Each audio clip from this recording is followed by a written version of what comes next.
Oh. I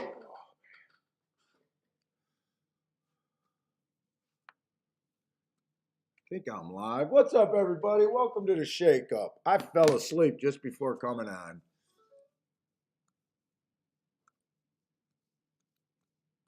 So let me just get this set up real quick.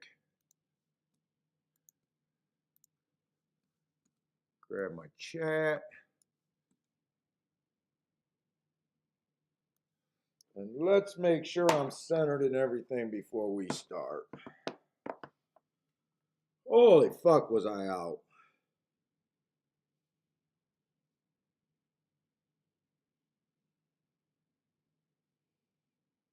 Let's see, YouTube.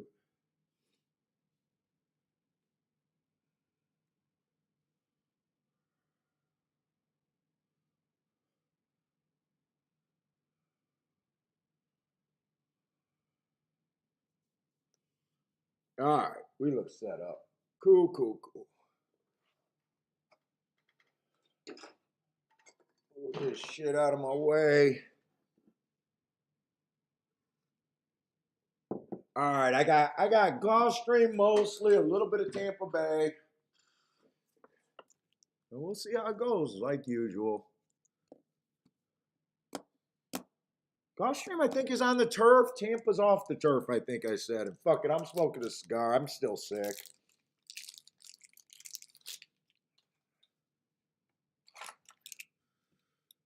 Oh, fuck.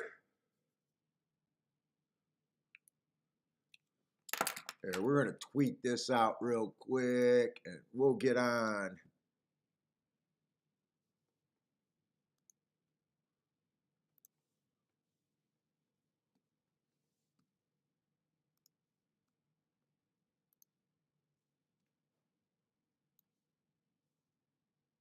Oh, you know what? There is one more thing I need to do. Hold up.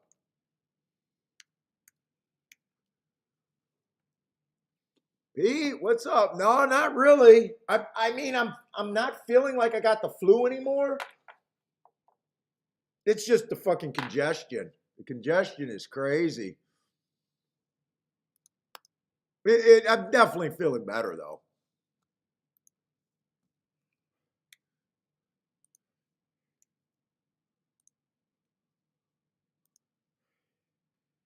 Let's see. Who else can I send?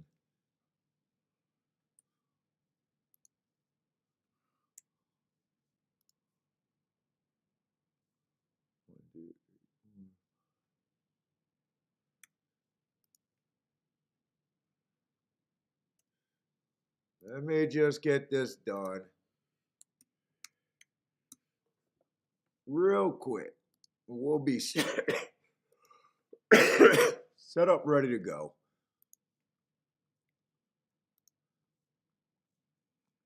Let's see. What are we playing today? Gulfstream and turf. Tampa. They got to be the 16th.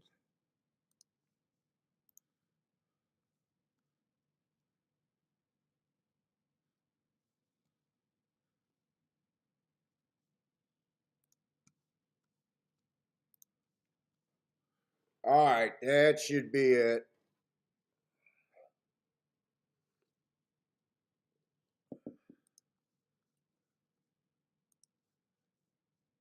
And I just got to get my ADW up, and we're ready.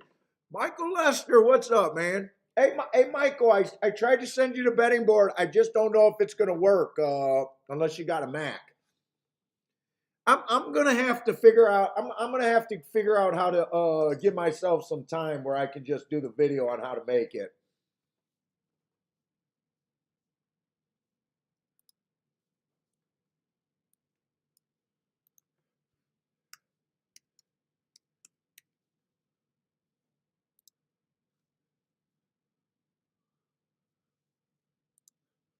Yeah, no, but Michael, no problem at all. You said you were hesitant to ask. No, dude, really, no problem at all.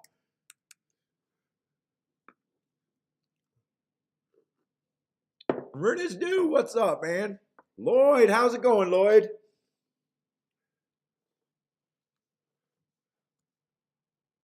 All right, we got expert picks over there at Tampa Bay. Ooh, they're giving out a lot of expert picks there today. Amazing expert picks. Fuck, between my bullshit and their expert picks, I don't know how the fuck we can lose today.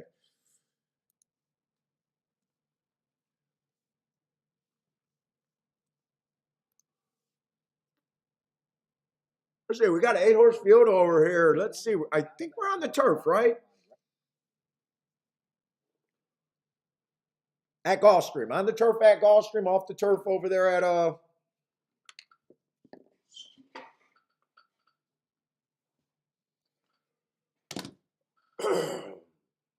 Tampa, I think. Tampa, I might have a lot of gaps in Tampa. I didn't get to do it, depending on how those if those races got destroyed. I started marking Tampa at the last minute, so I might be missing some marks. I never know if I'll find something or not. But you guys know Tampa's kind of an afterthought when there's no turf racing there.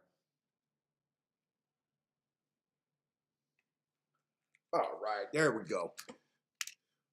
Rent is due. What's up, man? Blue Ken, how's it going?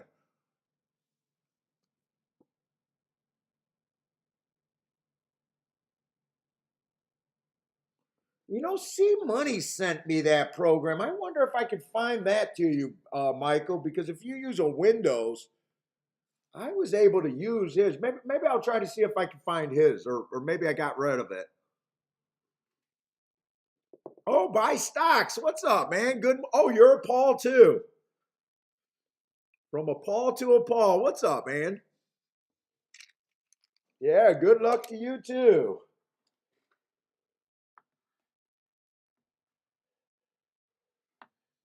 Ah, fuck, we're real handicappers. We don't want to have. It's okay to need a little bit of luck, but shit, if you're decent at this game, you make your own luck, right? Fuck it.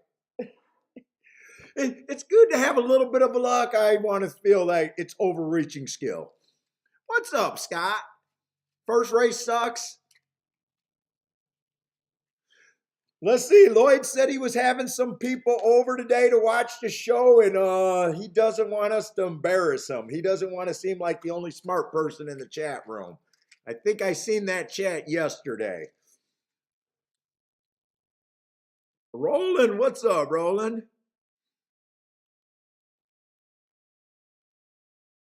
Let's see. Lloyd's racing buddy had to get to the track early just so he could get the tout sheets to tally them all up. Let's go. Let's go with the tout sheets.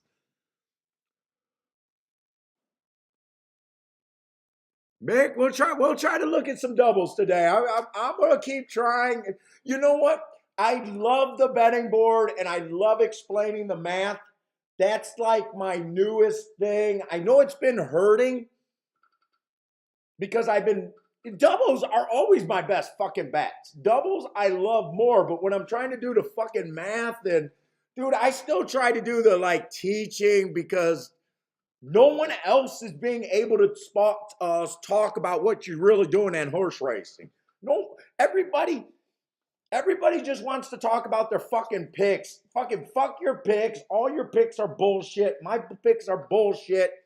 Talk about the math and that sort of shit and the tickets and that kind of shit that can make you a winner. No one gives a shit about your picks. But anyways, it's taken because I like doing that route. It has been taken away from us looking at too many doubles lately, and I'll hopefully try to get better at that. What's up, John Johnson? Feck if I know. What's up, man? No, I did not play Turfway last night, but I charted Turfway this morning because I'm hoping we're going to do Turfway tomorrow. It looked outside. It looked like old Turfway. I watched some replay because I was hanging out watching Coach L. I didn't know Coach L was doing a show, but I was doing all my form markings. And it's always easier for me to mark my form when I'm marking them listening to someone. So I'm glad Coach L was on last night. So I was watching Turfway, following what they were talking about. There, some of the outside posts were making rail rallies, but it was an outside bias, big time. That looked like old fucking Turfway Park.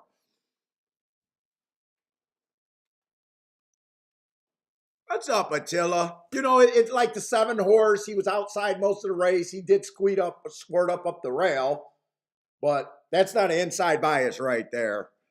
Uh, but anyways, let's start handicapping this. So I was kind of wishing we were still off the turf, but we're back on the turf today. Let's just try to get this. You know, I usually waste too much time for the first race. Let's see what we got here. Claiming 35,000, mile 16th on the turf. And right now, I'm still not sure what I think of the turf yet. We just haven't seen that many races. It just looks fine to me. As far as a bias, I'm I think stalkers are winning the most most races so far. But other than that, nothing's like really sticking out to me.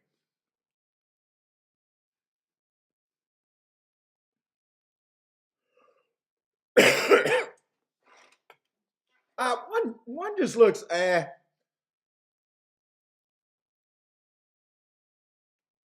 He doesn't have the greatest marks, but he is doing. I'm not even sure his running style. Last time he was on the lead, he stalked, he closed, he's all over the place in his last 3 or 4 races. I'm just gonna say right now, he's so blah to me that it's just blah. He's doing an okay job, I guess, getting in position at the top of the stretch, at least in his last 3 races. Let's see, at 7-1. Put it this way, it doesn't feel like he should be lower than 7-1, and it doesn't really. He's so blah. It doesn't feel like he should be lower than that first sight, and it doesn't feel like he should be much higher than that. He's just blah.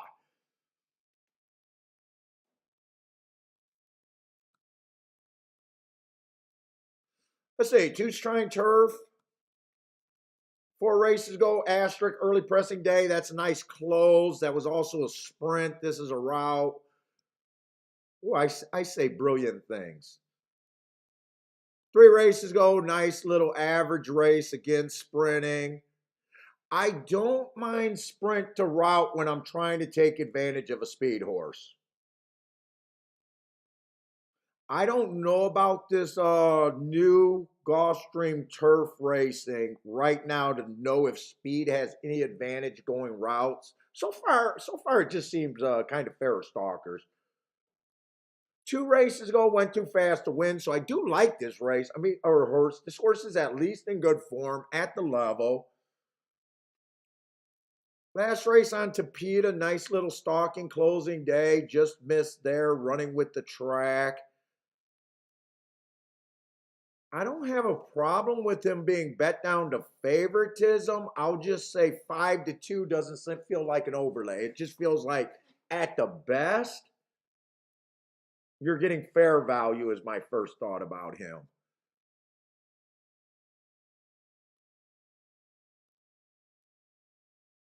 Let's see, three's taking a little bit of drop, getting kind of close to getting in position at the top of the stretch. If the track's backing up with the drop, I don't have a problem with him. There is no one jumping off this page. I don't even think I'm interested in this race, and there is nothing tempting me. And I'm even trying to scroll down to see what this pace projection might look like. I see very little front end speed.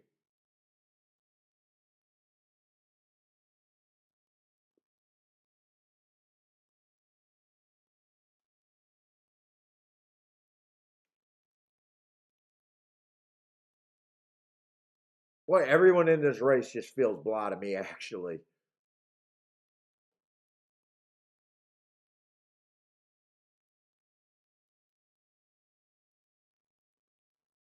Instead of that 3-1, that's not enough of a reason to bet a horse that's just.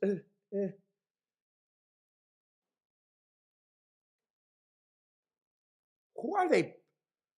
Well, they're behind the gate, and I can't even get past how boring this race feels to me. I guess I just can't I don't see anything here that's really interested to me. The two, I like the marks on the two back. 9 to 5 is not any additional value for me on him.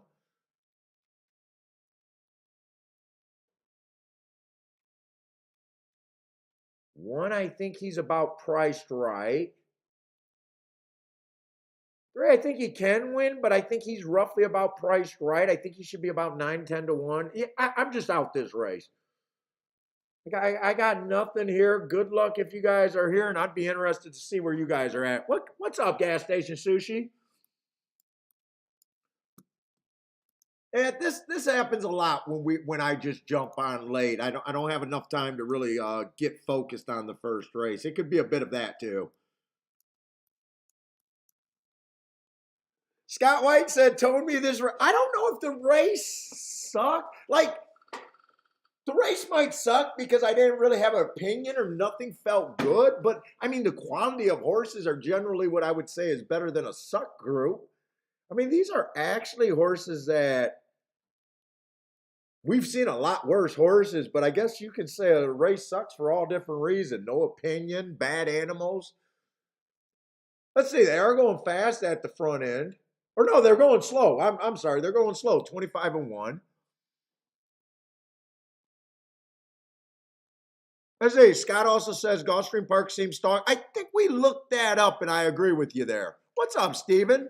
Steven says the rail is 63 feet away. Steffi Josie might have the 8 ready here. Disco, what's up, Disco? Disco's taking a shot at 145, starting out, looks like a pick 5. Let's see, gas station sushi likes the 124, starting out here, it looks like.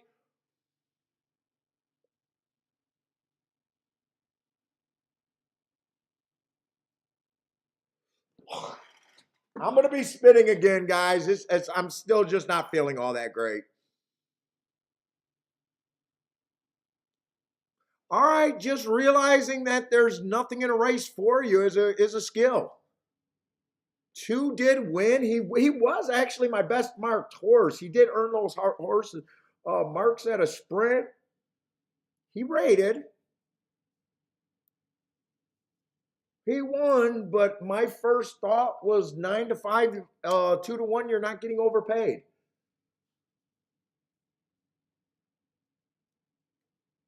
Who got second? Did 4 get second at 4 to 1?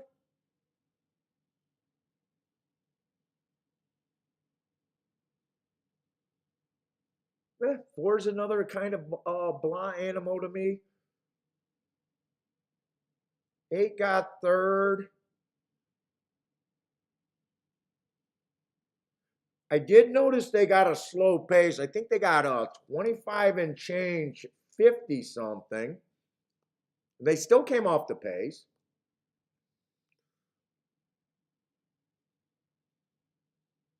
In is in the house. What's up, In?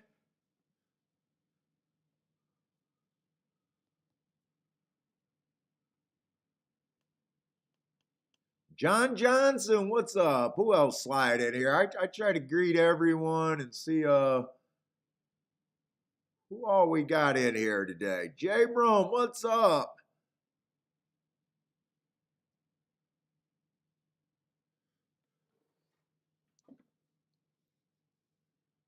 Let's see, could that exacta have some up? Maybe. Let's see what that exacta looks like payoff wise.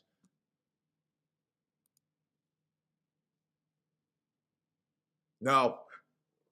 I didn't think could be a score, but I thought maybe that exacta could have been like a useful one. Actually, I think that exacta is really low up, only paying 12 to 1. I was thinking maybe it could have paid a little bit more than that.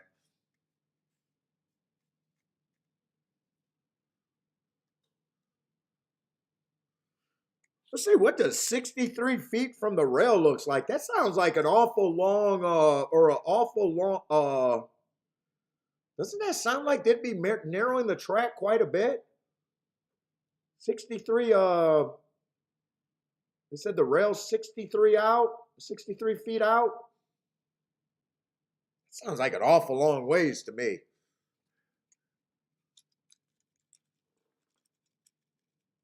Actually, I guess, wait, 63 feet out.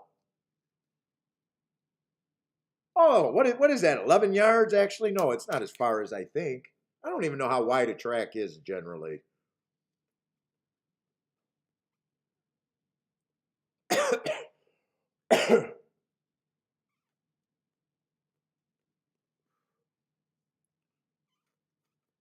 Yeah, I'm gonna complain about a sore throat and a fucking cough and a nagging of thick chest irritation that won't go away.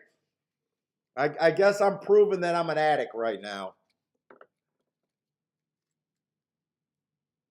Oh, Disco says the track is only 33 feet wide. So, wait a minute. Is that after they minus the 63 feet? I, something doesn't sound right there.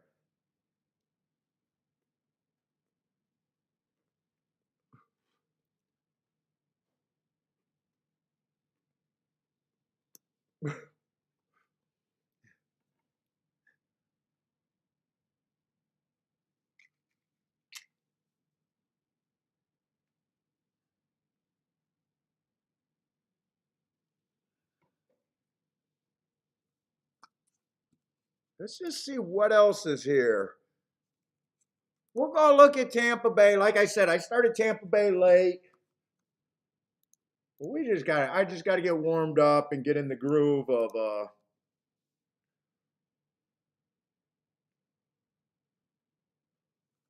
let's see. I thought I did my scratches for Tampa. I did. Oh, we got a 5-horse race. We'll try to do the betting line on this race.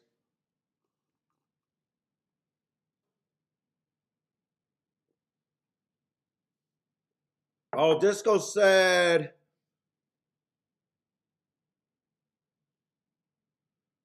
So is that how wide the entire turf is? 96 feet, and then they try to separate that into two different tracks? Is that what you're saying, Disco?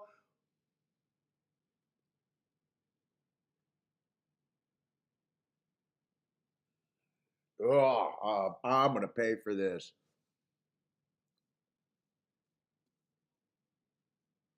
Let's see. We got a 5,000. So 5-horse field isn't that great for us unless, short field, big price. Every once in a while it does happen.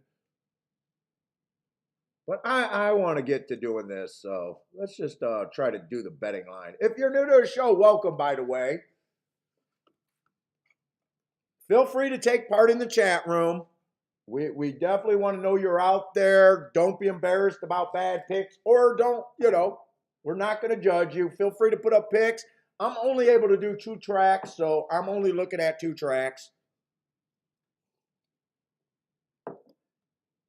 But people are playing everywhere, so, you'll find people giving out picks. If you want to give out picks at another track, just add the track that you're playing at.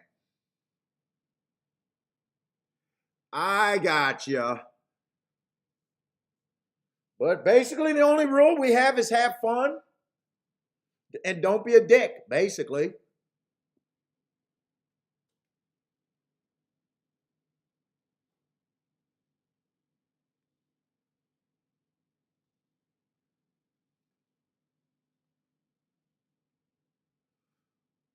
Paul, what percent of your bets are you collecting on these days? 10%? No, I want to. Well, okay. That's so I don't look at that and I don't know really how my ADW does it. So I know I roughly hit about 20% of the races I play. But asking about what percent of the bets you're collecting is kind of something I never look at because Scott, I know you've been here, so a lot of times I go different directions. I just don't play a single ticket. I don't know how they count the bets. So the percentage of bet is not important to me. I want to know what my ROI, what I'm up or down. I play the game based on not my number of bets that I need to hit, but roughly I got an idea what my win percentage, what number of races I hit going forward. So the bets is tricky because I'm not even sure. Like if you do, let's just say you do a key box where it's one of those, $16 punch ticket. I don't know on their record keeping if that's a single bet or if that's 16 plays. So I expect to hit basically 2 out of every 10 race or 20 out of every 100, just 20%, nothing special. So, that's a really tricky question, dude. So to me, it's just worry about, roughly what you think a reasonable hit rate of your races is, and then structure your bets that let's just say you're worse than me. And you think that you're only going to hit 10% of your bets. Well, that should tell you what kind, you need to get basically 10 to 1 on your money or better. Or 10 to 1 is not going to be good enough. But you know what I'm saying? You know what you need to be looking at when you're finally right kind of deal. Or if you're better than me, and you're hitting 30%, you could probably play in a lower range that doesn't make sense to me because you hit more than me because you know what I'm saying? So I just use it. I don't think hit rate is important because we give examples of good hit rates that just make you a loser. So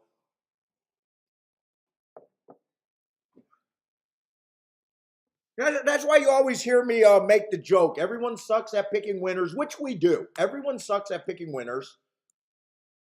Everyone picks winners. The difference is a game is how you control yourself and what you do with your tickets.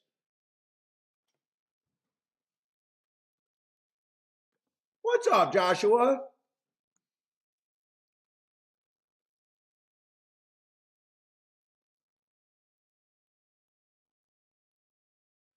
Let's see. One ran against the early pressing day, inside early pressing day 3 races ago. That's an asterisk. An early pressing day 2 races ago, and an inside early pressing day last race.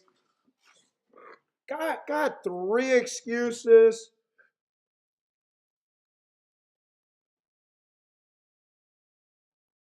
I do like that one tick slow. Well, that was at a mile. Let's see what the other horses look like.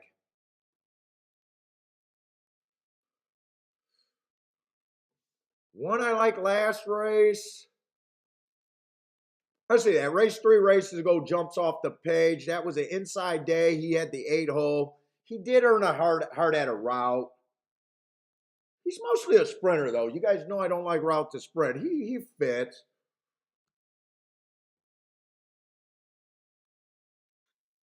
Problem is even money. There's no value on a coin flip for me.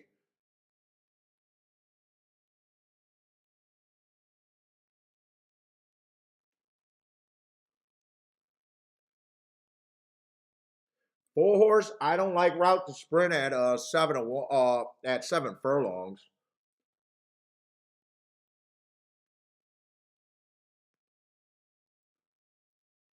There's not much here.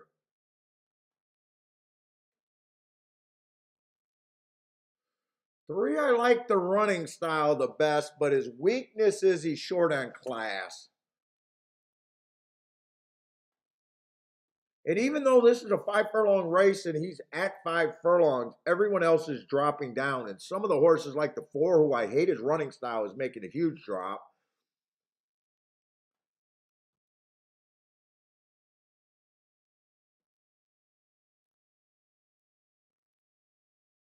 Five's making a fairly decent drop. I hate his running style too. Let's see. In a 5 horse field, I do a 120-point betting line. They all start at 24%. I'm going to be hard on the 4. I'm going to be hard on the 5.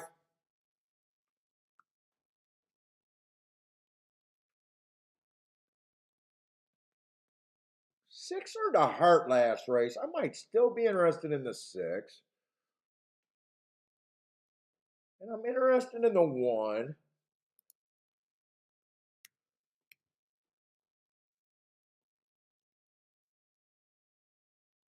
Oh, wait, why is my betting board not working? What's going on here?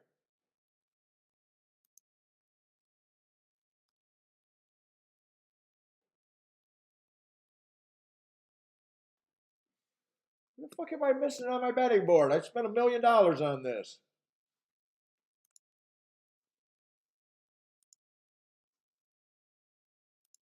Oh, I think I erased a row.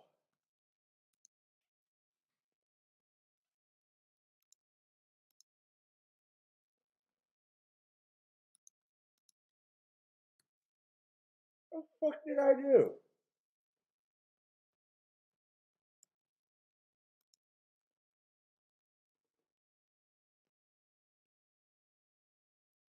God doesn't want me to play Tampa. What the fuck did I do here? All right, Tampa, I'm going to go with not a proper betting board.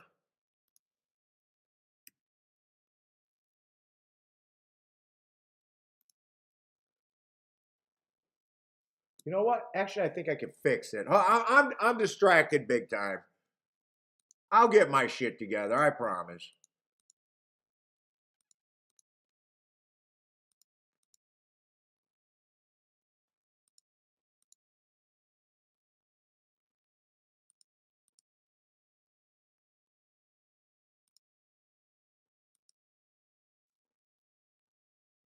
No, I can't get my shit together.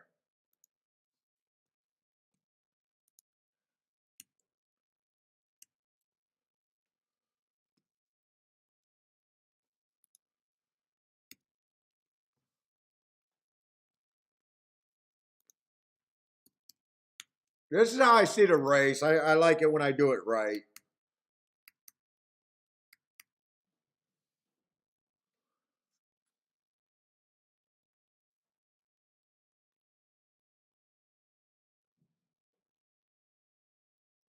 John. So John's asking, how do I know? Honestly, you don't know. You're asking about whenever I declare something a bias. You honestly don't know. But it's based on experience. It's based on belief. I do note. So I don't know how. Have you been watching the show for? Let's see, who is that? John Johnson. I'm pretty sure John's been around for a while.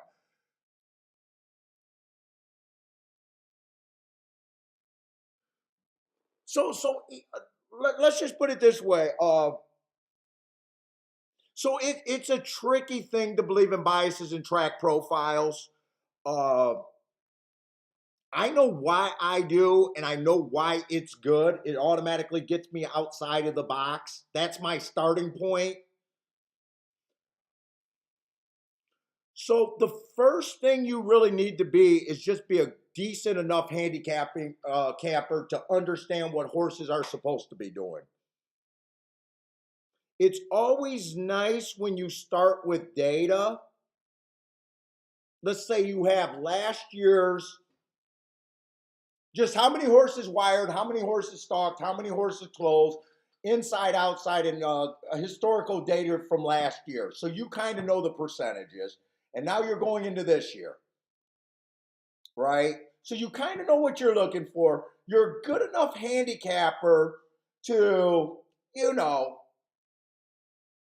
be able to look at a form and know who's breaking, who's chasing, who's closing, what's super cheap speed kind of deal. So you got to kind of know that shit. And the rest of it is just experience, belief, kind of just steadfast. Uh, you're not always going to be right. It's not provable, really. Now, people thinks that a lot of times fucking biased handicappers just go to the track and they'll just scream out whatever's happening. That's not true for a good bias player. But your job's not done there. So like last week's bias is that I marked a certain way. I'm watching horses when they come back, and I'm still seeing. Let's just say thought it was an inside bias last week.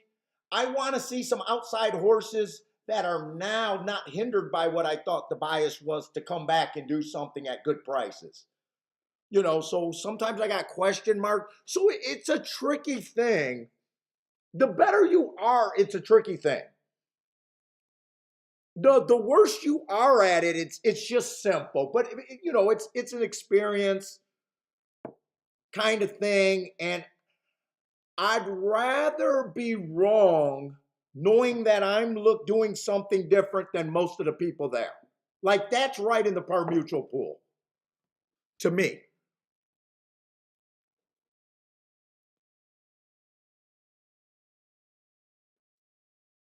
Okay, you've been here a few months. Okay.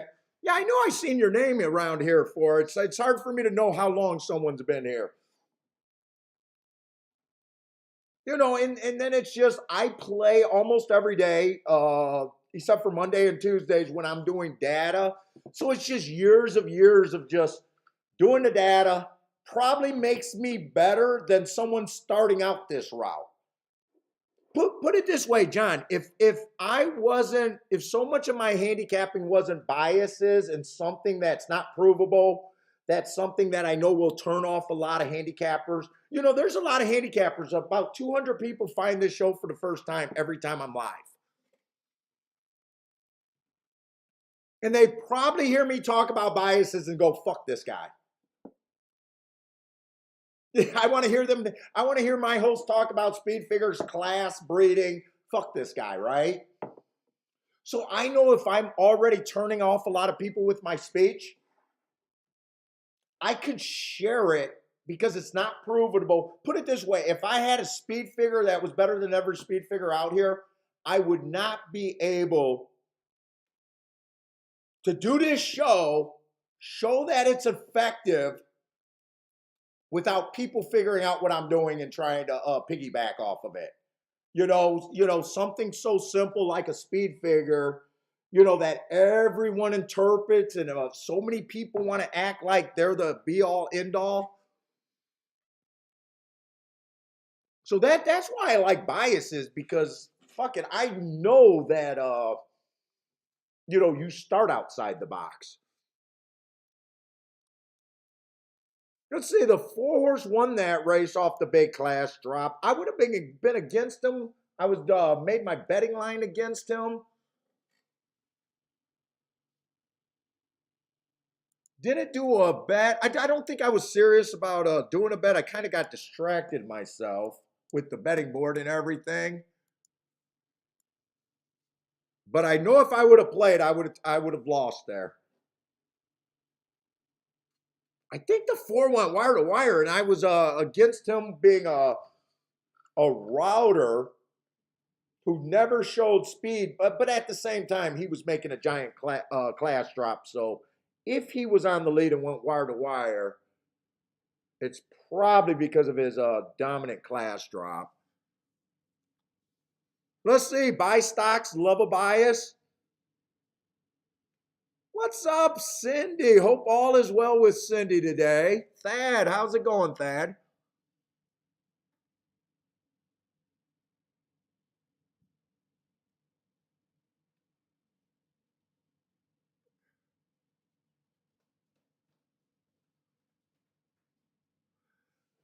Gas, I would love to. There's one more tournament, but if Hawthorne does the January last chance qualifier,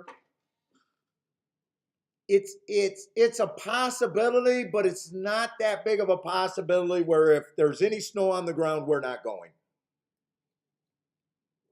I gave myself 3 cheap chances to qualify this year. It didn't work out. Trust me, I want to get back there so bad. Although I know someone that I think qualified sent me an email and wanted to Skype me and talk strategy about. I've been in it 3 times. I really got good strategies on the win and place tournaments.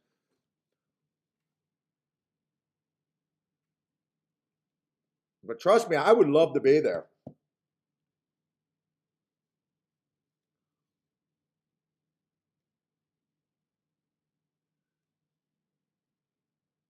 I think we got you and someone, I think Spencer qualified.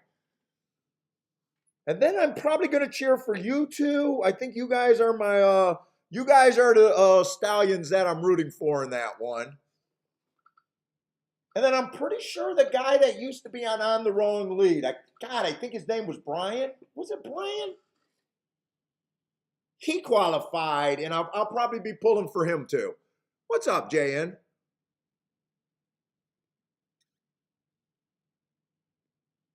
Relaxing music. How's it going, man?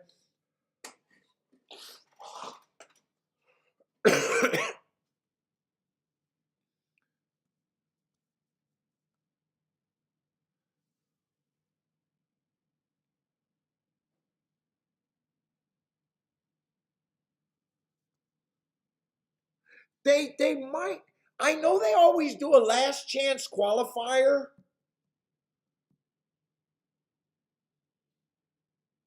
I played in the last chance qualifier when I was already in Vegas because I qualified under my wife's name.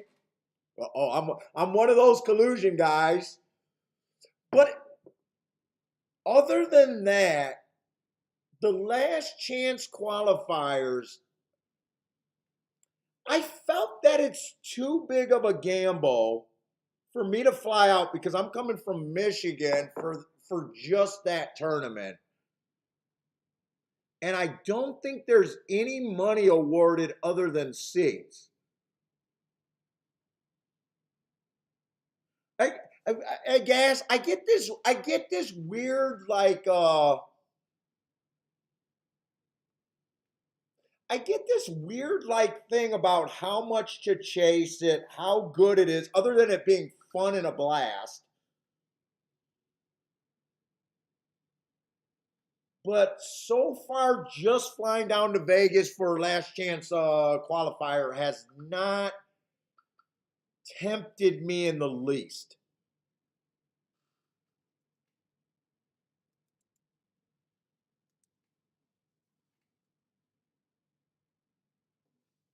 Oh, Cindy, I did see the post. I didn't hear about that story. It sounded like someone, Megan Taylor, apprentice died on a fall. Is that a European track? I've never heard of that track, but I did see your post out there.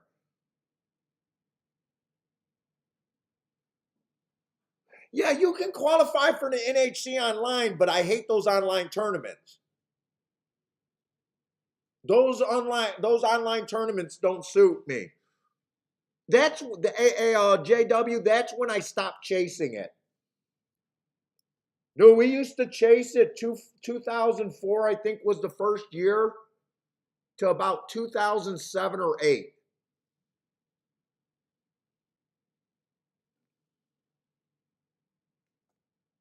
Oh, she's a New Zealand jockey. Dude, I think isn't that 2 apprentices this year or 2 apprentices in a fairly short amount of time? Shit, I'm sorry. I'm going to miss Gulfstream. There is a 1-2 race, so if I can't look at this race, I probably just want the 1-2 because if they beat the 1-2, I need to be in the damn race.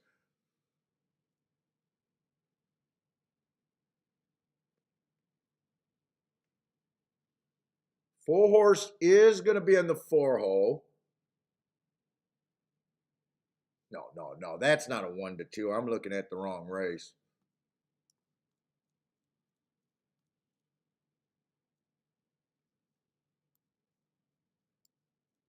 Okay, the hole doesn't matter.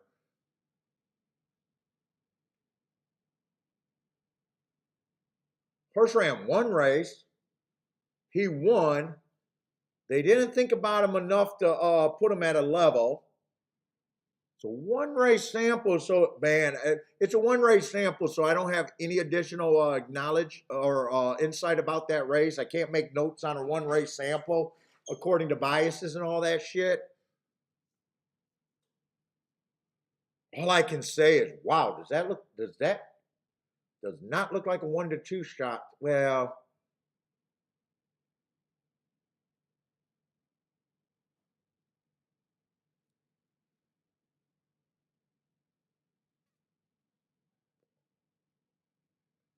I mean, I would like to play against them, but where could I go? I can't go on the one. Two's a little rough to get to.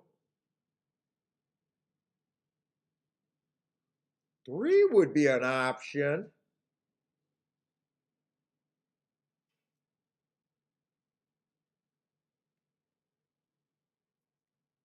3, 6, or 7. All I know is I would not be interested in a 1-2. That looks like I'm not interested in a 1-2, but definitely not looking like that.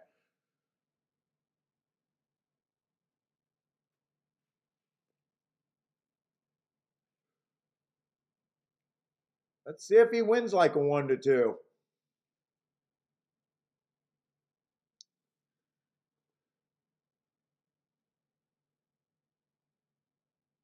Oh, gas station, you love the online tournaments? I don't like them. I don't like them one bit.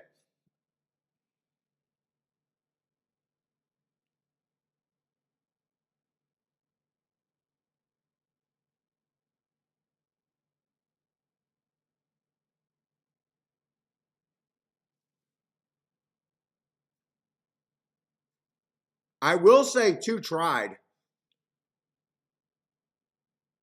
All right, if I'm going to get shut out and not have time, well, I don't know.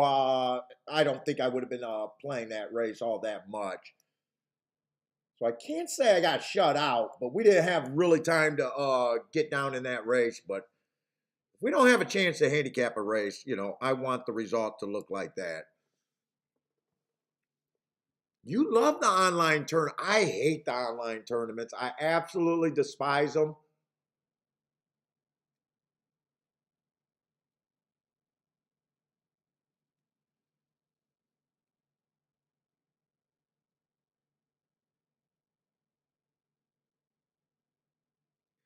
I don't.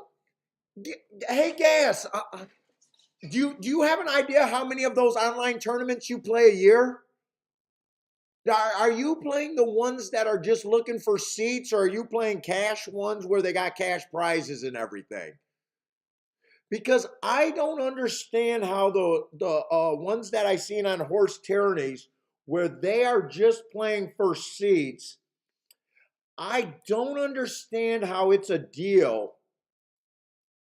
to chase those tournaments very long.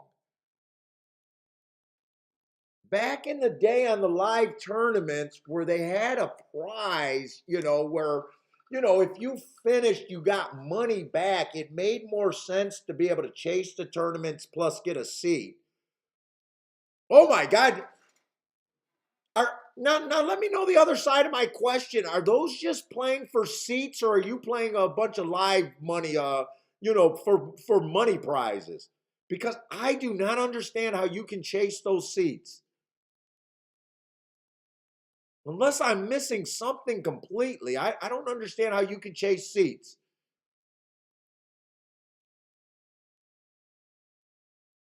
Is there a percentage? Do you play, the majority of them are seats, or are they half and half?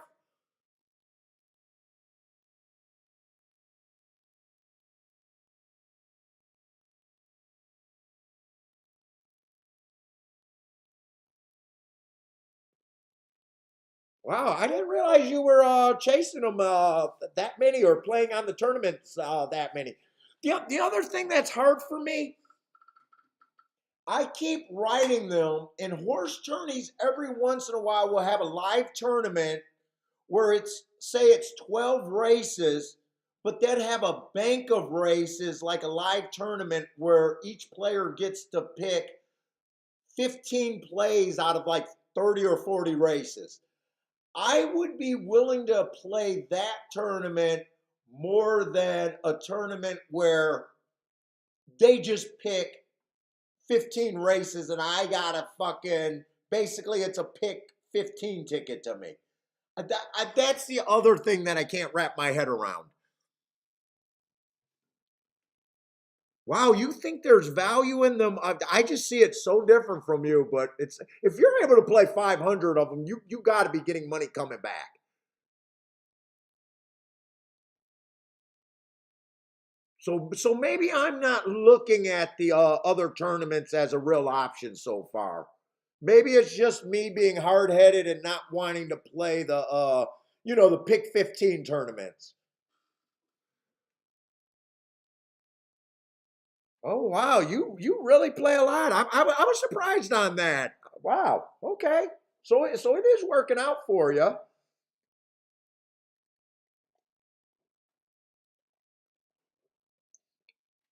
I mean, I'm a type of person. My wife says I'm the most stubborn person. When I take a slant on a way, I'll dig in like nobody's business, and a lot of times I won't look at the other side of things. So maybe maybe I'm wrong. Maybe I should be looking at those at least those cash tournaments.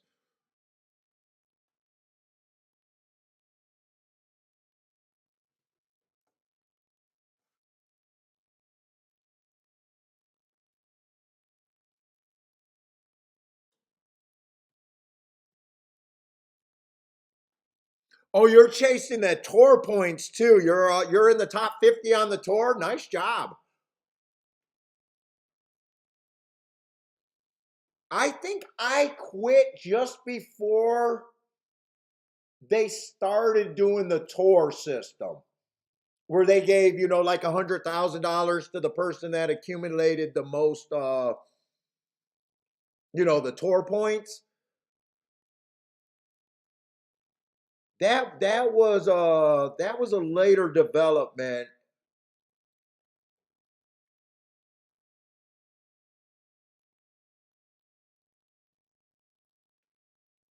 And I stopped chasing. That might have started the last year, maybe, or the year or two after, something like that.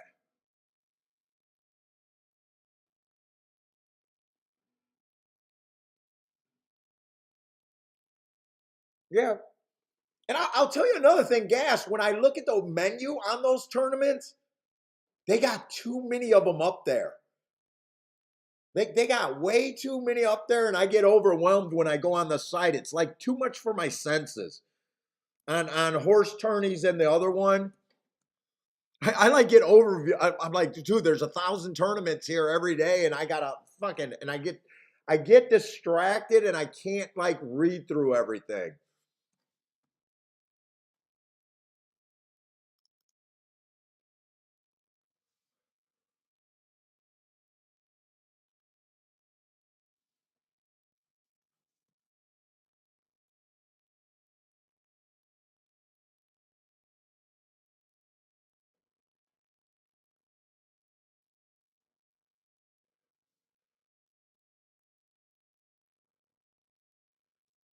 So whenever I give my views on tournaments, Gas is if Gas is in the room when I'm talking about him, he's probably sitting there saying, "Hey, that guy is completely wrong." I love these tournaments.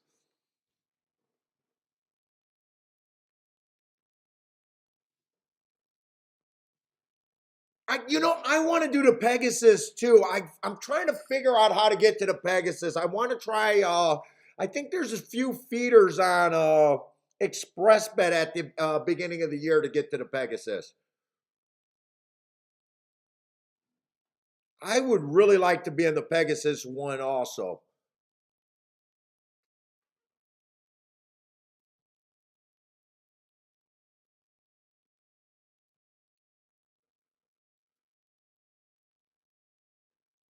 Let's say I'm going to take a quick look at this Tampa race. My betting board is all fucked up for Tampa. I don't know what the hell I did there, but it's not working right. I got it for Gulfstream.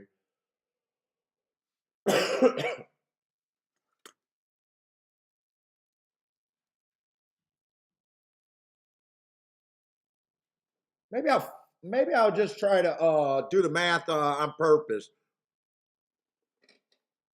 The Pegasus is at Gulfstream. In person would be at Gulfstream Park on Pegasus Day. That's a 100% Gulfstream event right there. Let's see. You guys know about me and my history with Tampa on the dirt. I'm not that interested in the Tampa dirt racing, so take everything I got say about Tampa with a grain of salt. I'm basically just doing it to look at another track today. And it was easier for me to mark than another track. So I didn't know that they were going to rain off the turf today. And yeah, Disco, the big tour is a joke. And the EV, that's what I'm saying. If you chase it all year, it's a terrible value. But if, like Disco, he says he gives himself $10, $18 tournaments, it sounded like. And if he qualifies, and he'll enjoy it. And if he doesn't qualify, he only wasted $180. It's not a big deal. That's the way I think you chase the tournament these days.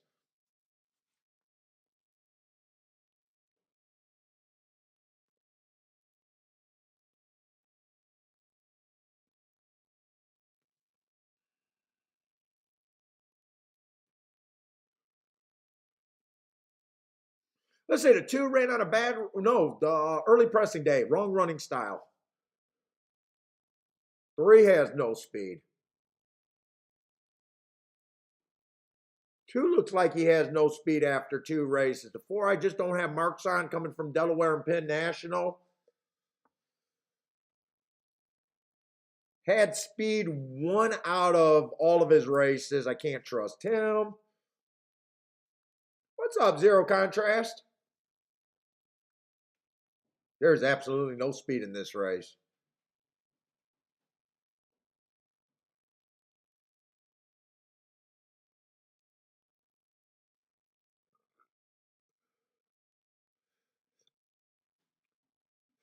I don't think I can get around the 7 and the 8 here, and I don't even like them.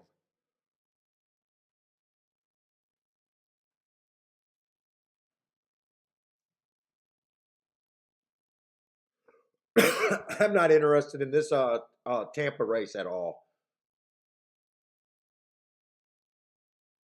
7 wins, I don't see where my upside with him winning. If 8 wins, I don't see where my upside is.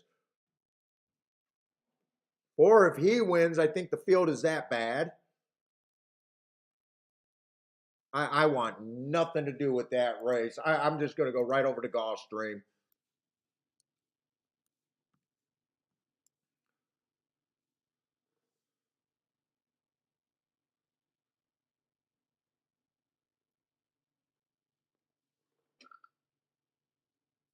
Hey, Joshua, I think Disco says that because they don't give it any accounting. They put a value on those seats. The tour seems to be pretty big. They get $50 from everyone just to qualify. All the money is not being returned. They're all of a sudden in the travel and hotel business for I don't know what reason.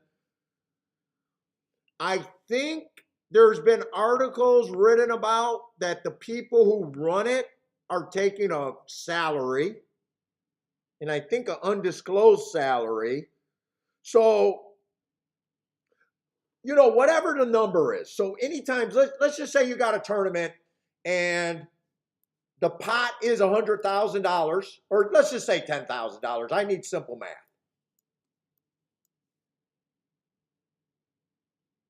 Right? For them to have, for it just to be equal EV, they have to return all of that money. So anything under whatever they take in, and the more they take out, the worse it gets. And I don't know if it ever been written down what the fact and what the actual numbers are, but whatever they take in from this tournament, even though they give away like an $800,000 first prize, there's so much money that's not being represented in that prize pool. Is I think the complaint and where the negative EV comes from. Disco, did I say that right? Let me know if I'm close to saying that right, Disco.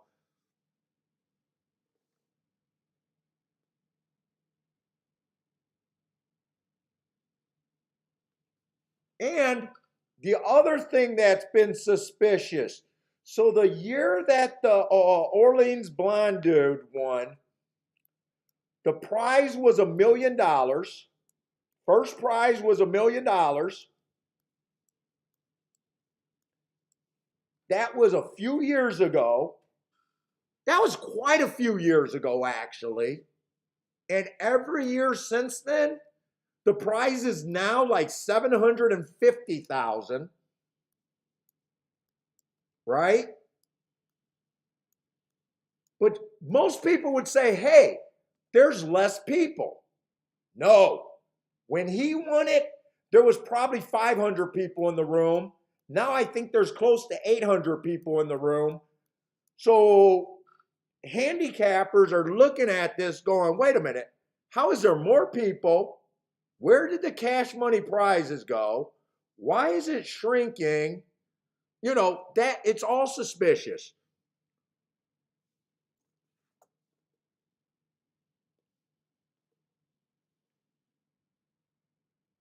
Now, if you get there and you won the 750,000, you'll be a happy fucking man or woman.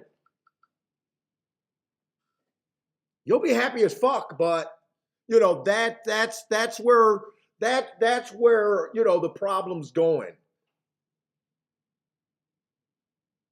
Yeah, I mean it's almost double in size. The people are in the room, so it's growing, but the prices are going down. It doesn't make sense to anyone.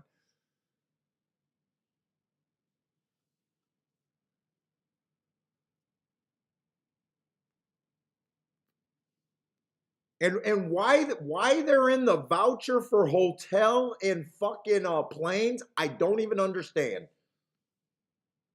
That makes zero sense to me. If I got a shot at 750,000, if I can't figure out how to get to Vegas, there's no way I could be good enough to win.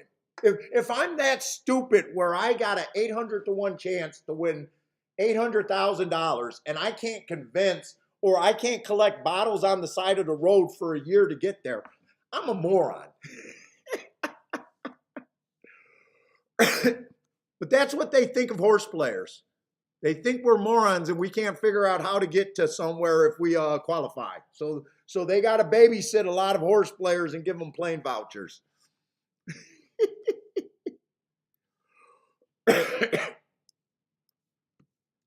All right, I don't know. Look, I got artwork everywhere. All right, but I got to actually look at a race today and give us. This is supposed to be a handicapping show.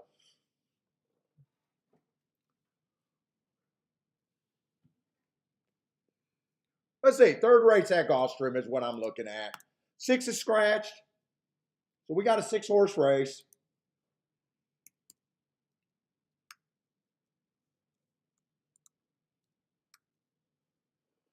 They all start at 20% before we do any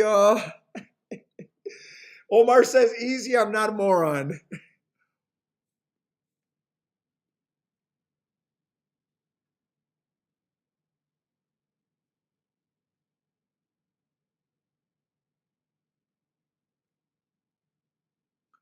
Well, yeah, brother, man, they might be paying down the places. They might be. But I think the biggest thing is there's no accounting. And whenever there's no accounting, like if they came out and just said, hey, we brought in $10 million, the hotel room, our space cost this, our costs are this, and people could actually do the math, I think there's a big thing about them just not, we're paying down more prices. I think people would get off of the hatred. There's some people that just hate it. I don't hate it. I'm suspicious of some things, but I don't hate it. But if I qualify, I'm going to qualify cheaply.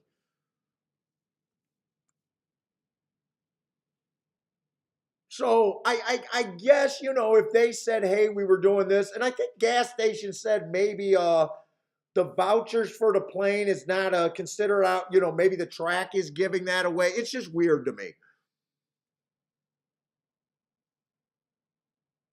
But they're also, so even though they're playing in more money, if there's 300 more people than what they're used to, they should be bringing in more money too, though. In the first couple years, first prize was 100,000.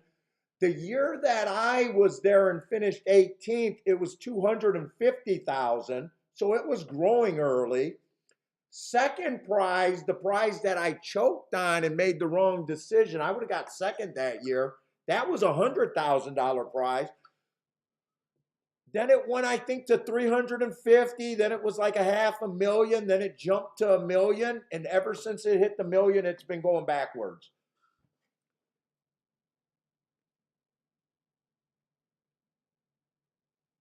But it could just be because they don't do the accounting practices. You know, it could just be that. Maybe it's not as bad as a deal, but, you know, whenever there's suspicion, there's suspicion.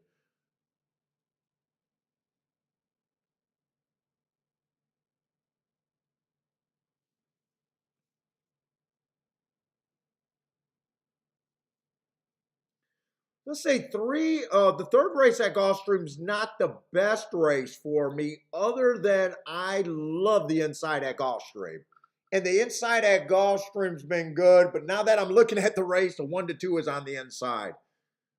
And Jesus Christ, does this look like a 1-2? I mean, you got lightly raced horses. He did run against the inside bias, had the 11 hole on a day that I thought the inside was good. Closed nicely. There's nothing wrong with them.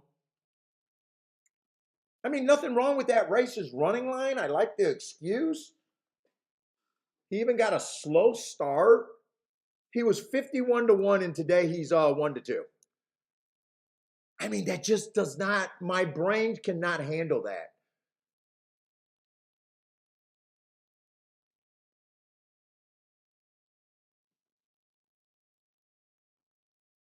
Three's a first-time starter. I got no story on him. Five's a first-time starter. Got no story on him. Seven ran one race. I got him as average at the first call. He was sprinting. Now he's stretching out. Horses improved second race out. I always give you an excuse. I mean, his speed figure is not that much different. If I got to go by something here, than the 2-horse. Fuck the 4-horse. If that was an early pressing day, I gave him an asterisk. He made a nice little middle move. He hit the gate. There's trouble there. I would rather go to him. I would rather go to anyone than this 1-2.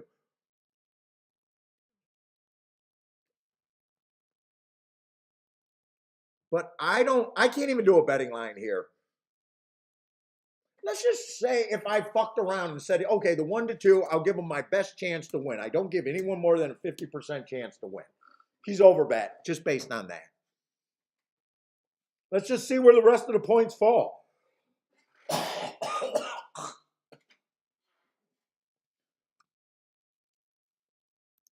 Let's see, I got 70 points divided by 5. That makes everyone else 14%. Let's see. I'll give the 3 and the 5 10% of both of those, just because I'm a little bit harder on first-time starters, just because I don't handicap them. I don't want to be completely hard on them, but I don't make it, you know, I don't want to say they're impossible just because I can't handicap them. That leaves me with 3 horses. That's my betting board.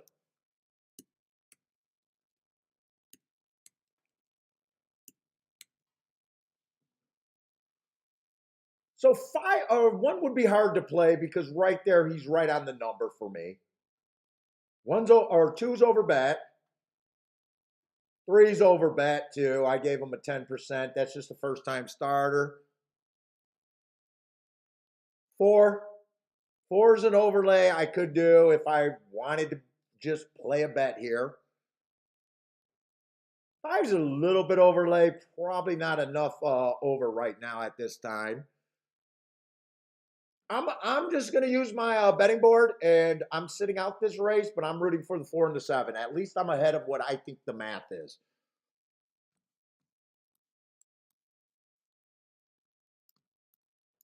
But I got no bet here. It's unreasonable for me just bet crap.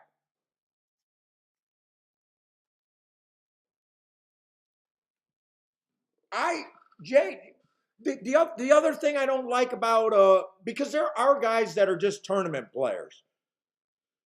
So the guys that chase seats every weekend, I mean, there's no way for me to know how much they're losing.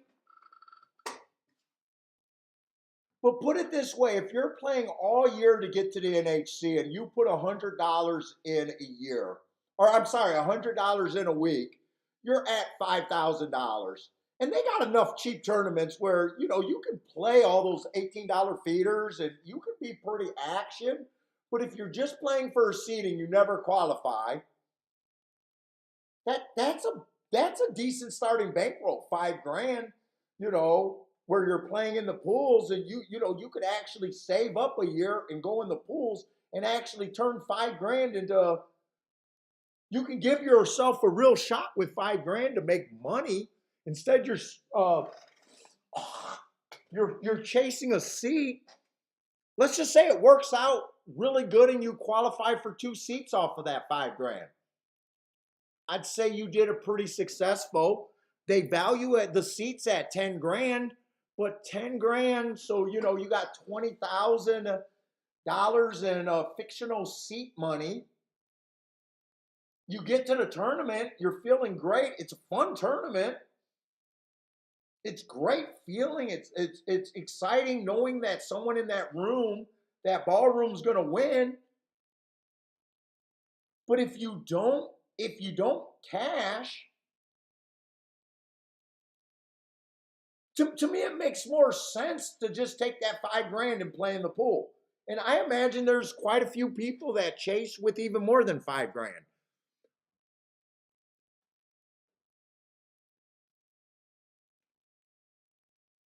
Dude, I had a friend from New York that told me he was chasing the Orleans tournament, didn't get the Orleans seat. That was a $1,500 buy-in.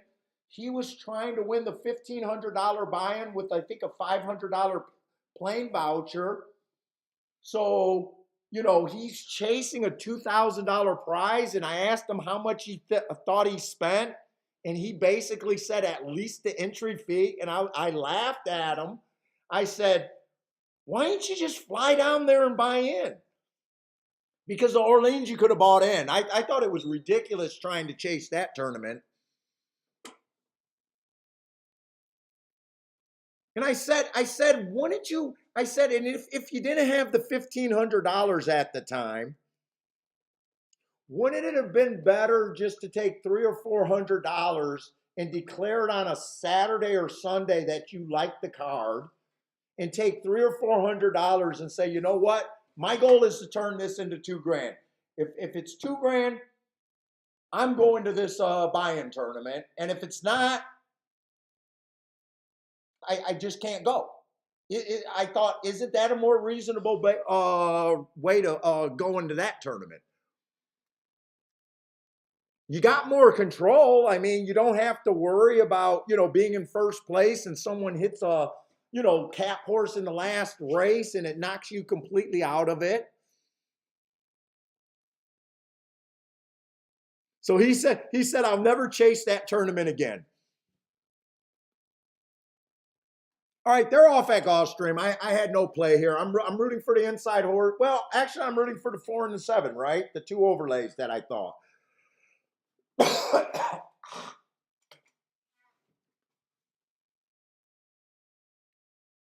Oh my God, it sucks to have a tiny dick sometimes because if this comes in 4-7, this is going to be sick. Come on with this 4-7. At least a 4 beat the 2. Come on. Come on. 4's giving it his all, but the 2's the winner. Come on, 4, one more time. Give it one more try. All right. I mean, if there's nothing there, you got to know when to sit out races in my book. Maybe that try an exacta. I'm gonna check the exacta to see if that. I don't think that exacta has upside. No, the exacta didn't have upside. 2-4 is paying 8-1.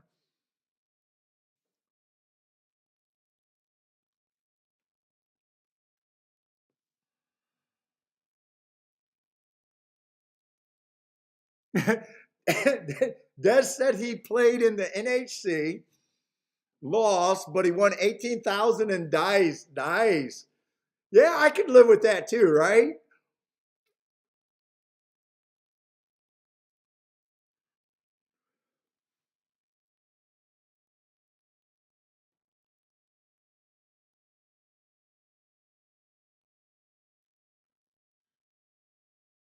Let's say what happened at Tampa. I'm sorry we've been chatting, but the chatting has not got in the way of the handicapping so far. Just glancing at the races, there's been nothing.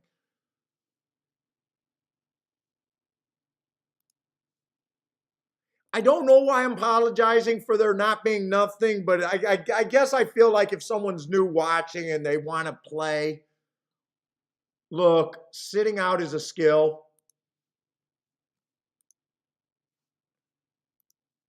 I shouldn't apologize for having that skill, but I get it. Some people want to watch and they want plays and they want to jump in.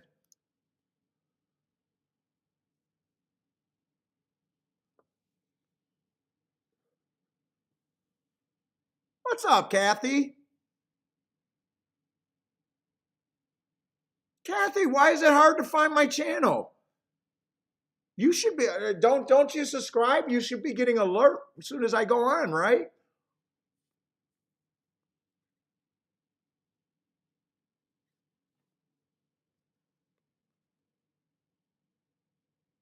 Ooh, Kathy got some shoveling to do.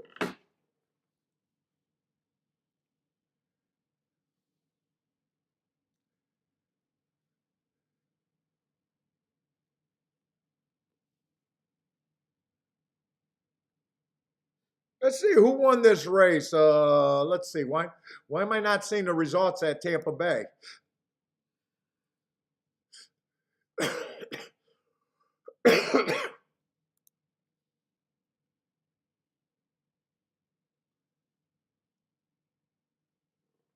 Yeah, if you subscribe, Kathy, you're supposed to get an alert.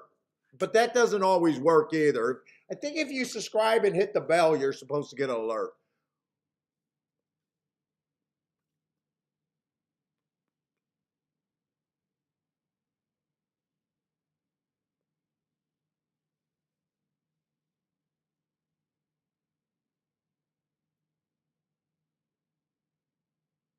Let's see, did this 8 go wire to wire over there at Tampa Bay? I'm trying just to figure out who won there. I don't know why the results aren't up.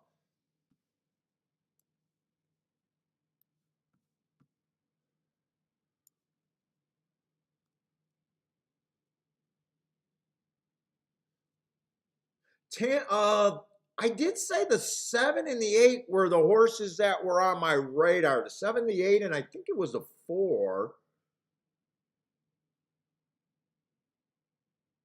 When I was looking at it, 7 I think was even to money, and the 4 or the 8 was about 2-1, and I didn't think there was any upside. But actually, that ended up coming in 8-4, and the 8 went up to 7-2. I don't know how interested I would have been at for that race, but the 8 did go up in price there. It might have been a decent exacta because I think the 4 was like 6-1, so that might have ended up being a decent exacta.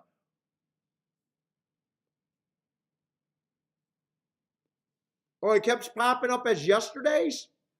I don't know.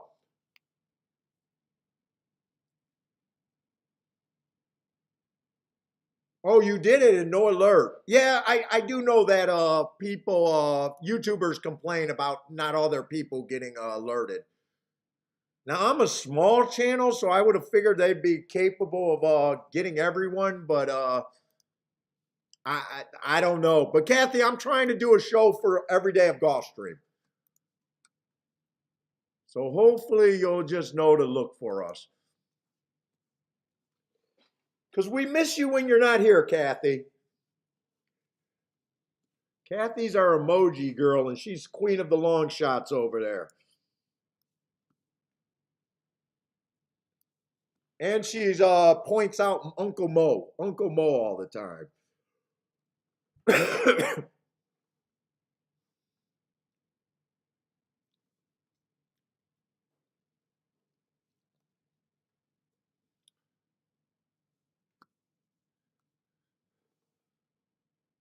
Jesus Christ, what is going on today?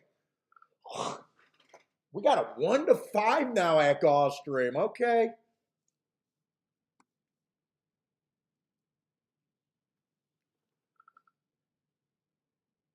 All right. It just seems like we're looking at super chalks every race.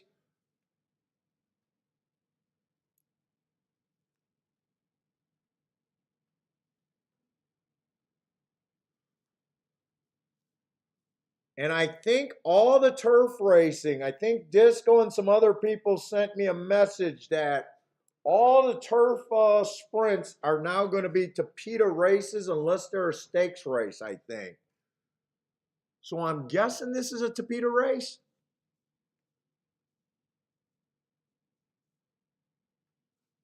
Does anyone know if this is a Tapeta race?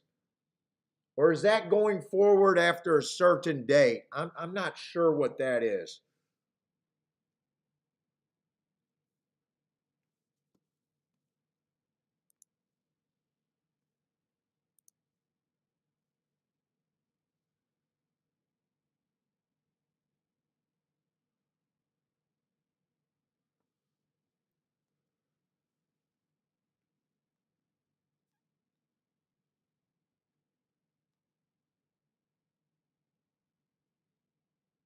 Let's see. Looks like Steven's taking a shot at one of those horse tourneys today. Good luck, Steven.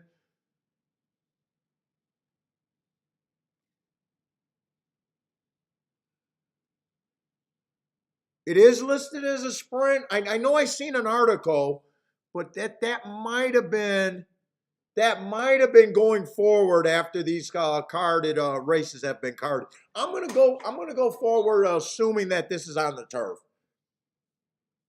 Now, we love the turf sprints for the last 4 years over there at Gulfstream. The bias that been great there is you got to be on the lead or within 3 lengths of the lead at the first call, not at the top of the stretch, the first call. So speed, stalkers with speed is very important there. And even if this is a Tapeta race, that's kind of the same bias on the Tapeta, speed and stalkers.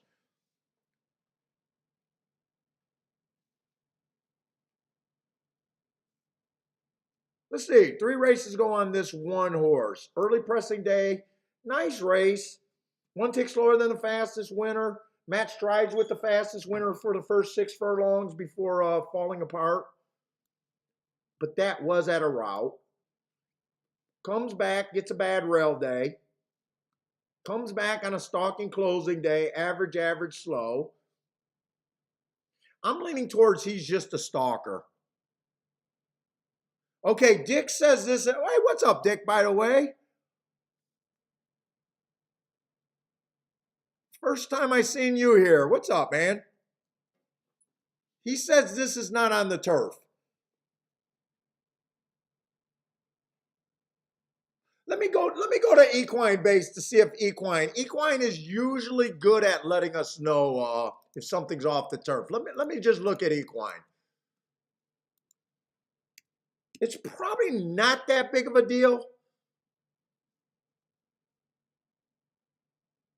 But let's just see if I can look at the changes. The changes should tell me.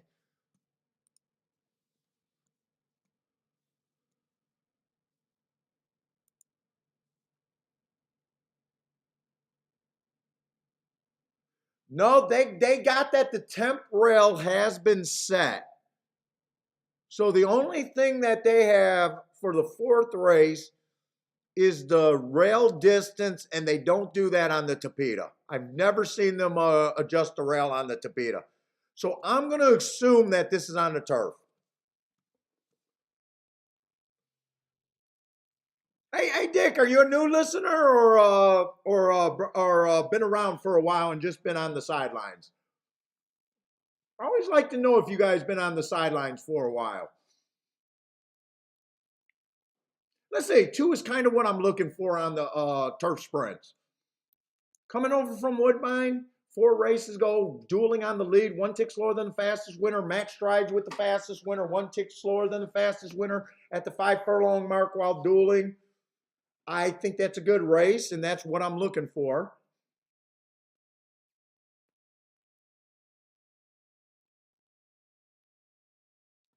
Three races go. Bad Rail Speed Day. I didn't give him an asterisk. He came out second. He wasn't a length behind. He was a head behind, so I didn't give him an asterisk for not being the speed horse because he was basically dueling. If he would have been 1 length behind, I would have gave him an asterisk. I also got that was a bad rail day.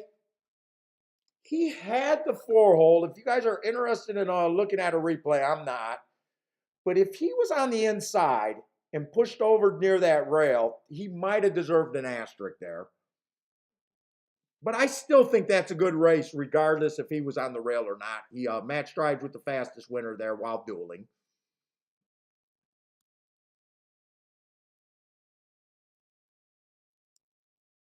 Three races ago, another day where he had a 4-hole on a bad rail day, but it said he was 2 to 4 wide. I'm just going to trust that he wasn't completely. I still think that's a decent race. And then last race, he had a 2-hole on a day that I thought the rail was bad. Right running style.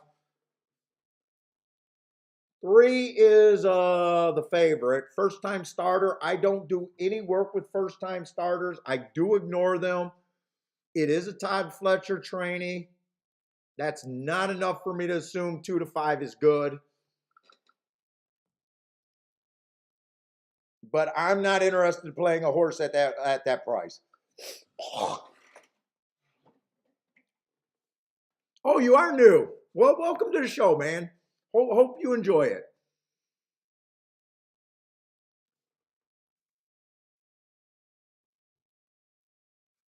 I'm sorry today's not a good handicapping day so far today. But we got a lot of videos out there if you want to get an idea of what we do.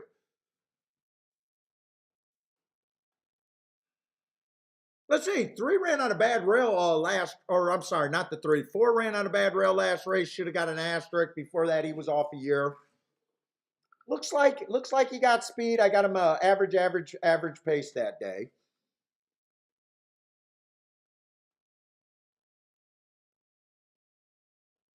And I do have a general rule over there in Florida. For the most part, 90% of the meat, okay, I'm going to start this. I don't keep track of the West Coast. So 90% of the meat, the non-championship meat, I blindly ignore these West Coast shippers. They don't hurt me enough to bet them. Now, he is a decent price, though.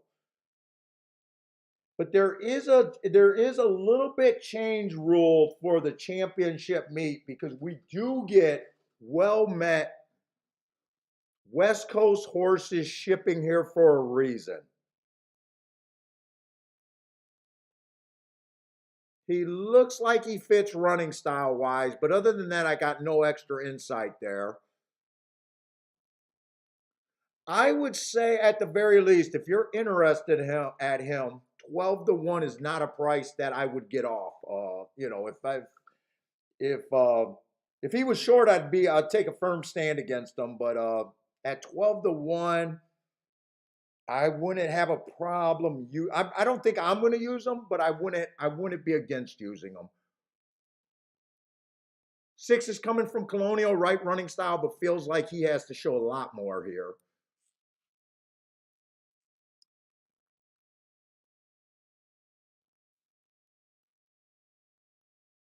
Seven got quite a few excuses. First time out, 4 races ago, was a speed favoring track. I like the excuse there. He comes back, runs on the outside on inside bias. I can forgive him for that race. I actually think that's an okay race. He comes back on a stalking day. He was more of a closer, runs his best speed figure ever. Got in position at the top of the stretch.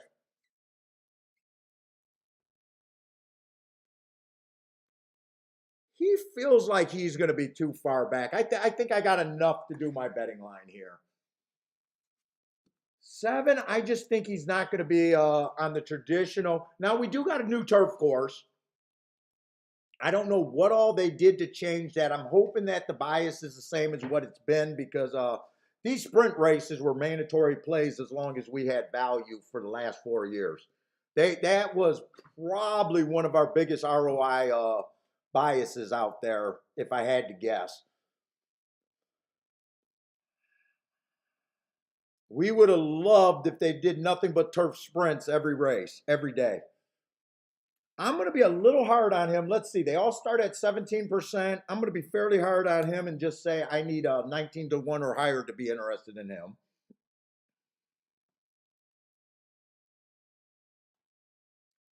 The 6, I just feel like the 6 is stepping up way too much here. I can't get to him. Right running style, I just can't get to him. I'm not going to be completely hard on the 5. I think there's upside in the 4, but I still think he has to improve. I think 9 to 1 or higher is where I start to get a little interested in him. I'm interested in just saying if I believe that the 3 horse is a coin flip. I'm just going to say Todd Fletcher. I'm going to trust the money. You guys know that I'm not interested. I just want to see what my points look like if I just said, okay, that's what he is. That gives me 3 horses, all 17%.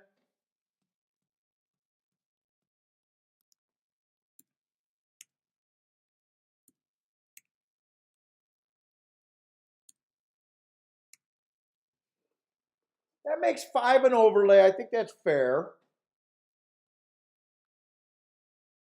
That makes 1 a pretty attractive overlay for me. I think that's fair. 2 is the horse that I was hoping would give me a better price at 5 to 2. If 3 is not that 50%, I'll tell you right now, even if I adjusted the 3 down to a 33% chance to win, these extra points go to the 7 horse, or I'm sorry, the 2 horse.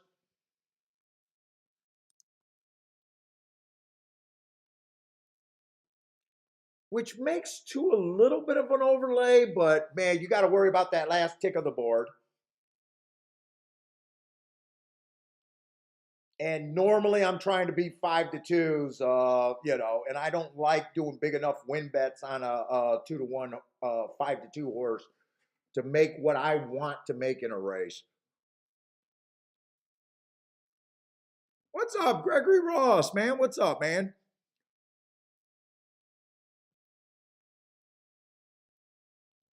JW, yeah, well, JW's been around, I think. He knows what we think of these turf sprint races. We absolutely loved them. For about a 4-year stretch, that bias was so strong. I want to say horses coming from 5 lengths out was such a rarity that when they beat you, you couldn't even get mad. It was almost, I want to say they were winning at about 5% of the time. It was that weak of a profile.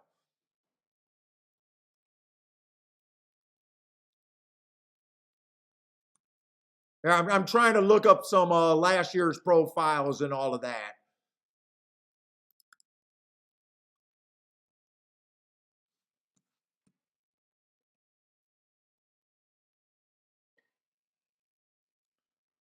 Let's see, from last year's championship meet till now, it was 11%, 7 out of 66 race. I think that's actually higher than what it's been.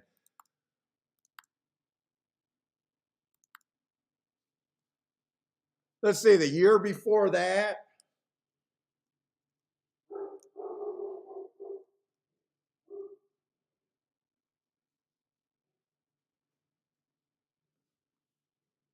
it was 8%. Out of 268 races, only 21 beat you. Speed was winning 50%. Horses that fit that profile, 92% of the horses were up close. And in 2019, 257 races, it was 8% again. Only 21. It's almost been like if they closed from 5 lengths out or farther, you just had to accept it, in my opinion.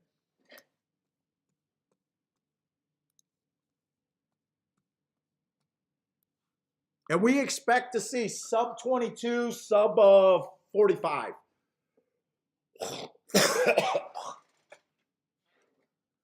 Let's see. I just need to look at the betting board to see if I'm doing anything here. Let me write down some directions I can go.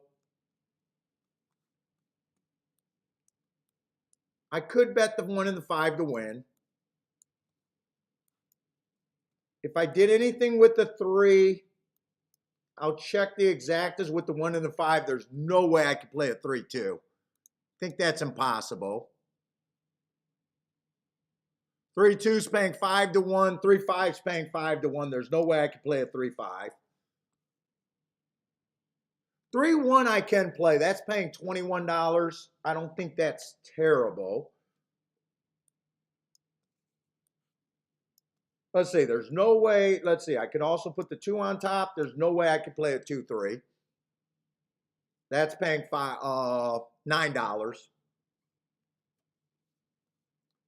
2-1 I can play at 43 to 1. 2-5 is 19. That's actually lower than oh no, it wasn't lower than 3-5.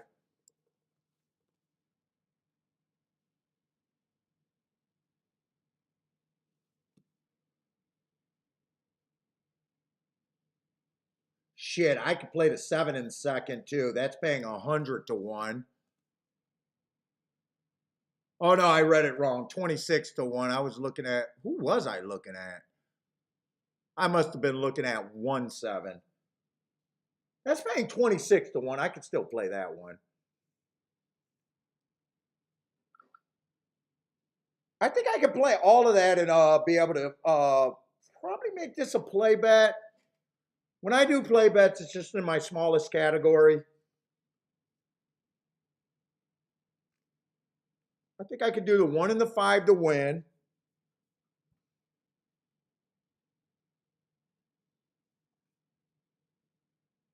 Let's see, if I did that just at 20 bucks, let's see. 300 and some if the 1 wins, 120 if the, I just want to make sure. If I did this for 10 bucks and this for 10 bucks, I just want to make sure I can be profitable, but just based on let's see, 40, 50, 60, 70, $80 wager.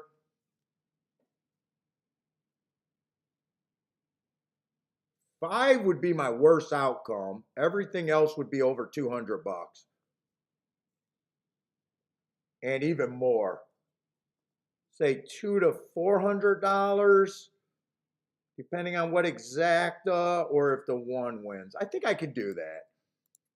I think it's actually my first wager today, and fucking it's just been slim picking so far.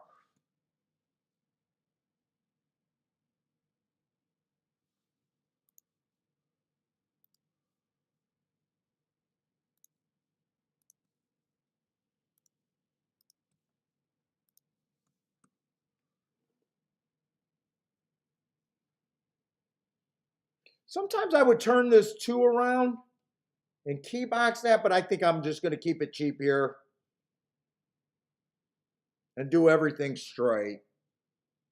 I could turn around the 1-3. I could turn around the 2 with those, but I think I'm just doing them straight. The 1 wins, I get the exacta. Or I'm sorry, if the 1 wins, I get the win ticket. 1 wins, I get the win ticket. 5, I get the win ticket. 7-2 is the only one I won't have anything. I think I just play it like that. I don't think this race is worth any more than that to me.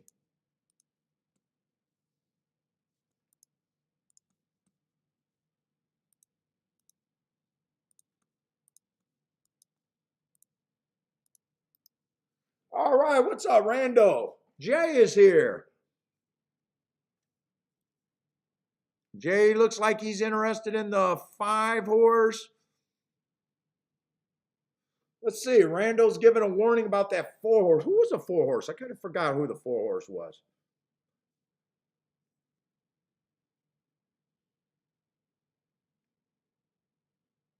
I forgot I liked the 4 a little bit. Wait a minute. Let me check the exactas with the 4 real quick.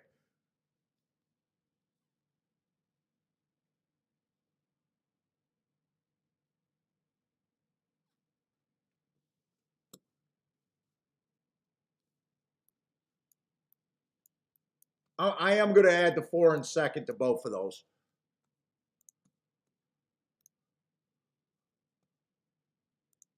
Three and 2 on top of the 4. So that really makes my win bet on the 5 not that great. 5 wins, I'm just making $20, but that's my worst outcome. It was either that or I could sit out this race. Or I could just pick one direction to go, the win or the exactas. I could have did that too. And they are on the turf. We can see the green under their feet, so.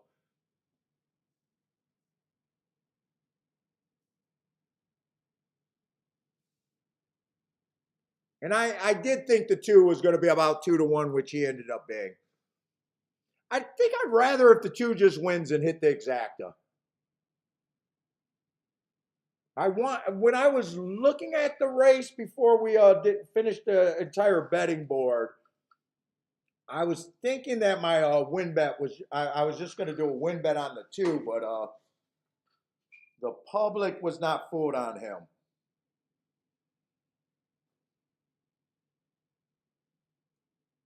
Three did not have any speed. This might be good. Let 3 be a little bit farther back. And I would love a merry-go-round with the 2-1 or 2-1.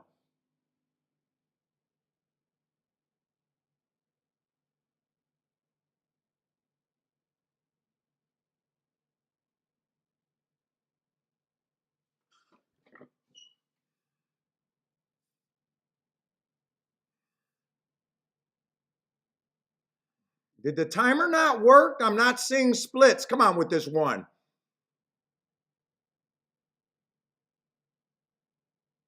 Ah, shit. 3's loaded. Now I need the 2 to go away.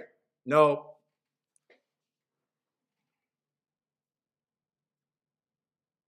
There's no way I could play that exacta.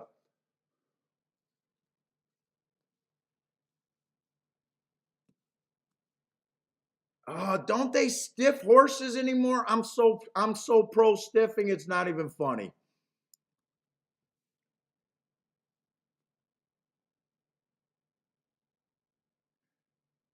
Anderson, what's up, man?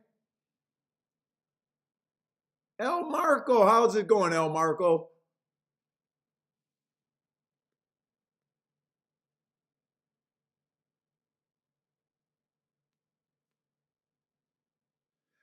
Two ran his race, wasn't good enough. One ran his race. Everyone ran their race there.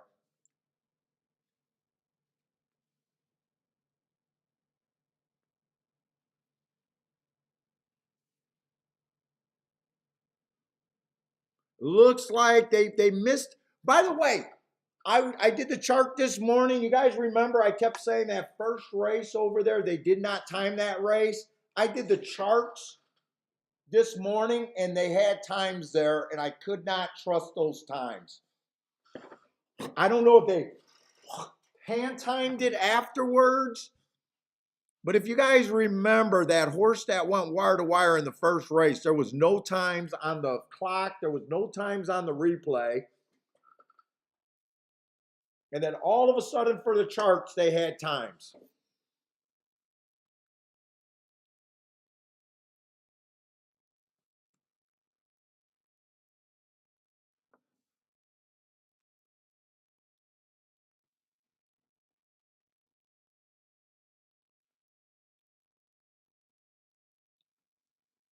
Oh, and they bet all the value out of the one. The one I thought I was getting 17 to 1. He crossed the line at 10 to 1. Let's just hope the computer boys got hurt there. They don't always bet the winner.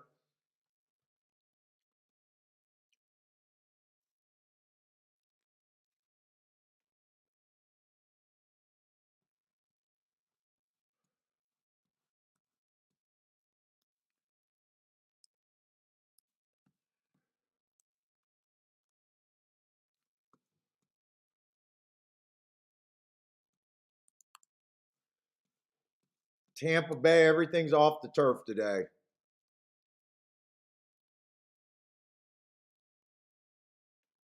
And all I like is their turf at Tampa Bay. That's all I want to play.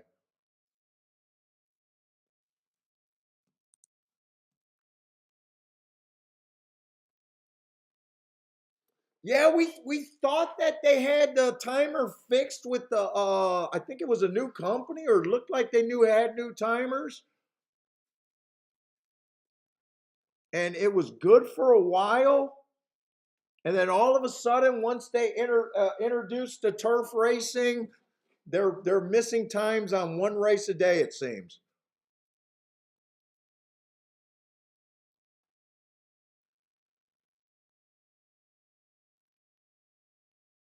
Let's see. I'm watching a replay on that third race.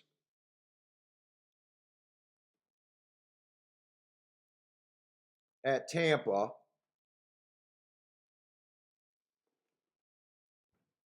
Six would have definitely caught my eye. I don't know. Let's see. He's 2 to 1 though, but he might not have got my bet at 2 to 1, but he would have caught my eye. 5, I like his excuse 2 races ago. Let's see. Neither of them are doing anything. Came in 7-4.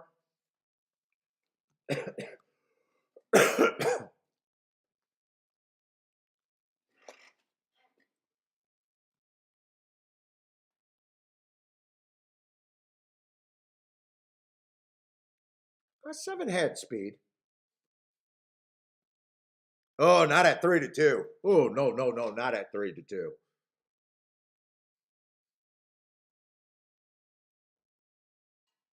Oh, and 4 had a 9. What did 4 go off? 3. No. There was nothing there. 6 was 7 to 2. He didn't run.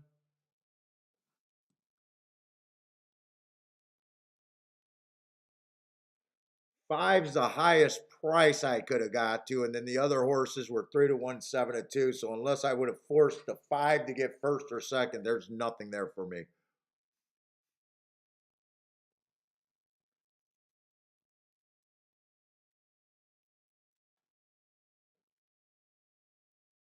Let's see. Jay says, Paul, a good resource about what happened with timing is pace advantage thread. It's a fractional time errors. Craig from Time. I think I know who Craig from Time Form is. I think he does the speed figures. And I know he's been pretty vocal. If he's the guy I'm thinking of, I've seen him on YouTube complaining about these timing issues. But you said he does a good job in finding out if he finds out if he doesn't, he will find out. It's just a pain. It's such a pain in the ass though if you're if you're digging deep. I will say they got better, but you know, we'd like to see perfect.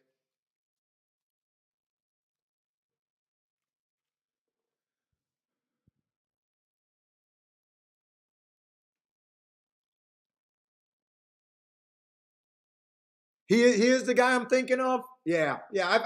I've seen the time form dude. I think he does all the numbers for time form.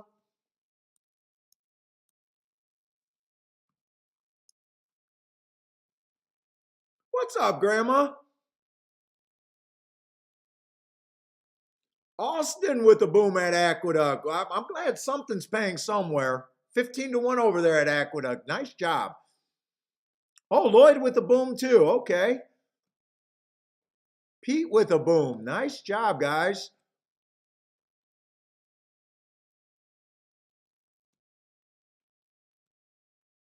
Dude, the worst track a couple years ago was Indiana. I was even saying Indiana was so bad.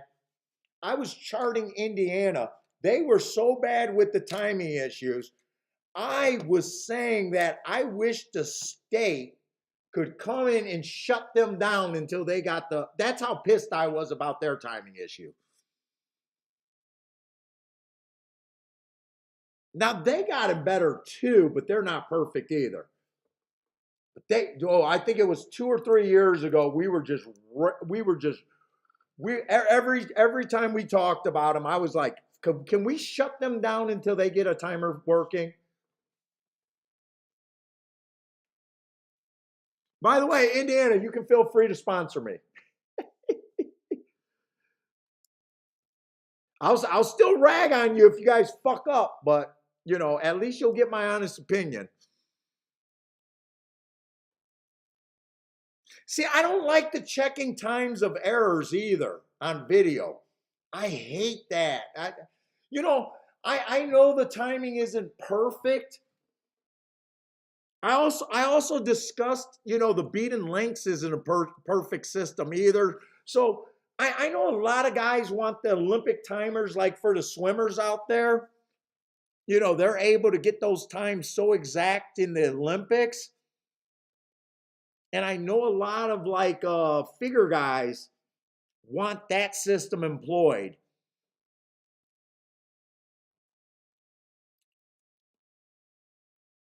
But to me, I don't go that deep with times because I never got the answer about how the chart callers chart their races. Do they take a photograph or do they stop the race at each call and measure the distance, or is it just their eye test? So part of me, part of me thinks that it's just the eye test that they're guesstimating the beat and lengths. So I don't need exact times, but I want consistent times. Like I can work with consistently bad times and do what I do with them if the beat and lengths is just a guesstimate.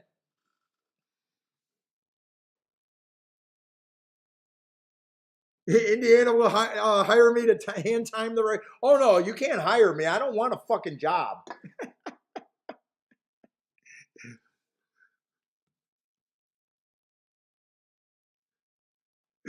I want money just to do my show. I don't want a job. I don't want to replace anyone.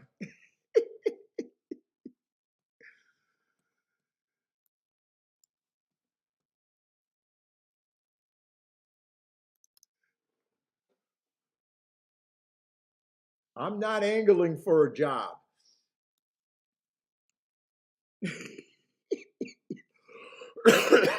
Unless they pay me more than what I make betting. They want to do that, I'll be all game. It's almost when I laugh at the tip guys. I want to know what do a tip guy sell 10 or 20 sheets, $5, $10 an hour, and then they go on Twitter and say, "Hey, I gave out this, and this," and I'm like, "Fuck, those are nice picks that you say you gave out. Those are huge. If you were doing even $10 bets there, You got to be making more than your 20 or 10 sales on pick sheets. I don't get it.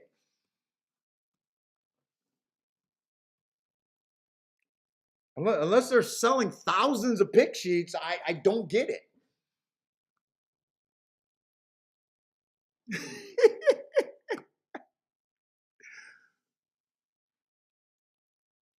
You see that on Twitter all the time. Hey, my customers got this, this, and this. And I'm like, how many are you selling? Let's see, if you're selling 20 of them, that's $200. But the bets you gave out, if you gave out those bets, you should have made 10,000 that day.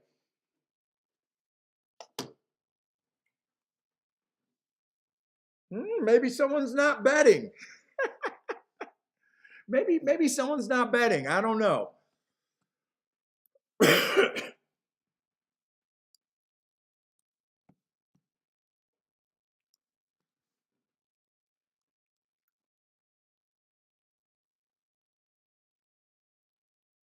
Jay wants to track. I'm with you, Jay. I want him to create a new position.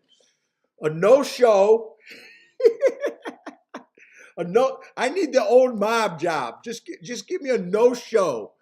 Do what you're doing.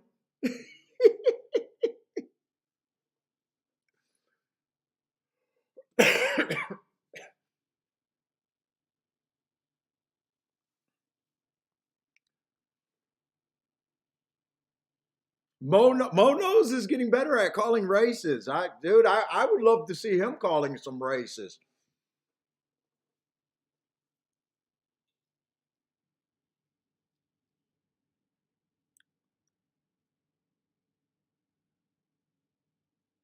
Oh my God, JW is saying that pick 5 is paying 37 to the 4. Now I want to know, is there any, JW, please tell me you don't have that ticket. Is there any person in our chat room that is alive to the 4? Can you come on and defend your ticket structure? That's a pick 5 that a handicapper should not own. Unless it's a single slam ticket. That could be the only way that I can accept someone defending that ticket. Paul, it's a single slam.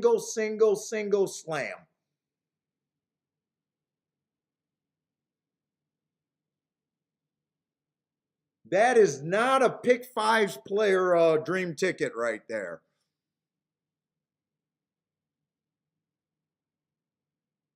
And if you're an ABC player,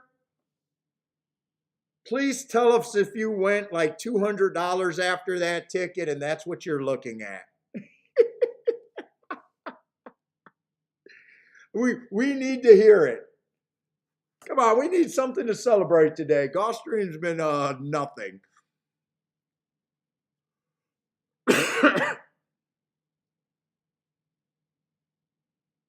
Hey Jay, is that true? Now that would be that would be a good ticket right there. I played the ticket for $100 with 5 singles. That I got no problem with that. That is not a ripoff, or that is not. I would not tease someone that did that. If that sounds like a slam ticket. Now Jay might be pulling my leg, but that's fine. Jay, are you being honest with me? Let me know if that's a joke or honest, because I will say that's a good ticket.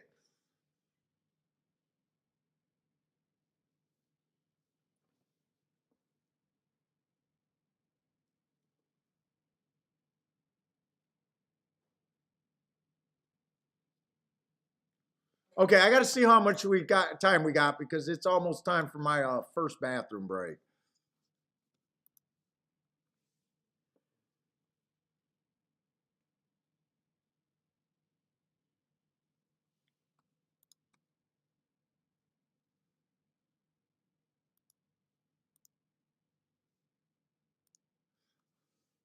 Let's say we got 12 minutes. I'll wait for my bathroom break. Let's look at this race and give us enough time.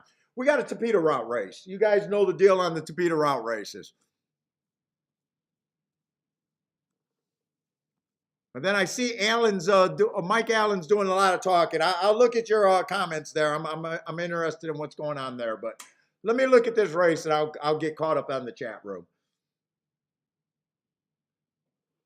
So the Topeka route races, I'm pretty much anti-speed unless they go 25-50.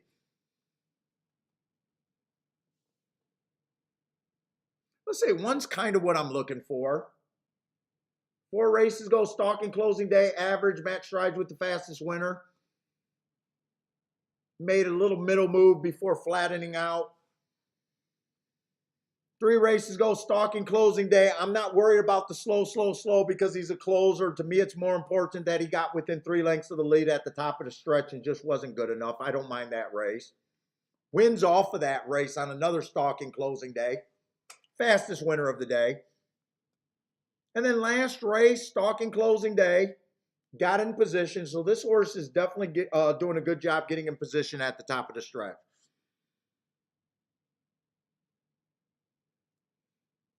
2's out. 4's a little tricky. Looks like a stalker, which to me makes him fit, but he can also get the lead. It just depends on his running style there. 4's the favorite. First race out, stalking day, he came out like a closer. I gave him an excuse. He comes back, tries a mile race, went too fast to win. I like that race, stalking. Broke his maiden, slowest winner of the day. I got that marked a little bit wrong. I need to fix it so I don't mark it on the next form. Average, match strides with the slowest winner for the next 2 calls, which he was. But he broke his maiden at the basement.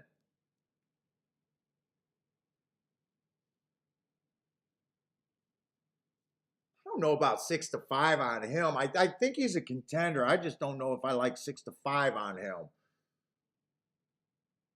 3's been making a little move at a higher level. 1's broke his maiden at a higher level. I don't see where the 4 got that big of an advantage.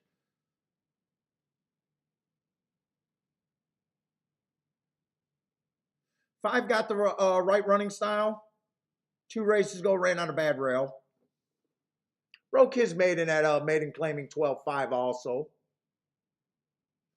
6 is probably going to be the speed. A sprinter stretching out, went too fast to win last race. 2 races ago was on a fast pace.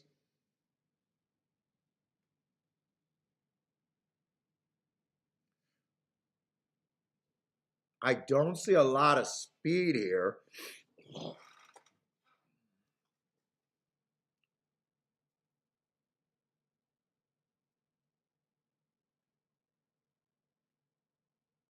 Seven's tricky. I'm not sure what running style we're going to get. He's been on the lead and he's been a closer and a stalker.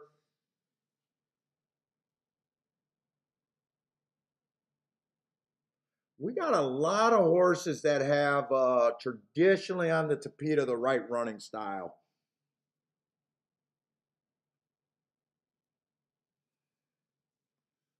We got a 7-horse field. They all start at 17%. 5 to me is the closest thing to throw out so far.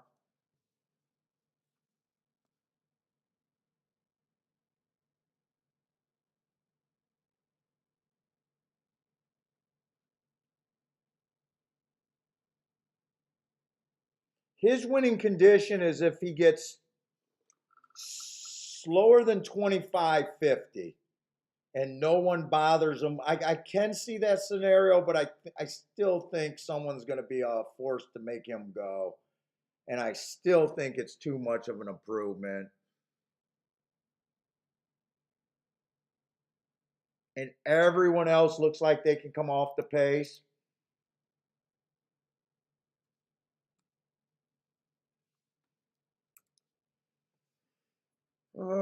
Do I like anyone over anyone?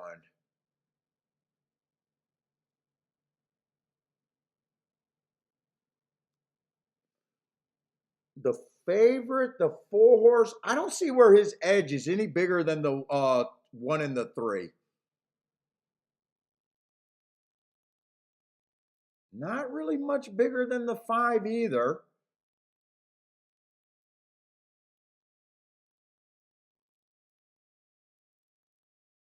I think I just use this 19, and if I want to play these horses, I just play my overlays. I don't have to have an opinion.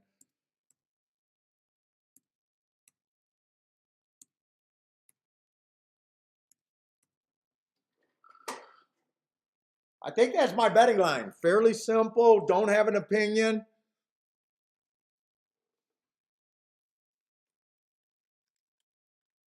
But I still think this race is kind of playable. Shit, my cigar went to shit.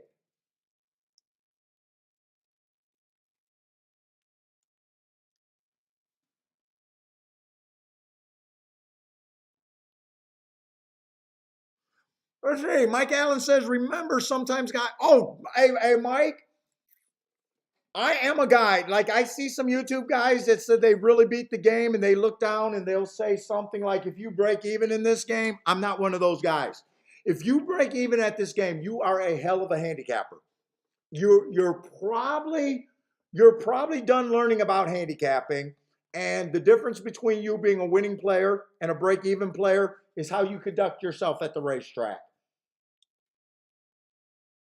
So I definitely agree with that statement. If you can break in I even say if you're a daily handicapper and you daily play and your losses are even less than 2,000 a year, you are right there.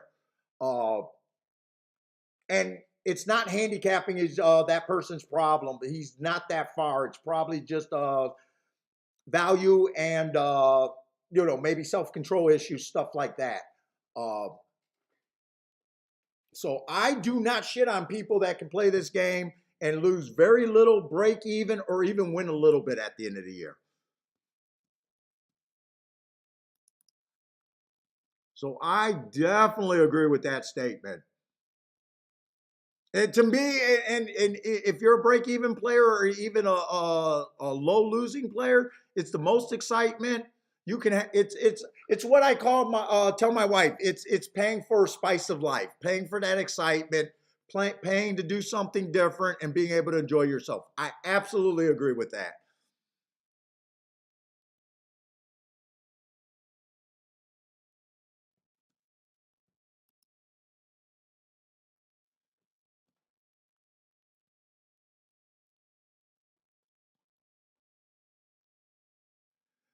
I will disagree with people that go for long shots because that is my winning, and I've been winning for over 20 years now. This is all I do. But there's long shots and then there's overlays. So, people that bet on long shots, I'll hit more 20 to ones and higher, but I'm able to bet them like chalks, and I don't think they should be 20 to ones. So that's the difference on that statement.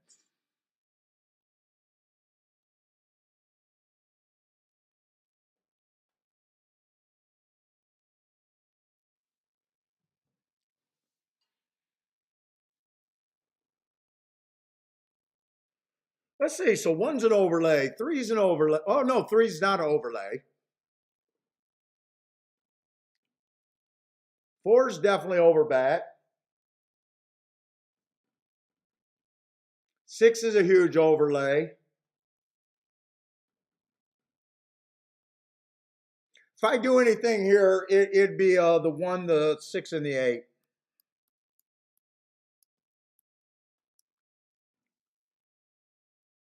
I'm probably not going to get that creative here, though. Exactas, I would be using almost everyone in this race, and that's where I don't want to guess here.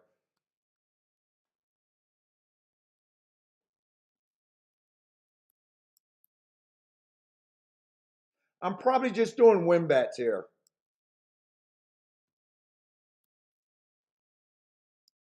And if I think 1 has a 19% chance, 6 has a 19% chance, 8 has a 19% chance, I roughly think I got a 60% chance to win this race, as long as my bets equal way better than even money. So for every, I'm not going to bet, I think I could do the 3-horse Dutch here is where I think I'm getting at. I think I got a 60% chance to win the race. 1 would be my worst outcome, but I'm probably betting 1 2-1 over the other 2 horses. So for every 20 I bet on the 1, I'm betting 10 to win on the 6 and the 8.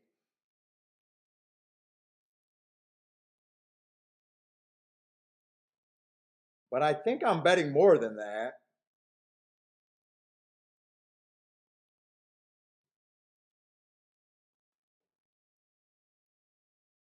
So that would be for every $40 I bet, the worst I'll get, if I'm right, would be 120. So the requirement is I got to get better than even money. That looks like 3-1, 2-1, 3-1. That's better, and that's my worst outcome.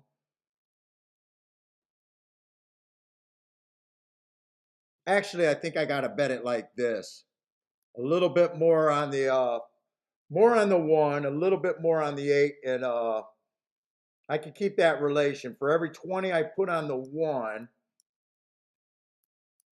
I can still put 10 on the 6. 8, I probably got to beef it up to, I don't know, 12 or 14, maybe 14.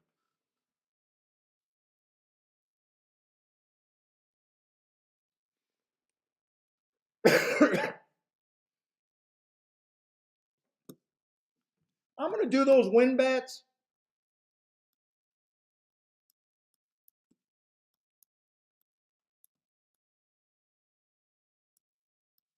I think I will do a little exacta because I do like the 3. Those exactas in a key box will be okay, and that will spice me up a little bit.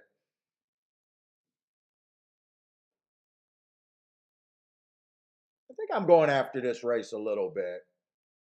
If I do that, I might as well for less do the 168 in a box.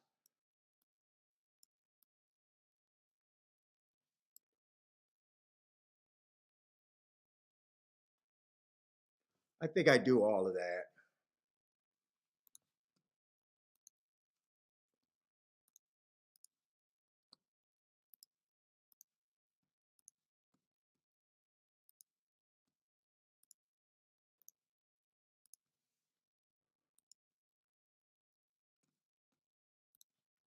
And I hope these odds don't drop too much. I see the 1's dropping a little bit, and so is the 8.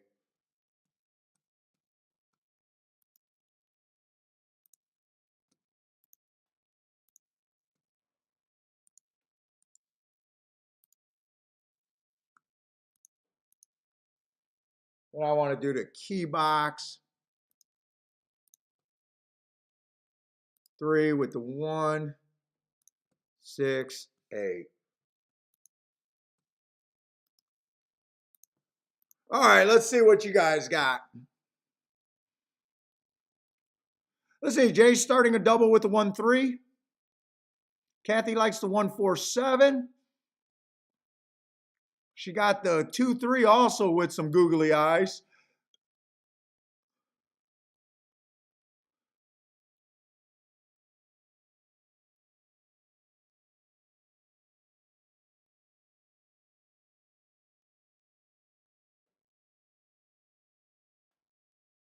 Let's see, Parsons hit a 25-1 exacta.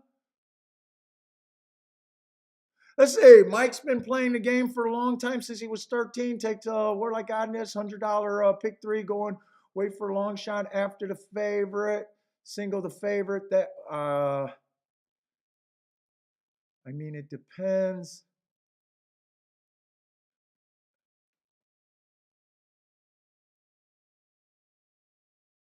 Threes. Going and wait for the long shot after the favorite, single and favorite. That's I'm not completely sure what he's saying there.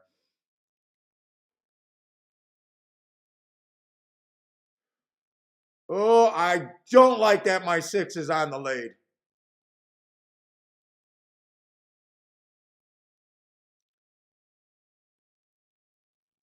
23-1, that's a pace where I expect them to come off the pace, by the way.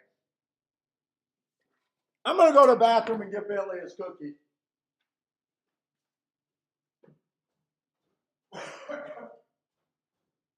Where's my Cookie Monster?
Oh, that was a 7-4?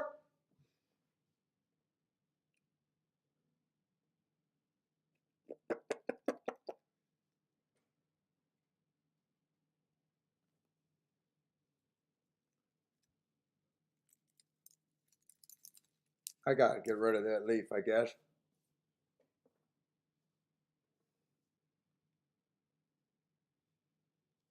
Oh, 3-1 over 9-5.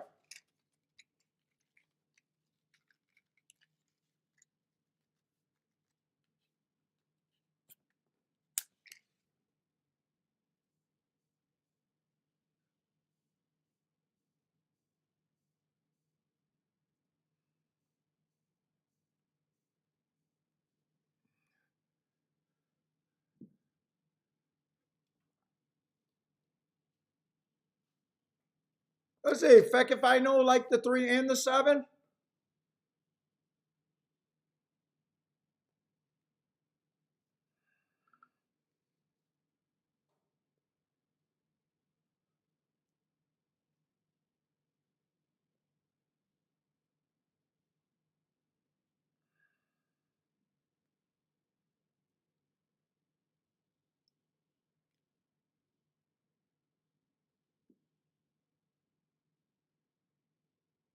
I wanted to beat the 4 there.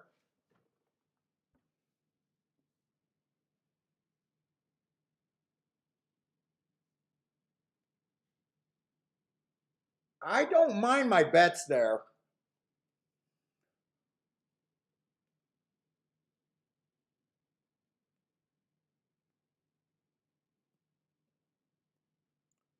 Definitely don't mind my bets there.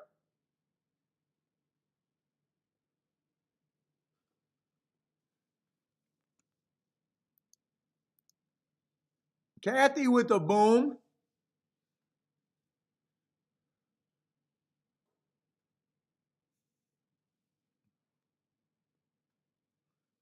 $19 exact over there in New York.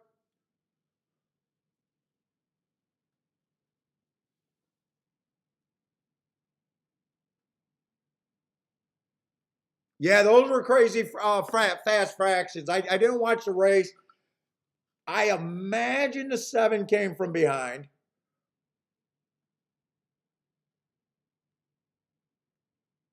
Now, sometimes when I look at these betting boards like this, where I don't have much of an opinion, and I decide to go after a race decently, and I'm just trying to bet horses that I think are overlays, you know, sometimes you feel like, well, I probably should have sat out there at race, but I didn't because I didn't have an opinion. When they don't work out. But so many of these races work out that to me, I take the good with the bad. So I honestly don't mind this race, even though my betting board looks like a betting board that I don't, that it looks like I probably didn't have an opinion.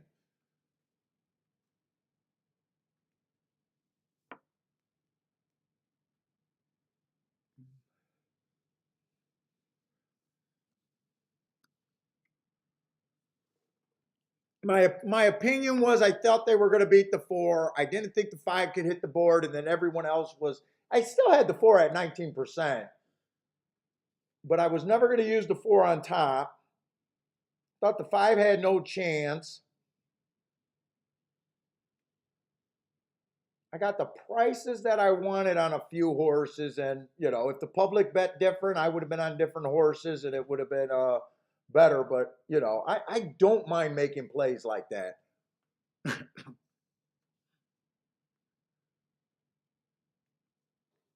I think that's the longest price horse we've seen at Gulfstream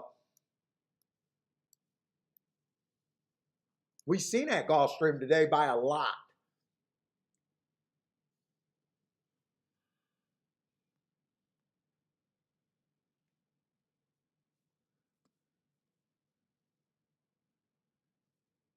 Oh, Kathy got to be creative with the squiggly lines now. She went off the emojis.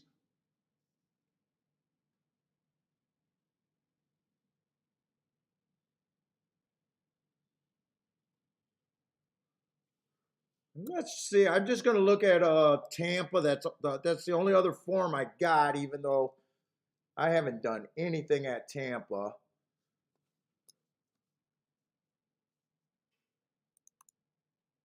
In fact, Tampa and Gulfstream. Gulfstream, I didn't do a tic-tac-toe board, but I probably should. Tampa, I definitely want to do a tic-tac-toe board.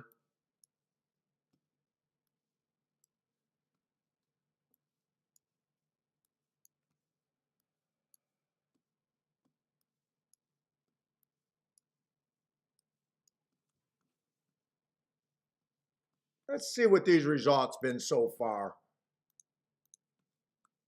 Tampa, if I would have had to guess, I would have been interested in speed and stalkers, probably routes and sprints.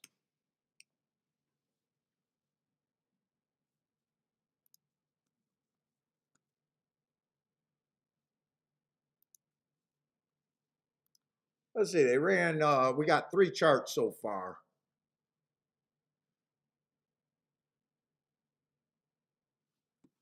First race, 4 went wire to wire from the 3 hole.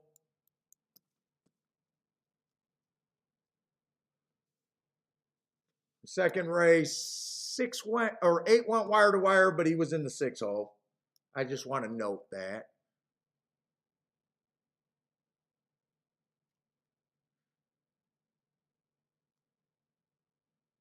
Oh, Tampa actually hasn't been that bad today. They had a 9-1 winner, huh? The 7 horse stalked from the 7 hole.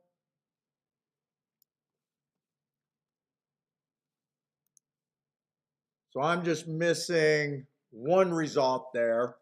Let me do Gulfstream too. Gulfstream, I think they're running on all 6 surfaces today.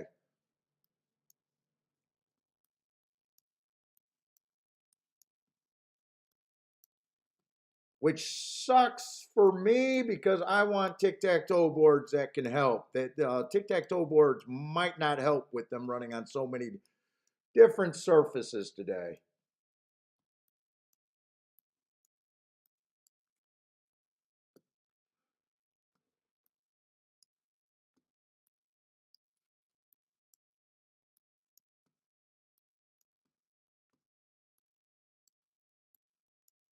I wish everything was just on the dirt and the tapeta today. Let's see what we got at Gulfstream so far. And they've been super chalky, so sometimes that's harder to spot.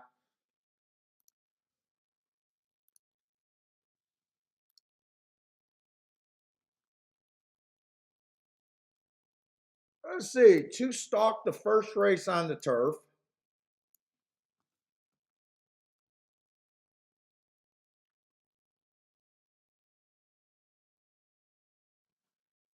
Four went wire to wire on the all weather sprint.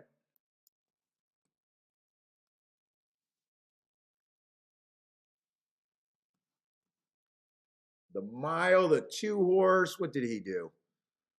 Stalked.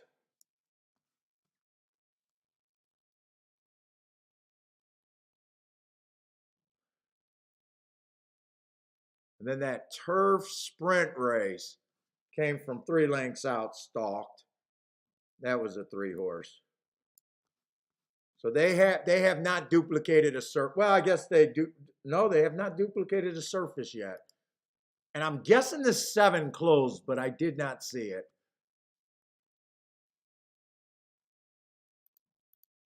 Let's see. Can I see the replay? Let's see. Here's the head on.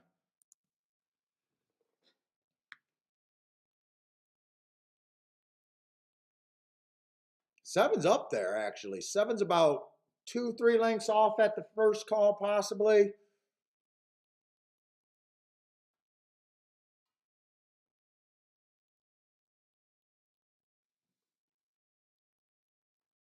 About 3 lengths off, I'd say.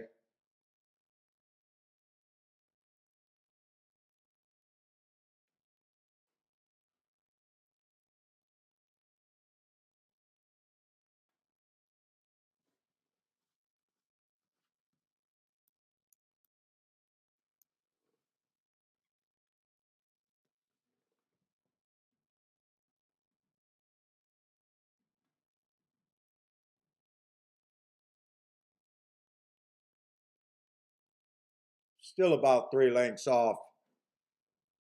Maybe 3.5 lengths off, 3 lengths off. Yeah, maybe 2. Either way, stalked. 8, 1, and 5 were too far back. 6, I didn't want 6 to be on the lead. Was 6?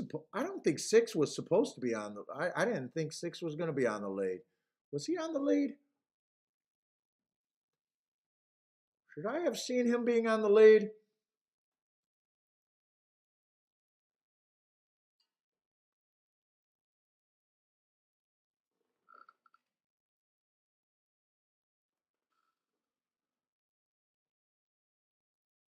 Wait a minute. Oh, okay, wrong race.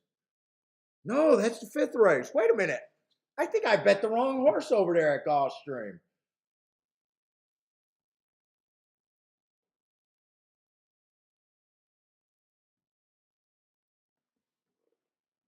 Five horse was not the throwout. 6 was actually the throwout. Wait a minute.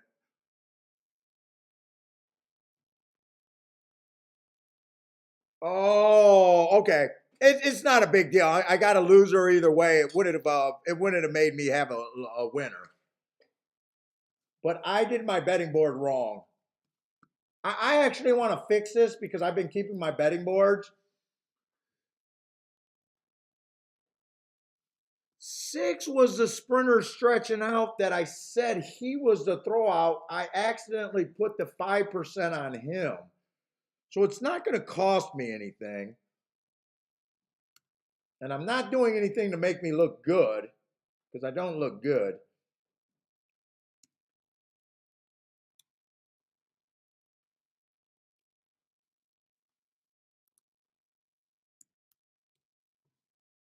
That's what my betting board. So when I did that wrong, I ended up betting the 6 to win, and I should have never. That's why I was surprised that the 6 had the lead.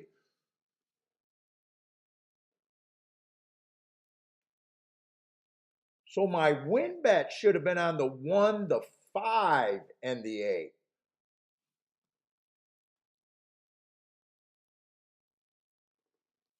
But now I got to make sure the odds were right to see if I could have done that bet. Hold up. I got to make sure because I made a mistake.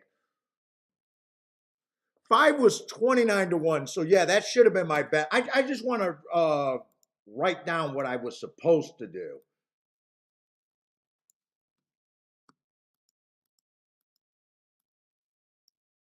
And I'm arguing that I still got a losing ticket. This is what I meant to play.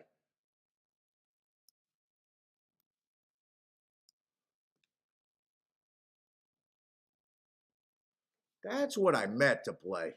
It came in 7-4. It doesn't make a difference, but I want to have that when I review the bet. That's what I thought I was doing.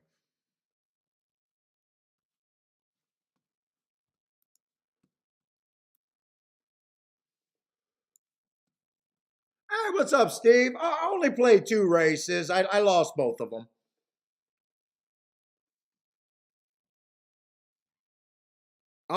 Peter is Marcos. Put it this way. His nickname on this show is the Human Anchor. He wins. I like him way too much. Brother man always calls me out for betting him. I don't look at jockeys ever. And a lot of times I hate him. Although he has come through on a few long shots for me, but we don't think much of him. Put it that way.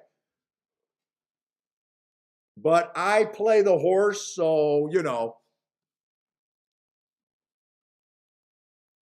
Well, I review my bets at the end of the day.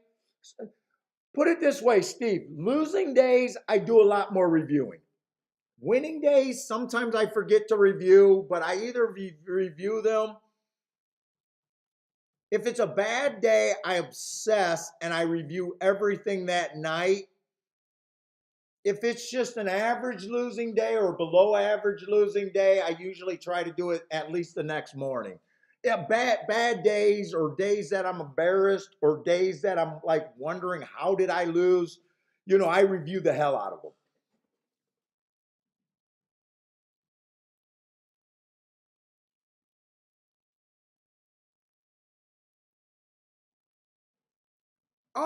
Scott, I mostly just go to my ADW for just the overall shit.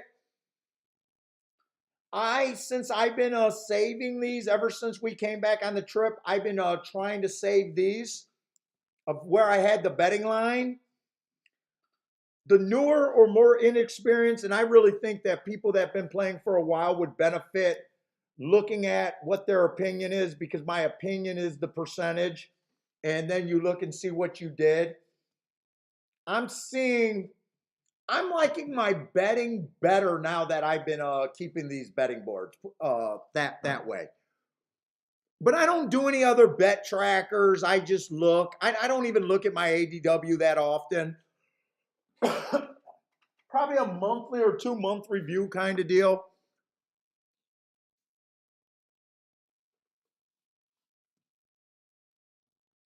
But yeah, you always want to try to review your opinion. You need to know if your opinion sucks or not. And the other thing that I'm really critical is I like to go back and see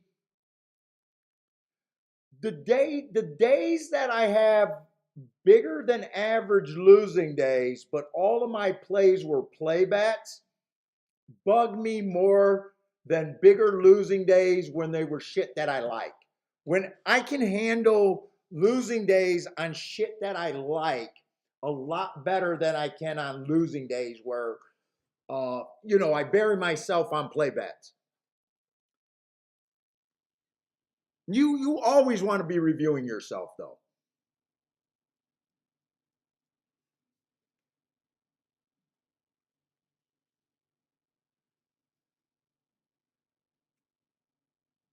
Steve says his bankroll lets him know that he's no good.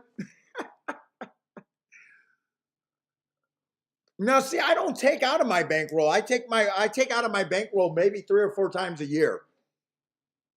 So when I win, I don't minus from my bankroll.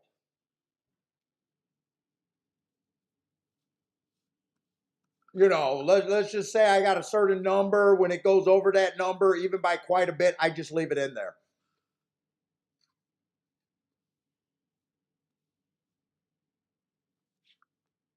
So I only pay myself at the most maybe 4 times a year.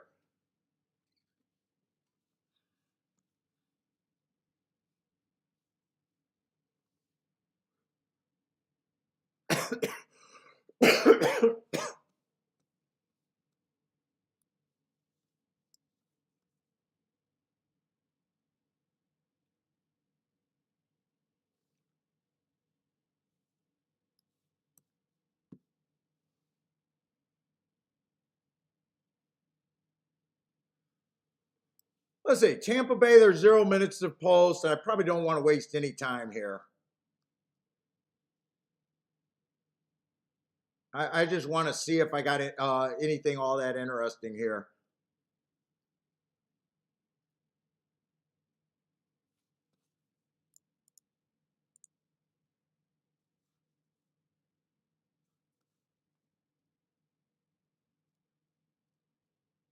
No.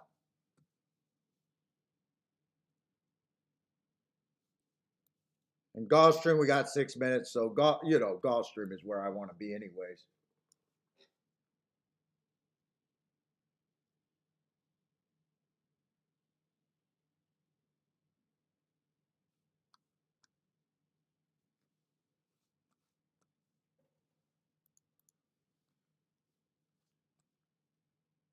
Let's see, and they did scratch that 11. For some reason, I thought they did.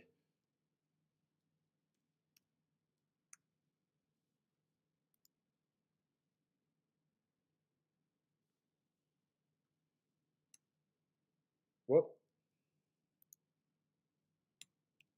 9 horses in the race. They all start at 13-1 before I start messing around.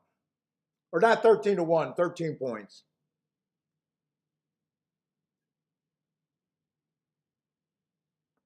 And this is a turf route race.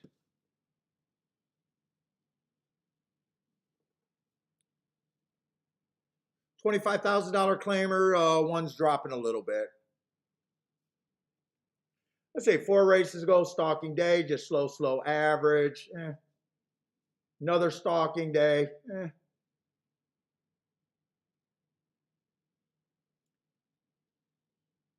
One last race on a bad rail day, going wire to wire on the Tapeta.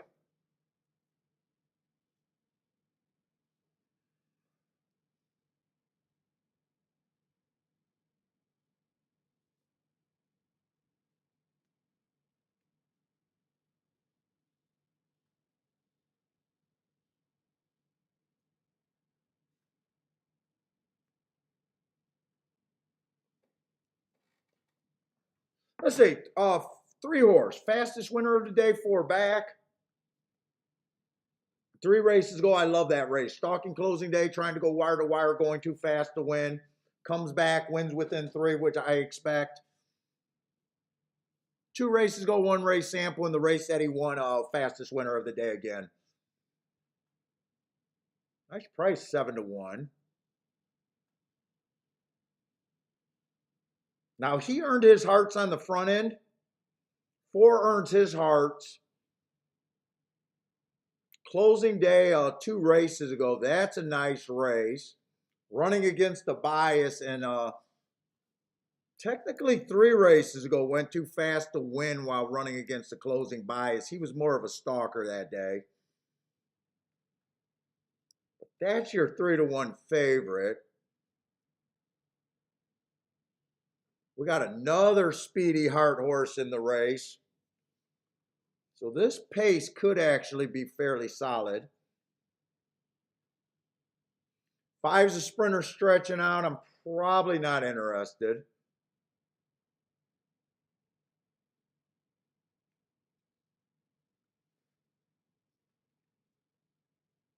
7, my first thought, just feels a little cheap.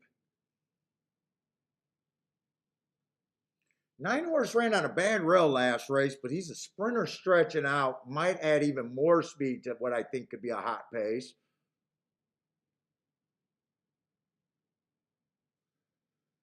10 has speed, making a fairly decent class drop. I think there's a lot of speed in this race.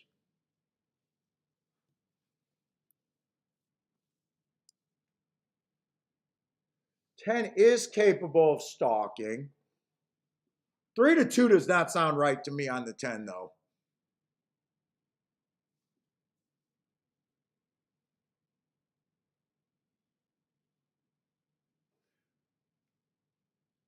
Let's see, they all start at 13%, so I got to be hard on some horses. I don't think I could get to the 5 at this time.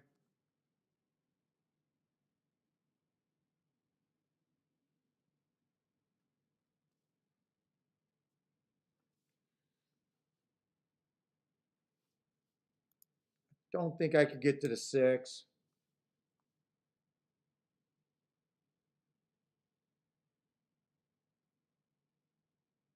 God, 4 I just think is overbet at 8-5. I could get to the 4. I just think he's overbet.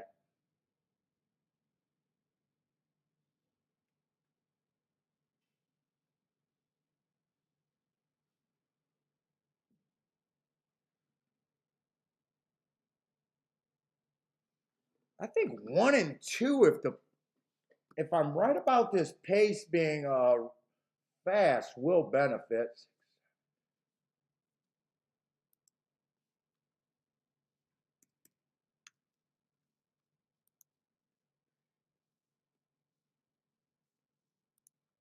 What I got? 7 horses, all that 16%.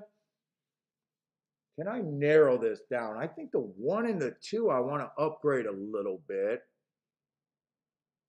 4 should be upgraded a little bit.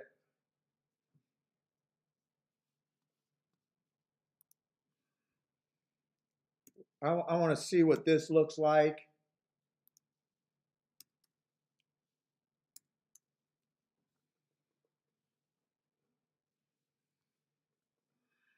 Can someone go wild? I just think there's a lot of speed where I think it's going to be hard to go wire to wire. 1, 2, 3, 4.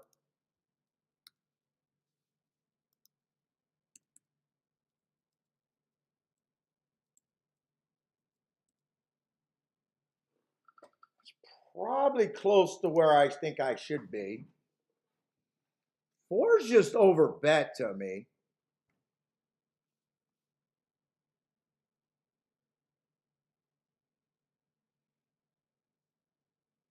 There is some value on the 1 and the 2 if I'm right about my betting line. 20% chance to win on both of them.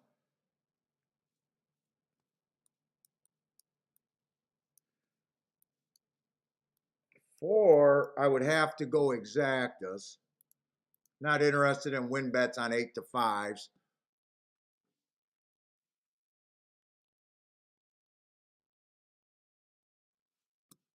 Let me look at that 10 one more time. I think 10 goes to the front end.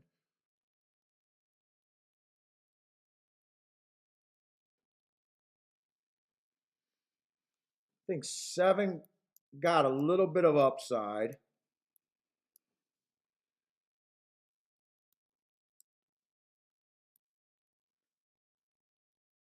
Is there any other horse that I think got some upside?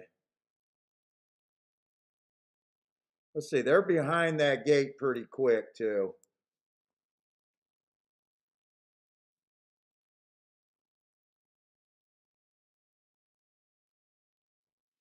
I think I also key the 2 in first and second on a smaller ticket with the 147.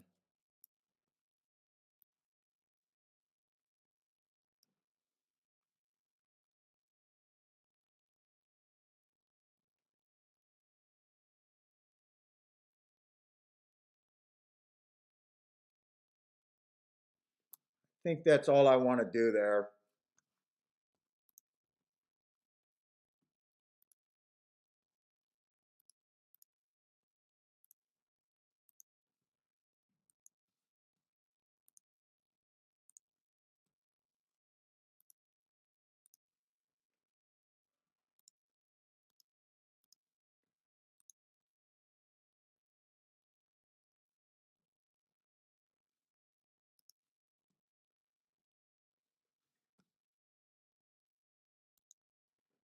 2.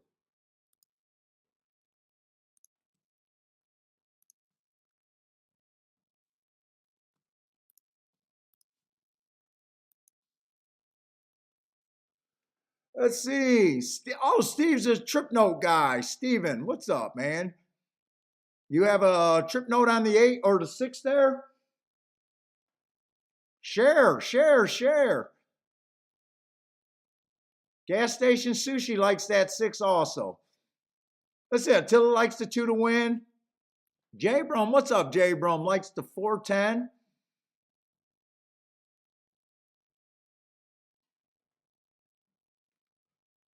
Kathy on the 5. Keep seeing him leaning over on the saddle. 50 to 1 on her 5. What's up, Hector?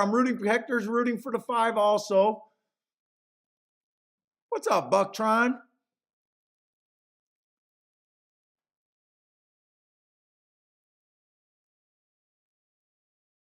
Oh, relaxing music. That's basically my notes. So if you're talking about all my scribbles, so basically I'm a bias guy. I'm a track profile guy, whatever you want to call it. Uh, so I got shorthand. So what I do, I track the races every day. I make a winning profile. Uh, And what I got to do, I got to look up each of these races. So basically, when you hear me saying average, average, or whatever I think the pace was, bad rail, that's just my shorthand. So I'm just reading those gibberish notes.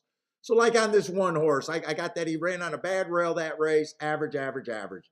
It's just a lot of note keeping.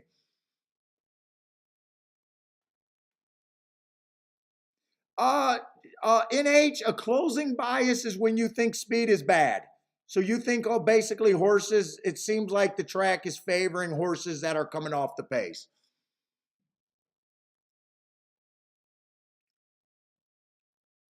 I thought there was going to be a lot more speed here. I did not see, unless this 3 is going super fast, I did not see anybody getting an easy lead here.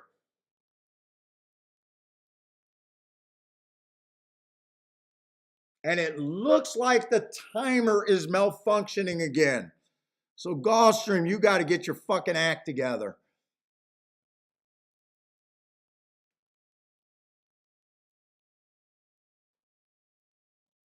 I have no idea what to expect with this pace here.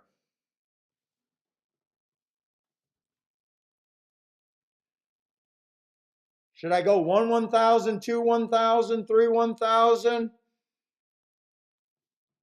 This is not fun as a handicapper.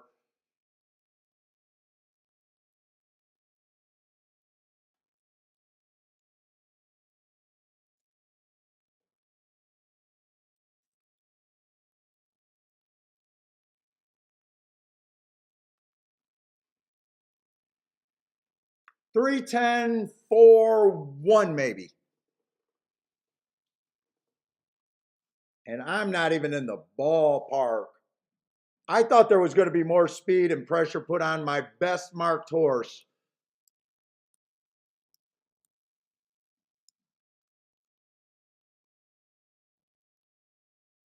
Actually, the best marked horses were closer. 3 and 4, 3, 4, and 5 were my best marked horses. 3 1 at 5 to 1, so a nice price. But I thought there was plenty of speed here. I wish I could see the fractions here. I wish I knew if they slowed it down, if he got away with an easy lead.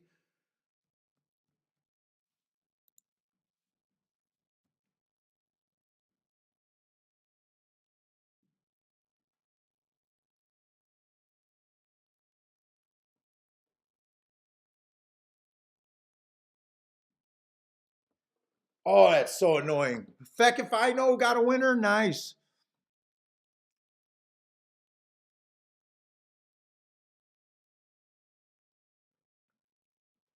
Is turf?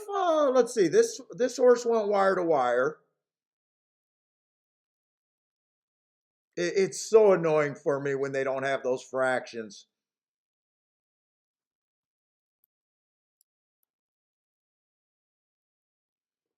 It looks like we've had a horse go wire to wire on the turf, and we've had a horse stalk on the turf.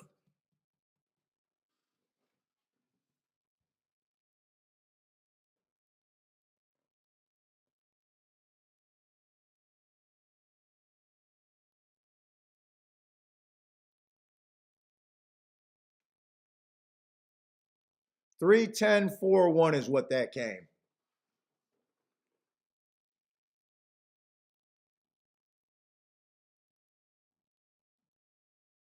I downgraded all the front runners and upgraded the horses that I thought would benefit on the speed duel that I thought I was going to see. It did not end up being a good betting line for me.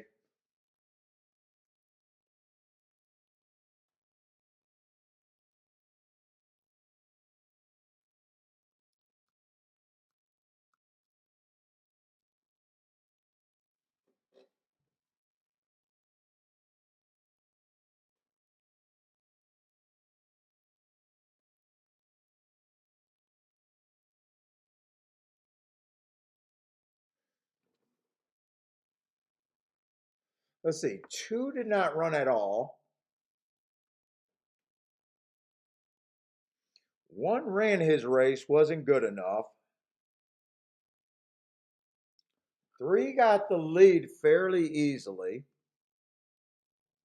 But without seeing the fractions, I had no idea. 4 tried to come off the pace.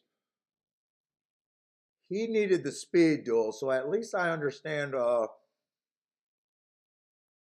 or fast fractions. That I don't know if we got.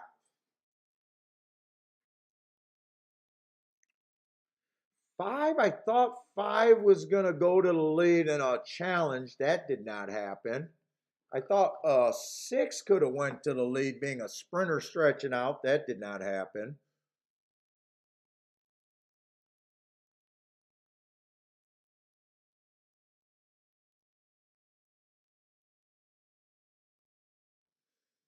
Ten I downgraded because I thought he'd be on the lead, and 310 just ran around like a merry-go-round.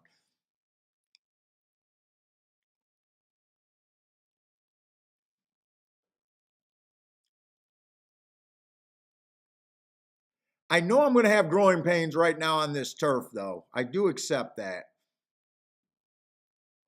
I want to see what we got left today. We got a dirt sprint race that I'm probably going to need to hit. We got another turf route.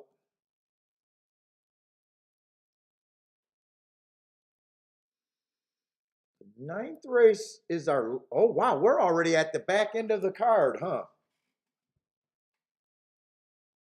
So we got 1 more turf route to look at and 2 dirt sprints.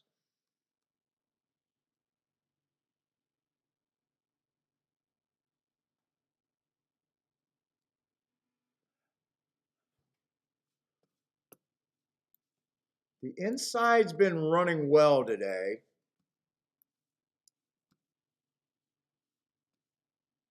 Let's see something.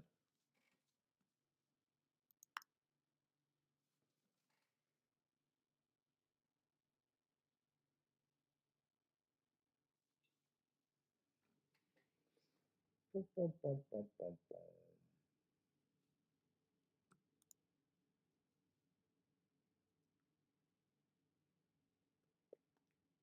Okay, so far on the new turf, speed has not been great, 22%. The inside hasn't been great, 22%.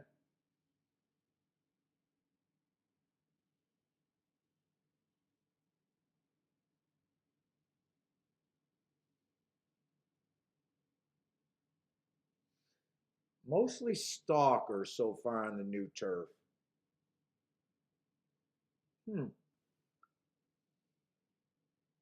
Yeah, the turf routes are definitely making me nervous so far.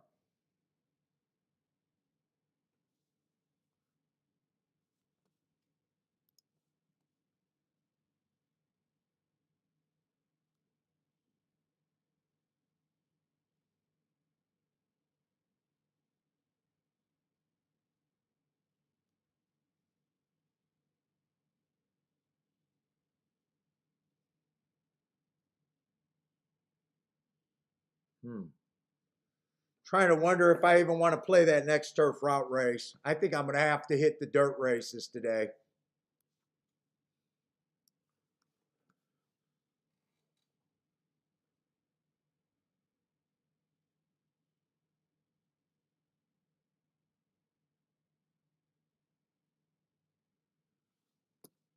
Let's see. I want to see this replay again. It's so hard without a clock to really determine what you think of that race.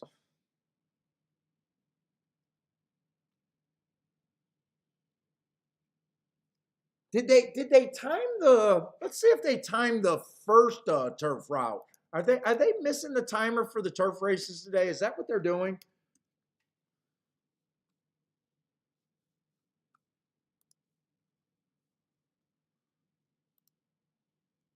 It's no excuse like for my opinions. It just makes you feel like you going forward.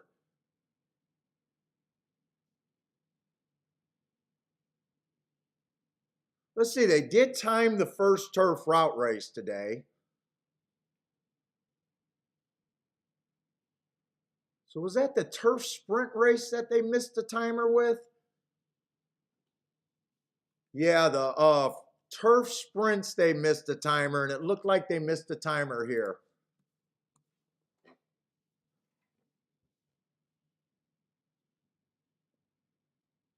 Oh, Hector's getting some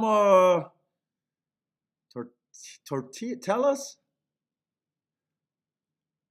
a chorizo.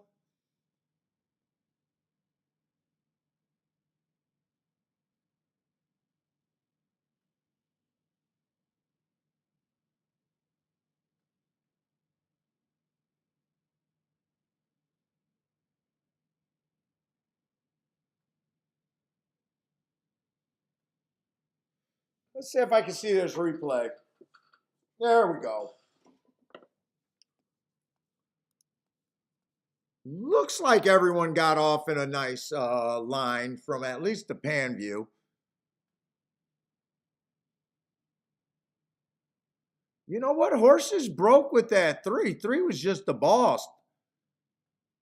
Six was trying. Six was actually up there.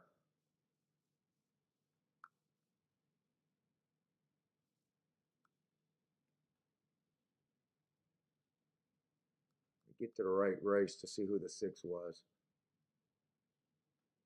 I think six was the sprinter stretch. Yeah, six was the sprinter stretching out. 10 ended up stalking. I thought it was 310 all the way around the track. I guess the six was between the 3 and the 10.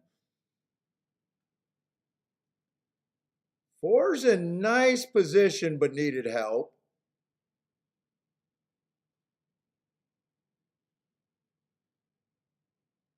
One's too far back and two's way too far back, and my reaching long shot on the 7 was way too far back.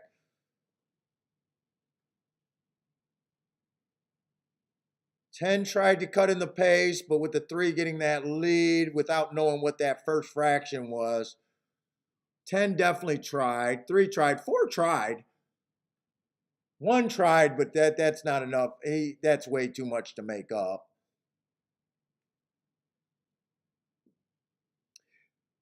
All I can say, I don't know if it's a speed favoring track, but I will say speed's probably not a detriment with someone going wire to wire.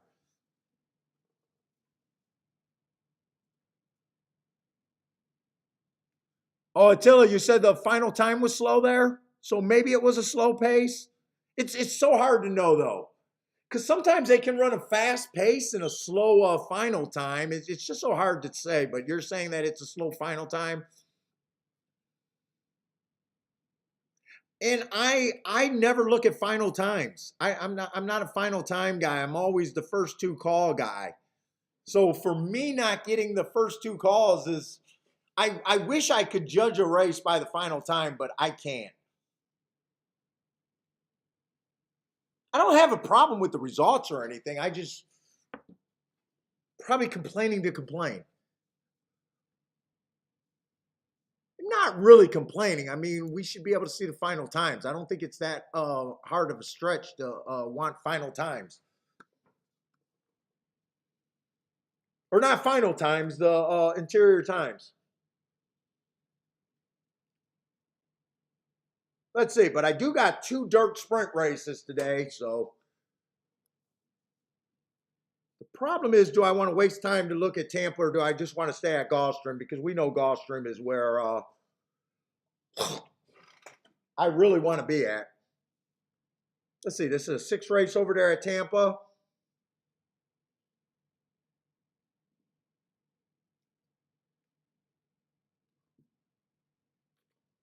One's the, or I'm sorry, the 2 horse done. Nothing wrong at Tampa. He is the favorite, though. My only problem with him is the price. Fastest winner of the day, first time out, second race out, just missed that 25,000. Went too fast to win, so I believe he has a good excuse. I'd be interested in looking up those Hawthorne races if I got enough time, but I don't know if I really is all that interested in this race because one or the 2 horse does look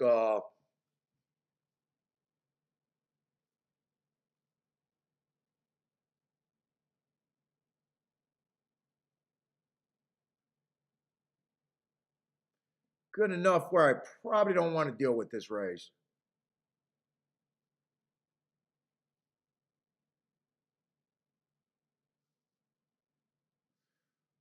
3-1, 3 ran 3 races, go on a speed favoring track, comes right back and wins. Got an asterisk on that speed favoring track, and then last race at allowance 1X, Matt strides with the fastest winner before getting put away. He's interesting because the 2 went to 25,000 and he went to 1X. So you figure 1X is probably stronger than that $25,000 race. But 2 to 1 is not any great value.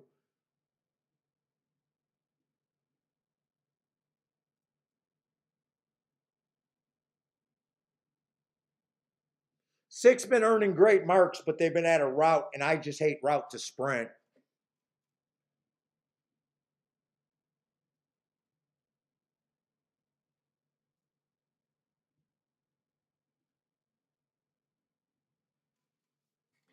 I'm going to look up that Hawthorne race, those 2 Hawthorne races real quick. This horse got some speed.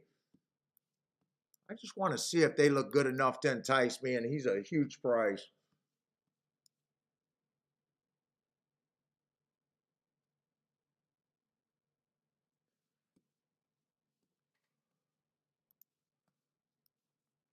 Let's see, that was an inside early pressing day. So he had the 5 hole. He was at a disadvantage, according to my notes. Just average, average, average that day. Running against the bias. That's the upside.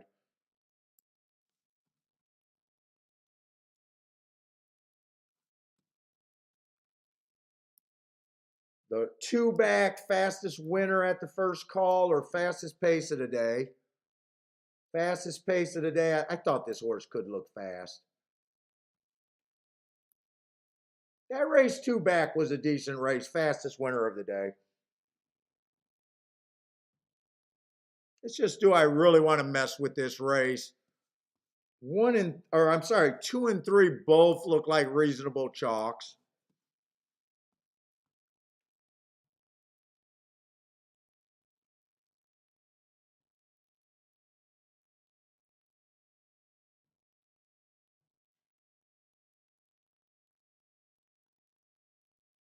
If the pace breaks down, the 4 got a little bit of upside there. He ran on an early pressing day. He was more of a closer and ran a decent race. Average, average. Matt strides with the fastest winner there.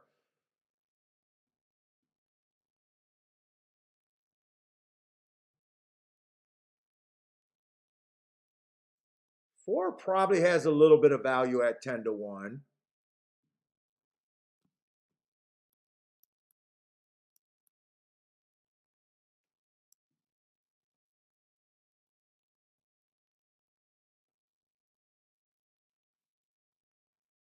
Six horse got some great marks. He earned those marks at a route, but he ran a lot of 7 furlong races. I might not want to sleep on him, actually.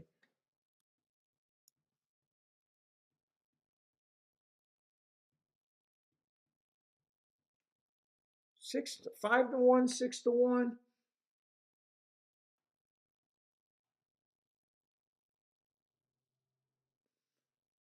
Two's a little suspicious going to that 25,000. I do believe he's the horse to beat.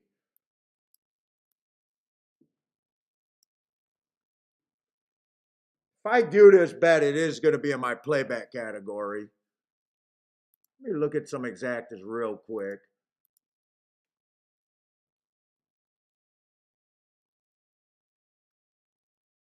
Yeah, I'm in a position where you got to beat the two.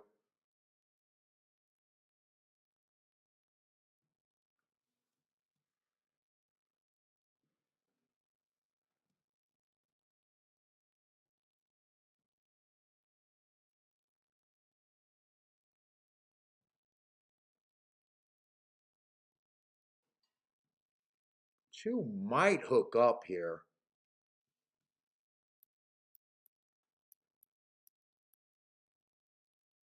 4 and 6 to win. 4, 6, 1 in exacta box. I think those bets got upside here where I'm willing to take a small shot here for me.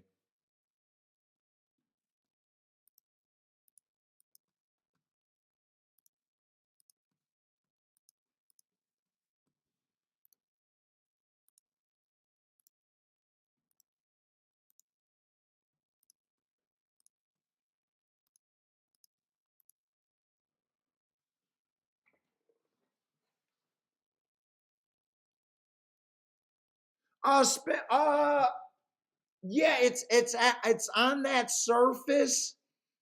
It might not be on that distance. I do group them for sprints and routes. So I might be comparing a 7 furlongs, a 5 furlong, and a 6 furlong race together. So you know, tracks that change distances a lot of time, but I keep them in the sprint category or the route category.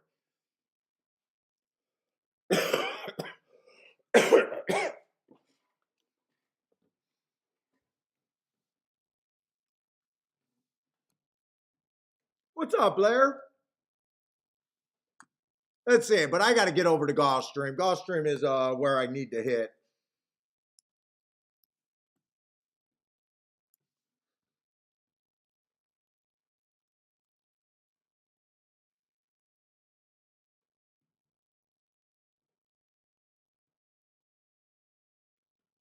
And I'm just because I'm on short time, I'm going to start with the favorite here. Let's see, the 7 horse. Let's see, Gulfstream on the dirt. Post 7 is where they drop off. Gets harder to win. I hate his running style. Absolutely hate his running style. Nowhere I want to be on him at 2 to 1. First race out, I got slow, slow, slow. Second race out, I got slow, slow, slow. He wins that race at a track that I'm not familiar with, Delaware, that I don't track.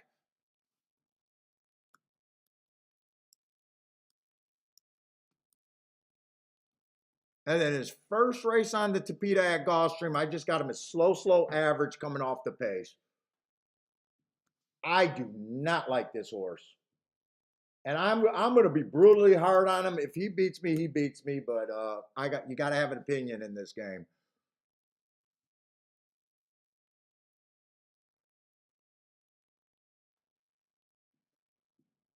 Let's say 4 at 5 to 2. I actually like. 3 races ago, it was an inside speed day. He had the inside, but he broke a length behind. When it's a speed day, every horse went wire to wire that day. So even though he was 4 by 1, I thought he was at a disadvantage there. Comes back, bad rail, early pressing day. I think that's an okay race, but not crazy about it. Last race I like, but I'm looking at him because usually you get hearts and triangles being a front runner. He's actually a stalker. He's one of these horses that I keep thinking can get the lead, but a lot of times they don't.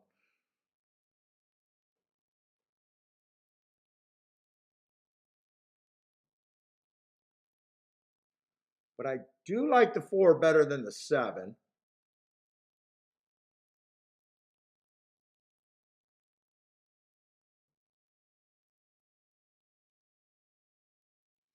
I think the 2 is interesting here.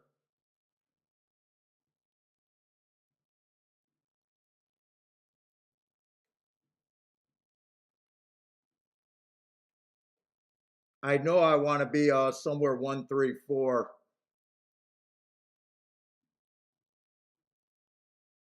Five's tricky. He ran on a bad rail first time out at Gulfstream. Then he went to 2 minor tracks. He won at Thistle Downs, won wire to wire at Maiden Special Weight.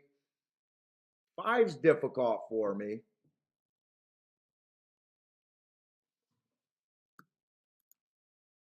I don't think I'm interested in the outside of this dirt race at all at Gulfstream.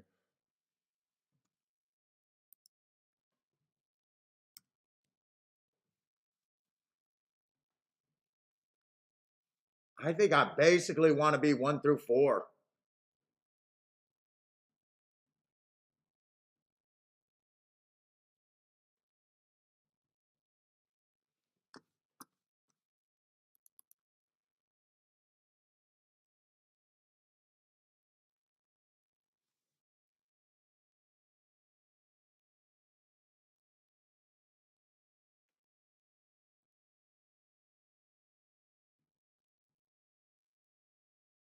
Who won at Tampa Bay? 2 or 6? I can't tell who they're trying to focus on. 6-2? I'll get the win ticket. I'll miss the exacta though.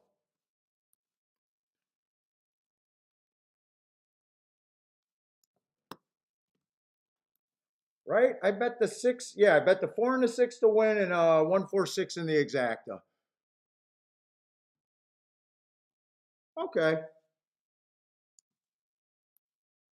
It's not bad. Let's see, I got to get back over to Gulfstream.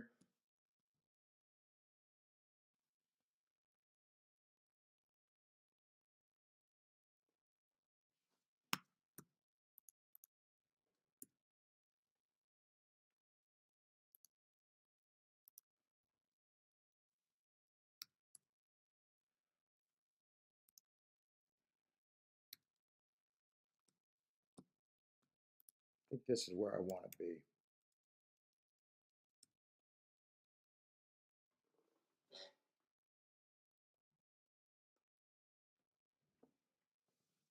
Let me look at these exactas and everything. I got to figure out how I want to play this race.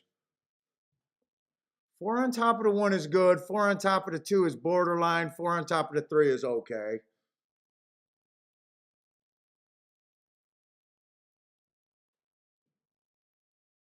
I think I want to key off the 2 and the 4 here.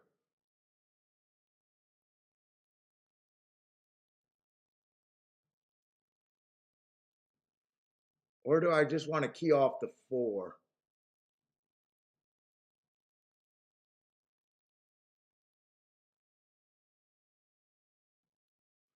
I or do I want to key off the I think right here I want to be 1-2-4, and it's just I want to 1-2-3-4 is where I want to be in the exacta.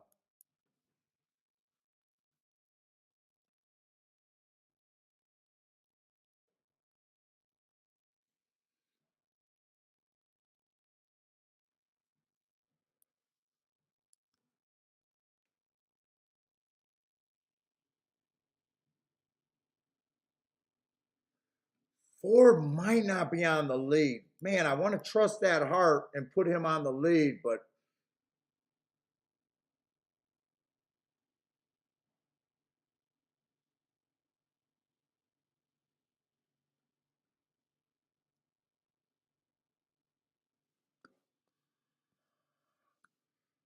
fuck, I need to play this race, I think.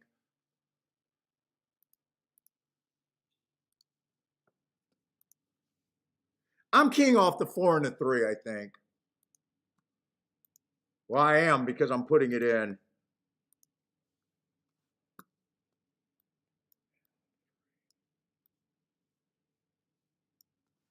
I wish I could have checked the exactas to see if I could have done a 4-horse box. I'm not sure I could have.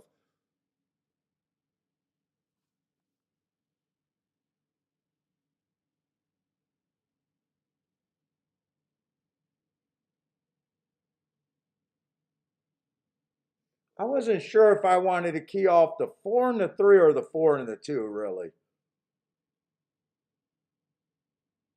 I'm not doing a win bet here.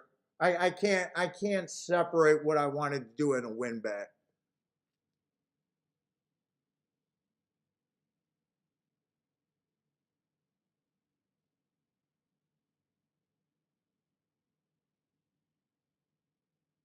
I wanted whoever got the lead in the rail. Oh, this is tight.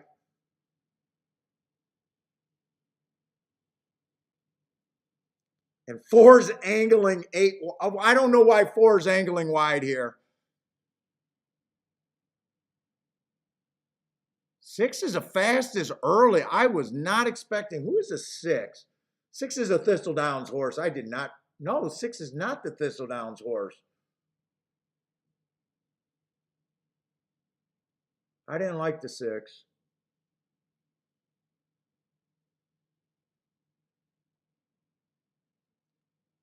Come on, 2, get through, but I need the 3 or the 4 to get second.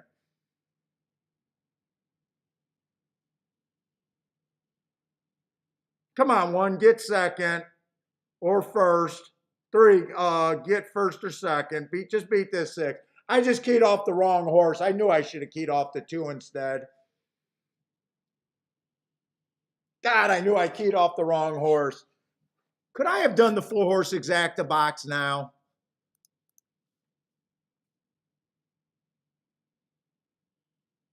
Well, if I did, it would have been a winning ticket.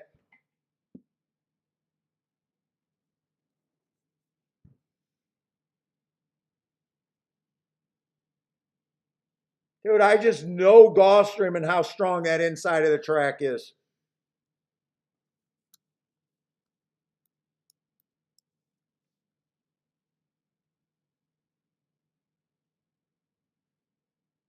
And really, I should have keyed off the 1 and the 3 and forgot the 4. Four's a ticket that's not even that great of a ticket. The 1 and the 3 I both have at 3 to 5, 7 to 2. Not 3 to 5, 7 to 2. They were both overlays.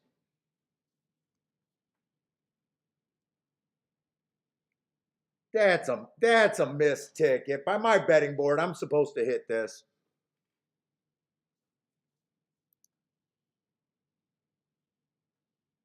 Blair says easy money. Yeah, I think I messed that one up. I should have. Dude, I always played at the biggest hits, and I did it there, and that cost me.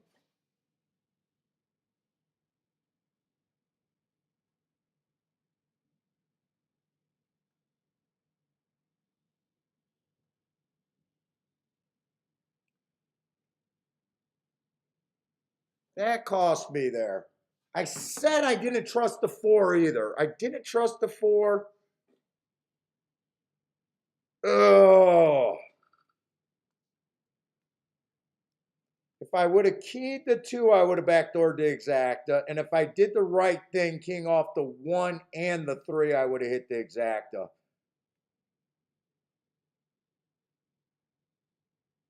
That's an extra execution, or that's an execution loss right there.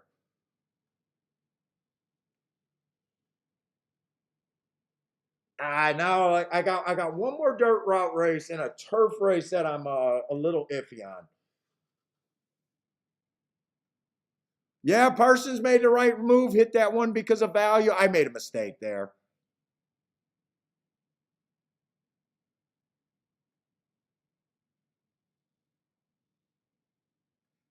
Oh, Steven, I got definitions that I use on the show. So my definitions is if a horse goes wire to wire, that's pretty easy to see. My stalking definitions is 1 to 4 lengths off the lead, and my closers are 5 lengths off or farther. I would just on my definition, I think the 1 horse stalk there.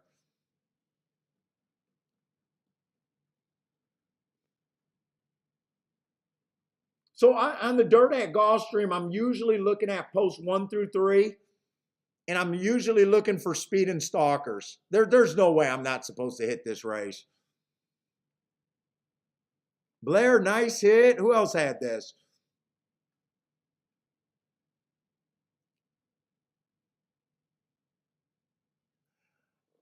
And it's kind of first and second call, kind of. It, I'd say the first call to me is more important, but I do give, especially in the route races, that second call some push there. Let's just say a horse, let's just put it this way. So let's just say at the first call, a horse is 2 lengths off the lead. But then at the second call, the caller has him 5 lengths off the lead. So he was 2 lengths, then 5 lengths off. I would go to the second call and say that he closed that day. Kind of deal. If he was 2 lengths off at the first call and maybe only went to 4 lengths back the second call, I would say that that's a stalk. So it's a little, sometimes it's a little tricky.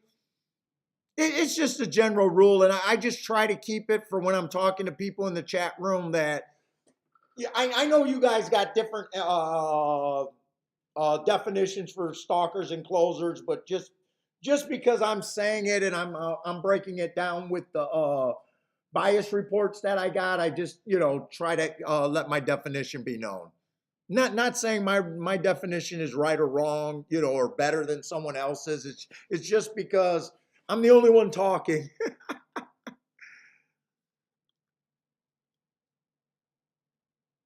Take it easy, Hector.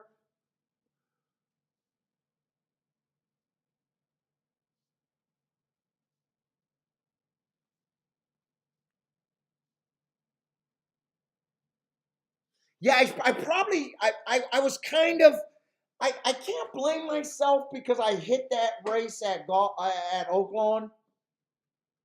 If I didn't fuck around there, I was kind of running out of time. I knew exactly where I wanted to be in the exacta.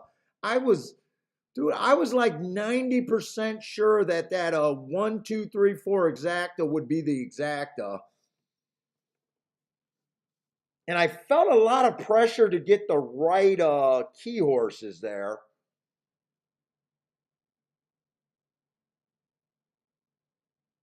I should have probably just went with the inside horses. Would have been safer overall at Gulfstream. Eh, today's been kind of a tough day, and I wish I would have made the right decision there.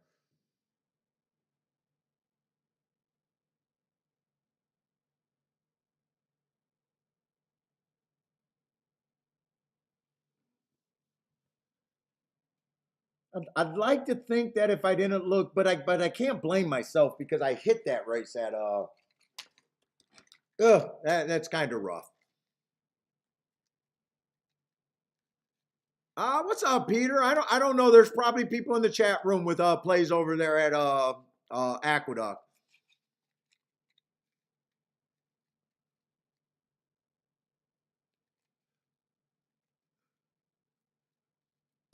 People are probably playing Oaklawn, but I'm only capable of doing 2 tracks at a time. So Gulfstream is my main track, and I just settled on Tampa today.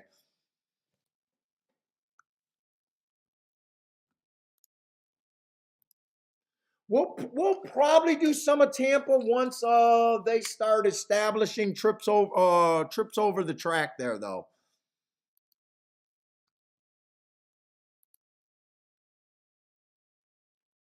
At Oaklawn, I think I said Tampa, but we'll probably be looking at Oaklawn sometime this year.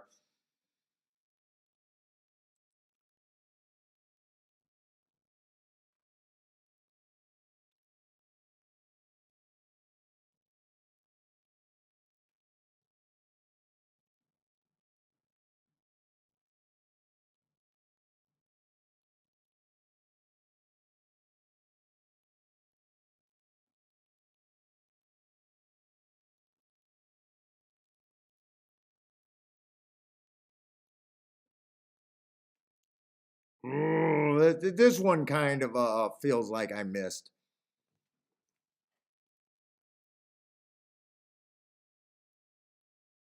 I just want to watch this replay, see why this 4 had to go wide, because that's a terrible move by the jockey there. 6 did a nice job getting to the rail and showing speed. I did not see him getting the lead for any of this race. 4 didn't break great, and it looks like he just chose to go wide. I have no idea what that ride on that 4 was.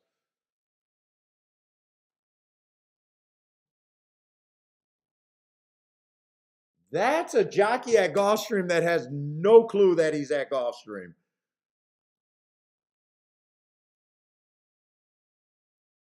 Edgar Zayas had no clue in that race. Or he had a clue and did not want a 2-1 to 5-2 horse win.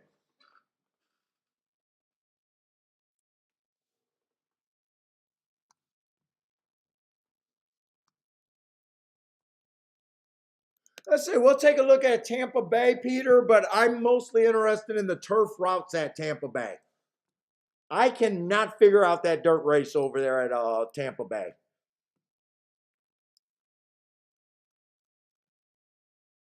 And they're off the turf today. Let's see what we got there. Well, we can look at this race, though. Let's see, the 3 is out. 9 is out, fairly big field.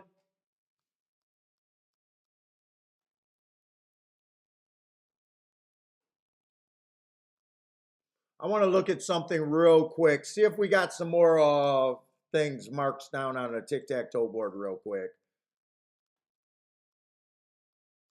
I don't know if we've seen that many route races today, honestly.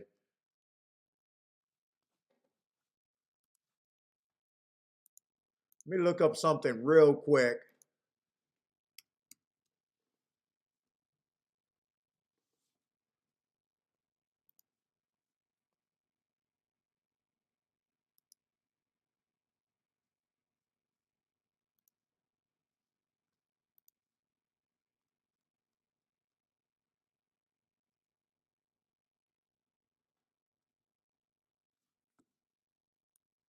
Another horse stalked.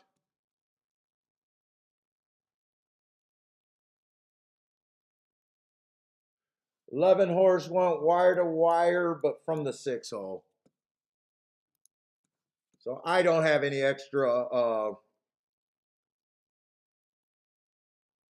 Let's see, 1 got speed stretching out. This is maiden claiming 16,000. Let's see, first race out, inside early pressing day, ran against the bias there, comes back, bad rail day, stalking day, tried to go wire to wire, went too fast to win. I actually like that race. Comes back, average, slow. Usually after a horse earns a heart. That's my best mark if you guys are new. They tend at a high rate to come back and win within the next 3 races if there's no bias excuses. He ran 2 races, didn't really improve all that much. This would be the 3rd race there. 37 to 1, I might be a little interested.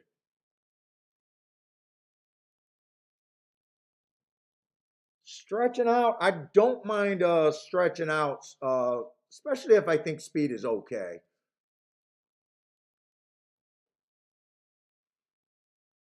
Let's see, the 2 horse bad rail, slow, 2 races ago was should have been nowhere near that bad rail in the 5 hole. That just looks like an ugly race. Last race, early pressing day, again slow, would be hard for me to get to the 2.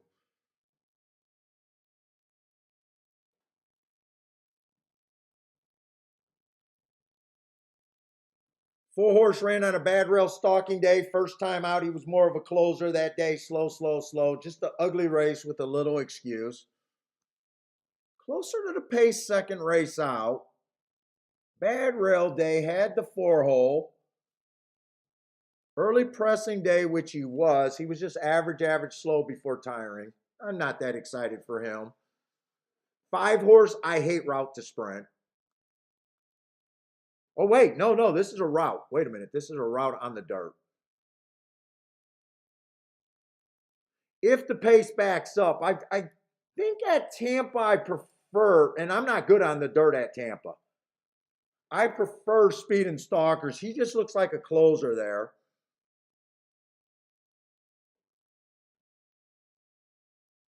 But he's a closer with a sign of life. Of 2-1, I'm probably not interested in him at 2-1 though. He's a closer. He got in position two of his last four races. There's a sign of life there. Let's see, 6 ran on a stalking day, 4 races back, just slow. I do like that race at Gulfstream 3 races ago. It was a stalking closing day. He went fast at the first call while dueling, running against the bias. I do like that race. He did improve next race out. Again, stalking closing day, technically a stalker, but was up on the pace. He's a long shot that I'm interested in. I'm a little interested in 2 long shots so far.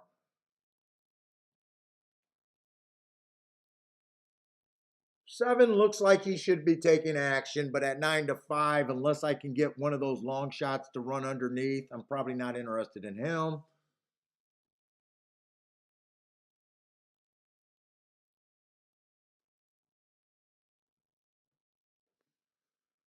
8 horse, I don't care for his last race, even though I gave him an excuse for running against the bias and press style. I'm just behind on my notes at press style.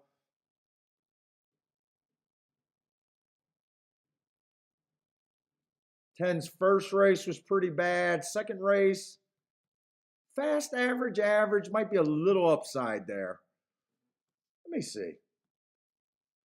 10 at 8-1. I'm definitely interested in the 1, and I think it was the 6.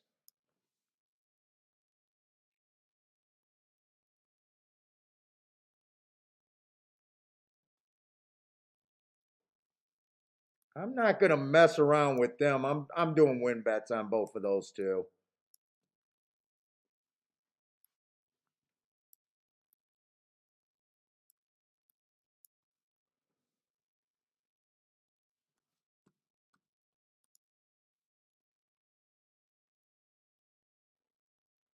Let's see. I want to check the exact as 5 and 7 on top of the 1 and the 6. And maybe even on the 10.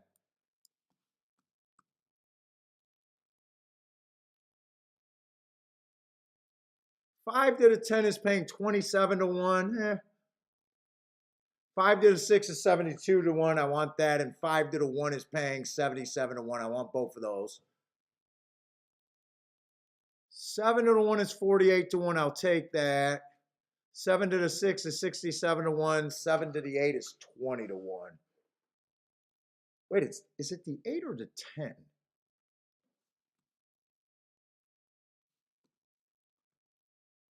It's a 10 horse.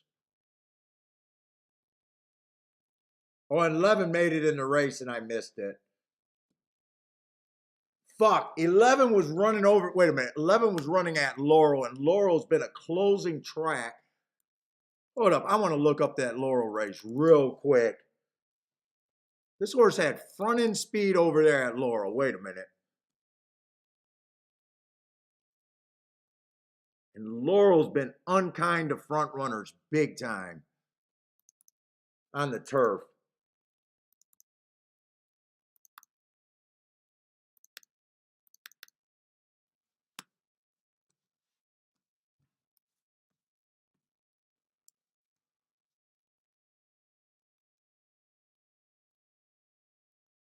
Oh, that was actually an early pressing day.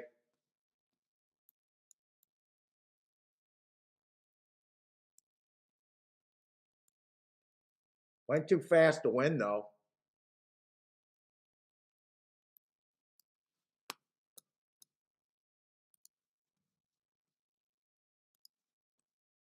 Check these exactas again. 7 to 11 I don't want. 5 to the 11 is still okay. 5 to 11 is okay.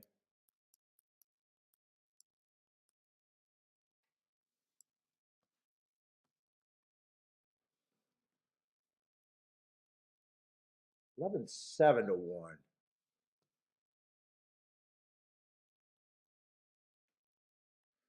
I wish the 11 wasn't in the race because he just adds more speed, I think.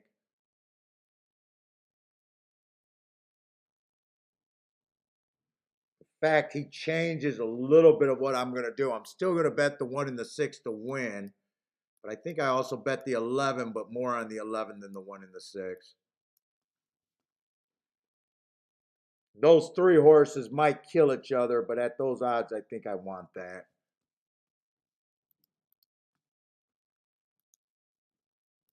Let's see, do the 1 and 6 bet. 11, I got to have for more.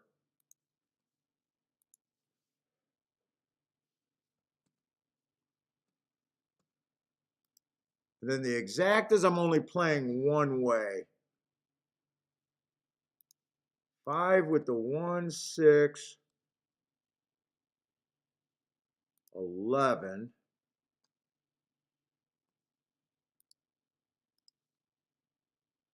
And then 7, I couldn't play the 11. Not paying enough.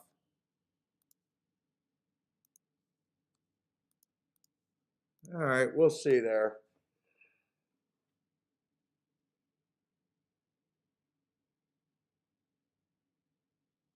Although this race at Tampa looks bad. But this race catches my eye big time.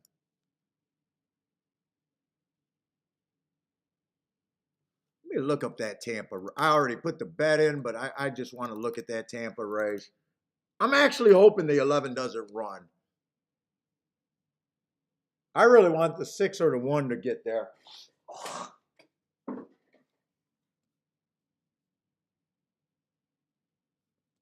Let me see that Tampa race.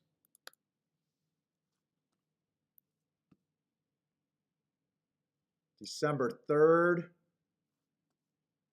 Bad rail stalking closing day. Let me write that down for my notes. So no excuse.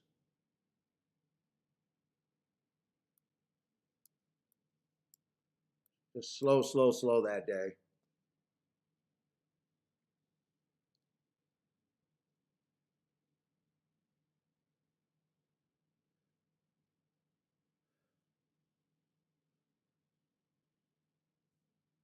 I think I want the 1 to squirt away for as long as he can. If I can have the 1 at the top of the stretch with the 3-horse lead, I like whether he dies or not, that's what I want.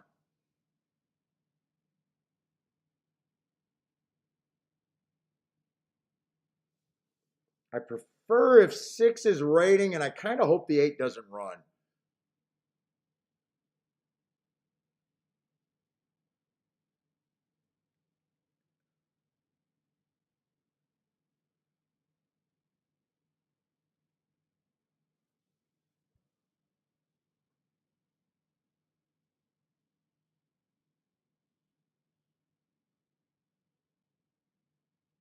Let's see, Lloyd with a boom at Aqueduct had the bet down in the exacta.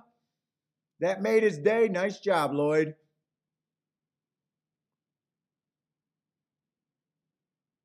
Let's see. Steven says the 7 horse is a horse to beat, but no fun at 8 to 5. It's 2 over the 11 for him.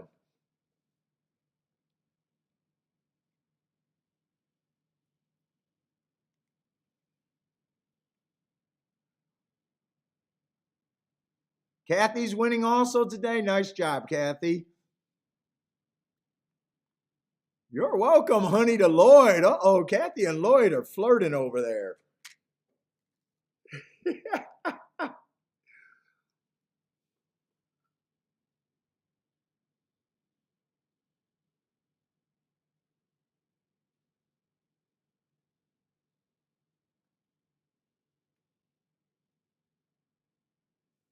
Shit, in Gulfstream Park, I got to look at because I got 2 minutes there.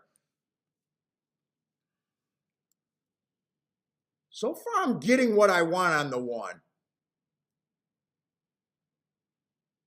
Hope he can have the lead at the top of the stretch. 6 is not running.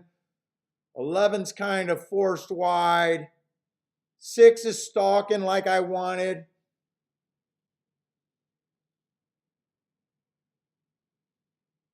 Come on, bring this 1 and 6. Keep 6 interested. I think 6 is falling back right now. 1's getting hooked by the 4. Ah, shit, this is falling apart.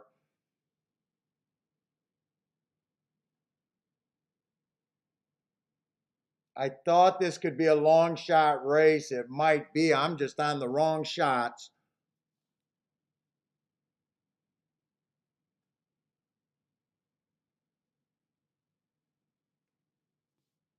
Come on, 6.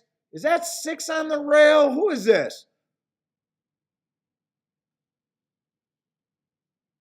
Fuck, the 4's going to beat a monster. Oh, no, 7's going to beat the 6. All right, 4's not going to be. It came in 4, 5, 7, 6. 1.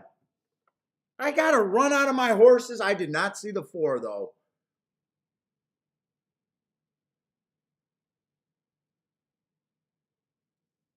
Joshua with the boom there?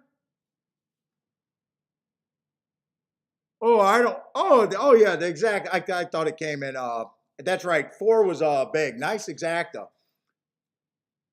Finally had a winner, Joshua. Who was that 4 horse?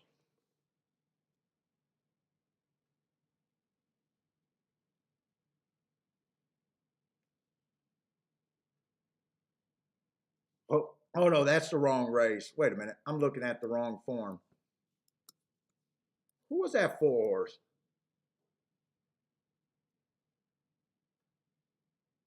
Just lightly raced with a excuse 2 races back.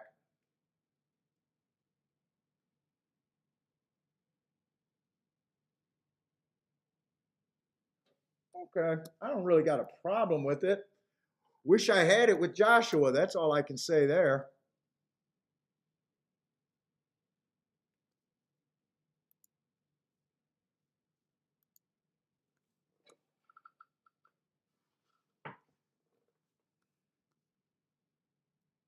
All right, I probably need the late double or something.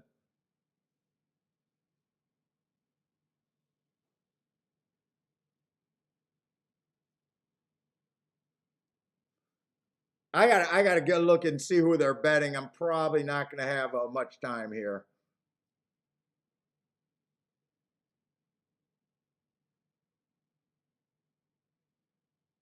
They're betting the 6.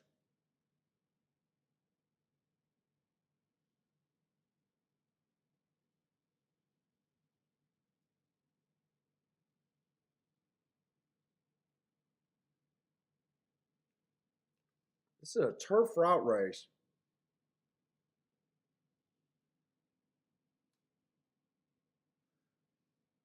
I probably don't want to play this race. I'm kind of wondering if speed is good and the inside's good, though. It's kind of my thought right now. I probably just sit out and watch this because I'm not that confident. Well, they're off. I don't have a choice.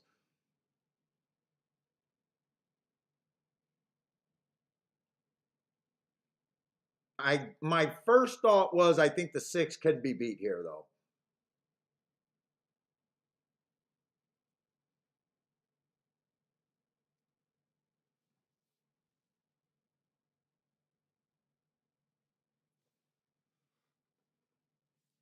Seven looks like he's forcing this pace, and this looks like this is going to be fast. Why is 7 going that fast? Wow, what the hell? What? Why is he going this? He's really opening it up on them.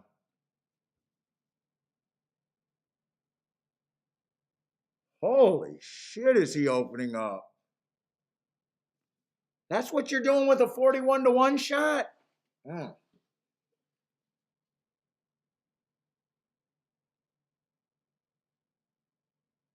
He turned everyone into a closer.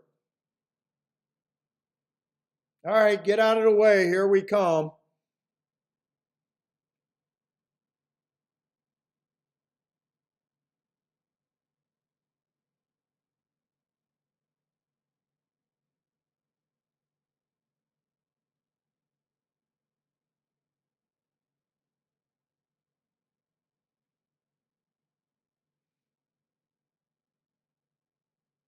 2-4. I said I was thinking that it's inside. I don't know what this asshole did on this 7, and I don't know why he did it.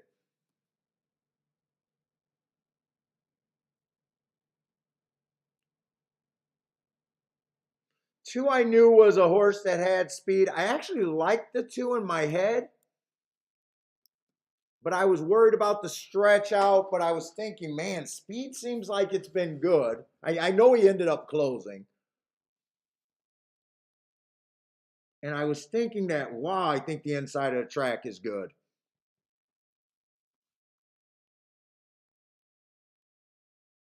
And I thought this 6 was getting beat.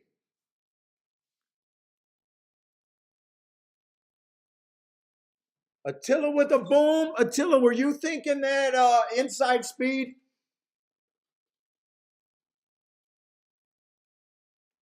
Now, that's not the trip that I envisioned from the 2. I thought if 2 was going to win, that he was going to get the lead, handle the stretch out, and either stalk or go wire to wire is what I was thinking. I'm almost willing to bet Attila was thinking the same thing I was.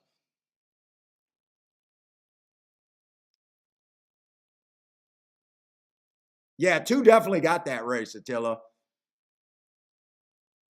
Now, if you back the 7, I would be upset on the ride that the 7 got. I would have liked the 7. I don't know why he opened up. I don't know if it was a horse. I don't know if their plan was to hustle. I don't know what they were thinking. I hate it when horses try to open up like that.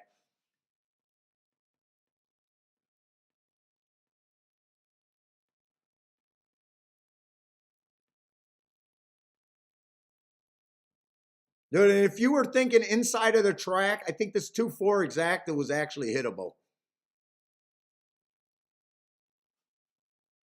Attila, did you just get the win ticket or did you manage to get the exacta too? Oh, I see your bet. 2 and 3 to win.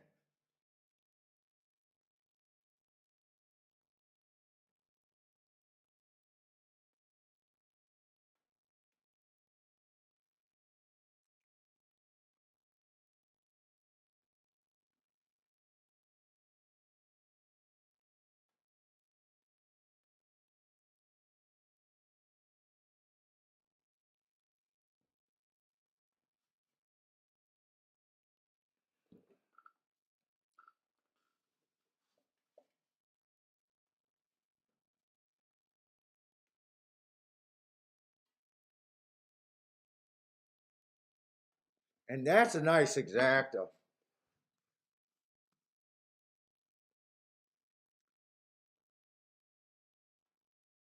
4 had a nice excuse last 2 races coming off a stakes race. I think this exacta was hittable.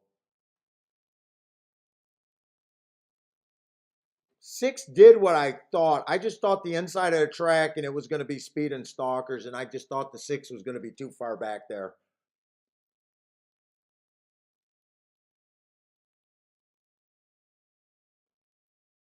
And I just didn't want to fire one more on such short time. So I actually did nothing there.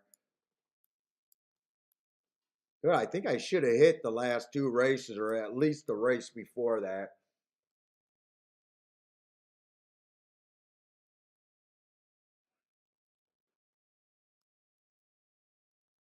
Two, three. See, I just want to see 4.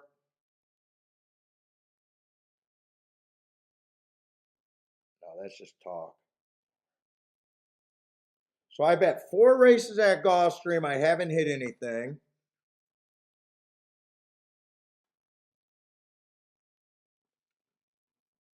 I only went after 1 race decent there.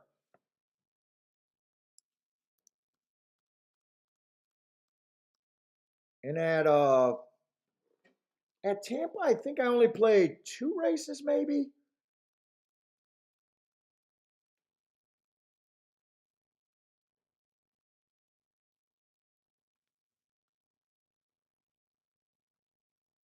I played 2 races at Tampa.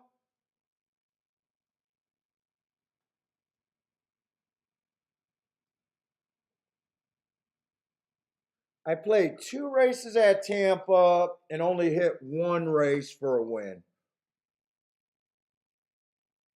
So what is that? I played 6 races today so far and only hit 1. So,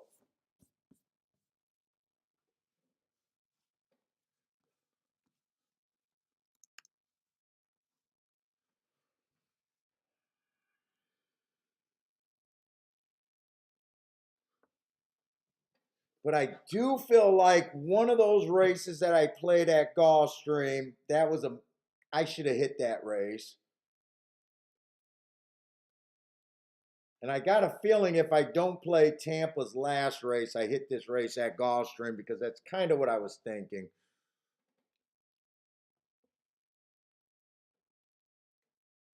But not too much going on for me today at Gulfstream. Hitting wise or losing wise.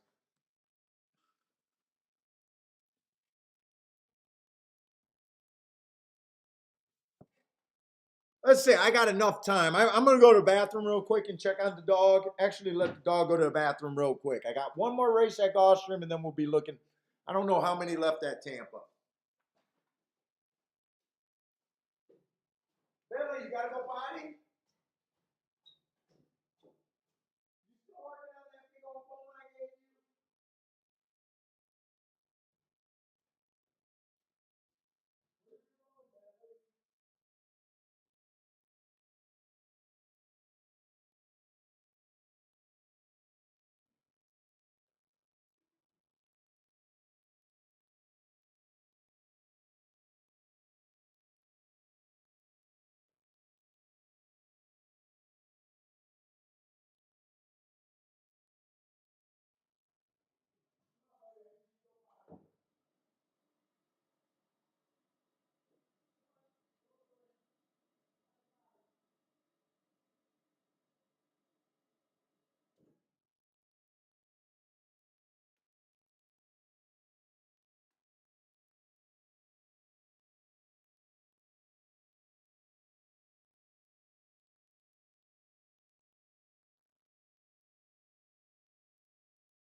That's a good cookie.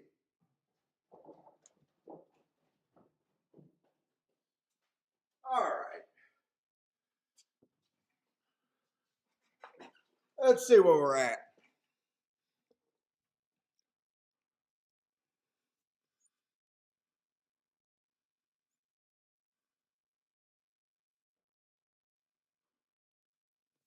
Buy stocks. Thanks for hanging out. Most of the time you like it. You're silent here. Yeah, we got a lot of good handicappers here.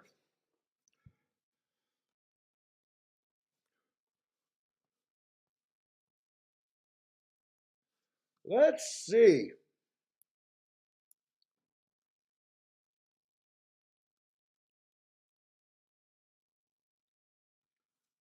Let me just get a glance at Tampa, but I know I need the Gulfstream race a lot more.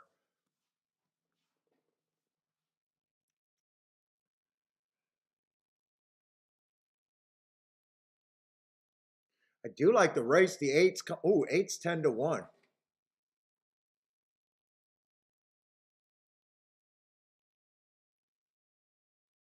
8 went too fast to win in his only try at Gulfstream. What is this? A little $10,000 race on the dirt? I don't have a lot of marks here, though.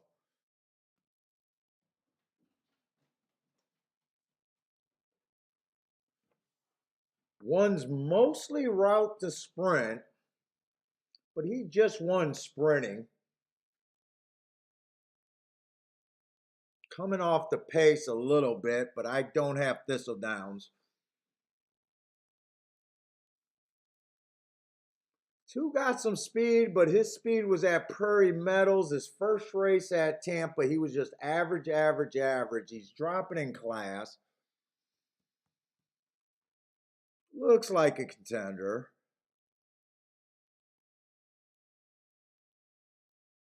3 has some speed. He ran against the inside bias last race. Being bet.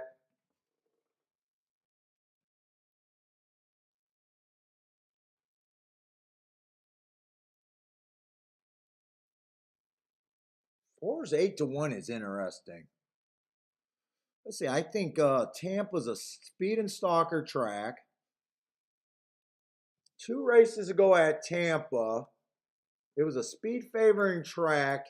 He didn't get the lead. He stalked around until he got tired.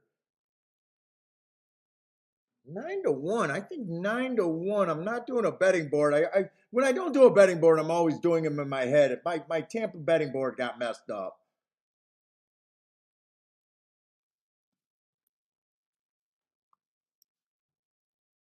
Oh,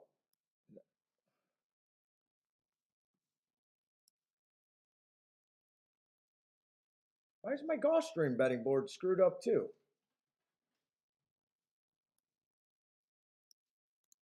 I should be able to work with that.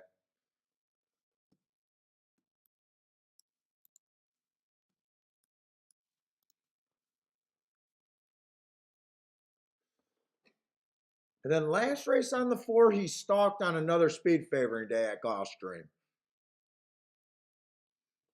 And both of those races, I think, are sneaky good, chasing the slowest pace of the day. And on a speed favoring day, that probably hurt even more. Slowest pace of the day.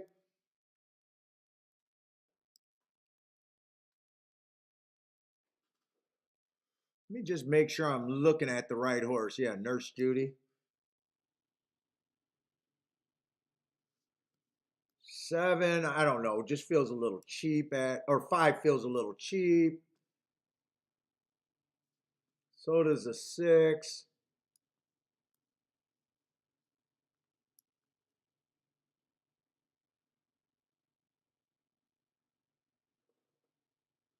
I'm interested in the 8 and the 4 over there at Tampa.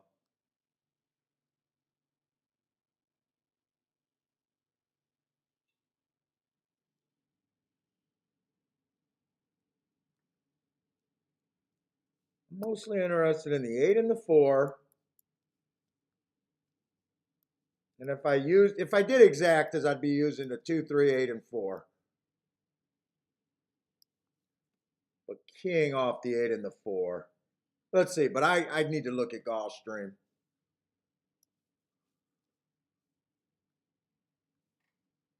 7 minutes there. How much time do I got at Gulfstream? 13 minutes. Let me see the board at Gulfstream. The 1 and the 2 are out.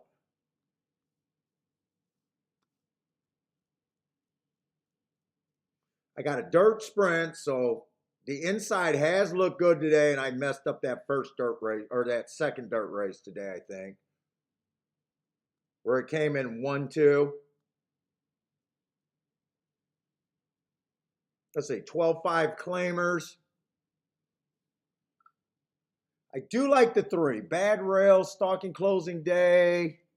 Went too fast to win. Next race he wins on a speed favoring track. Slowest winner of the day, but it's a speed favoring track.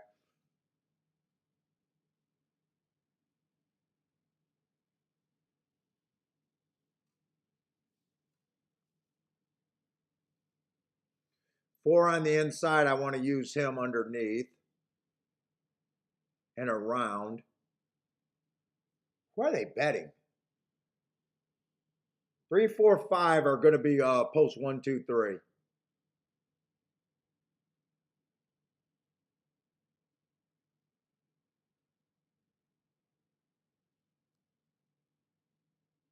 Unless they come off the pace, I'm against the 7 and the 8. My only question is what I think of this favorite, or this favorite on the far outside. Been running mostly routes. Going fast running routes on the Tapeta. He's going to be in the 7 hole.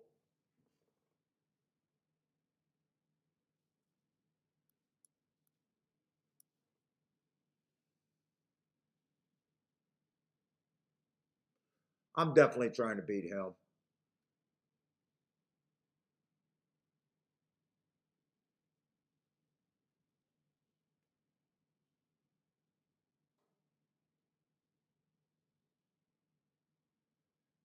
Eight looks just as good on the outside to me.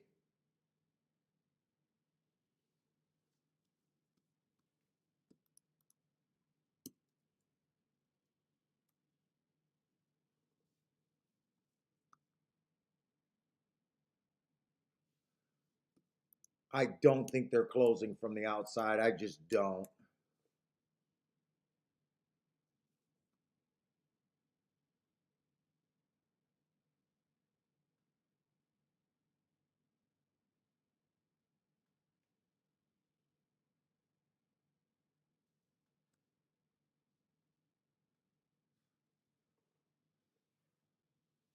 Let's see. I just got to make sure Tampa, I still got 5 minutes.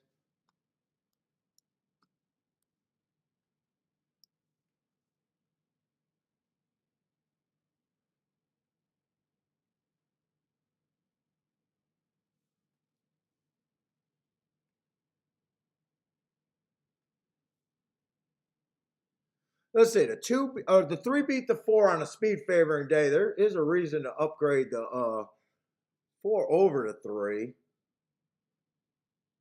3 was at a or 4 was at a disadvantage when they matched up. I'm definitely using the 4.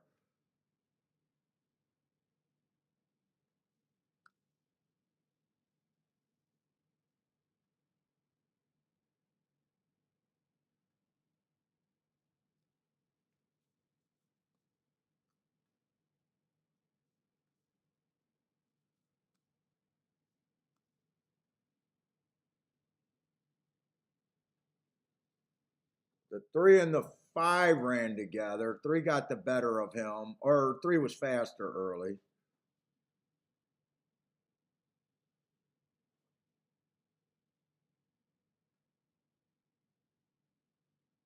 I need this 4 to do something there.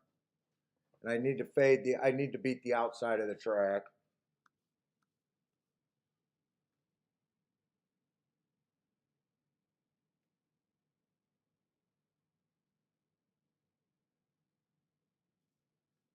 And I think the 6 gets a little bit better of a chance now.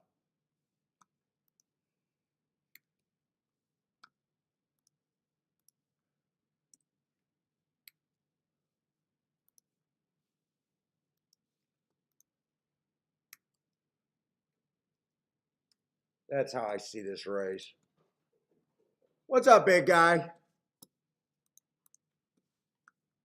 I'm almost done. We got the last 2 races going off at the same time. Let's see. And who was it I was going to do something? I was going to do something with the 4 and the 8 over there at Gulfstream or at Tampa. Definitely betting both of them to win.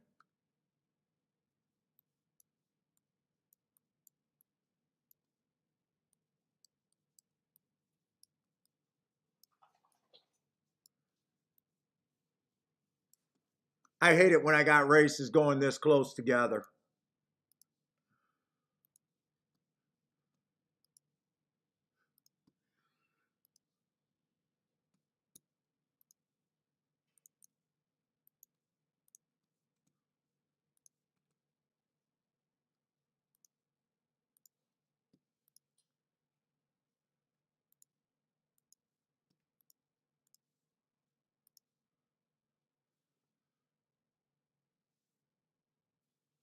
All right. That's that's Tampa's in. And Gulfstream definitely going to give me time. It looks like Gulfstream's not even on the track, so I think I got time at Gulfstream.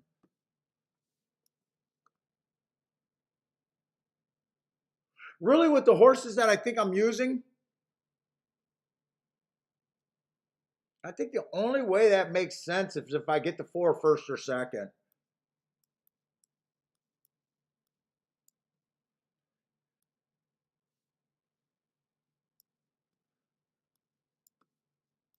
I think that bet to me makes sense. 4 to win makes sense.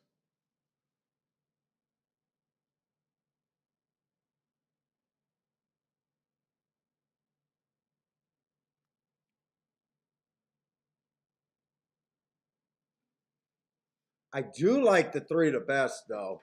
I don't know if I want to do a win bet with the 3 or I want to come back and just play some exactas that makes sense to me with the 3 winning.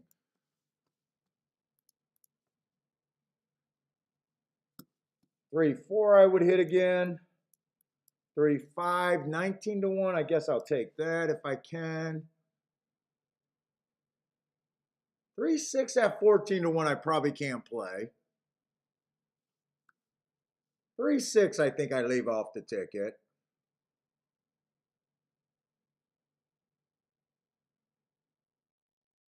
But there is value on the 7 and the 8 for second with the 3.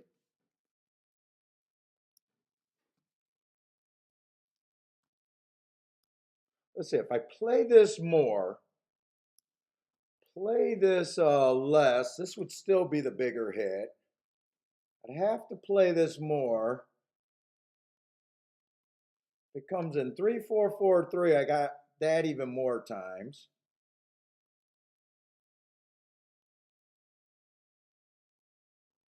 Or I can leave the 4 out there if I'm worried about cost. I don't know if I'm worried about cost here.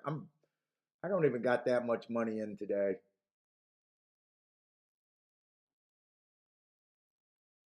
3 5 is the lowest one. I might want to hit 3 5 for more. Because 3 7 is paying 48 to or 86 to 1 and 3 8's paying 48 to 1. I could have a nice score today, even not even going crazy there. I'd probably do that instead of, well, if 3 goes off at probably a decent price, I'd probably still do a win ticket on the 3 and the 4.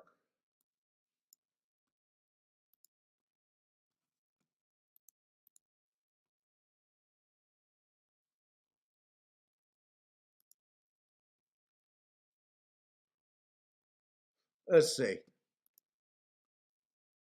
I can bet the 4 now. He's not going to drop far enough for me not to bet him.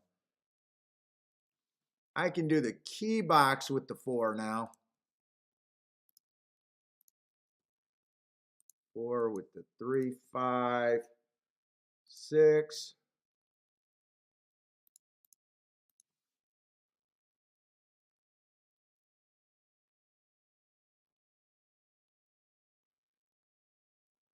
I think I can do the exactas with the 3 winning now.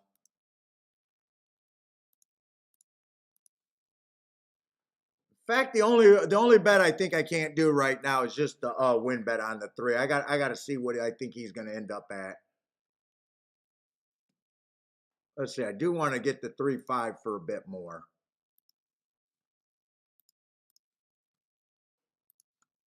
All right.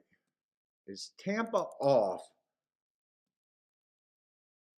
Oh, Tampa's going to take time loading.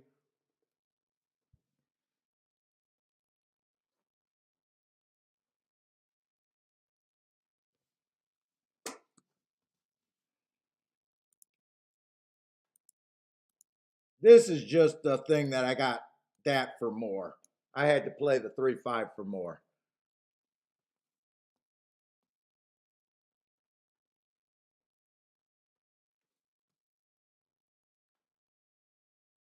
What's going on over there at Tampa? Tampa taking their sweet time.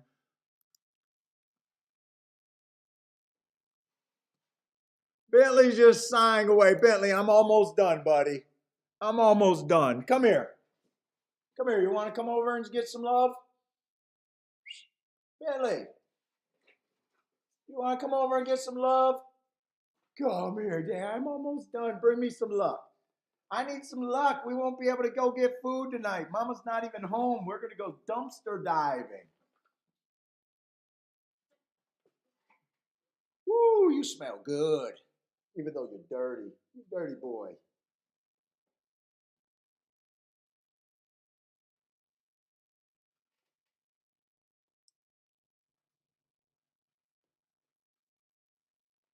Oh, get that under the collar, huh? Is that good? Is that good? We're going to go on a big old walk after this.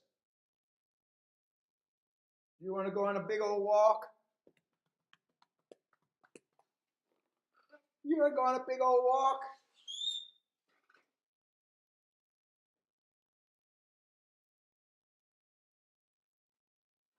Got those eye boogers.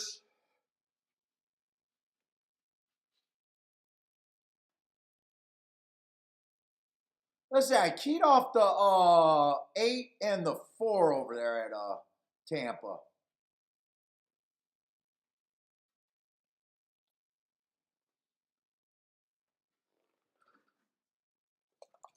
Come on, let's go play. My 8's in the lead. I can't watch the front run. Let's go play.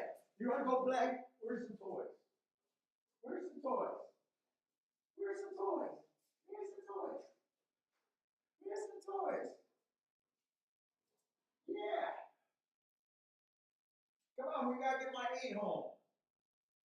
You gotta get that 8 home. Get that 8 home. You're not giving me the proper energy. Woo, there's some energy.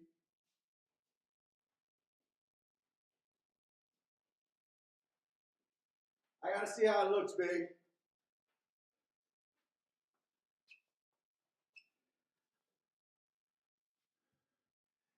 I 2 won that race. I need the 3 or the 4 or no, the 4 or the 8 to get second.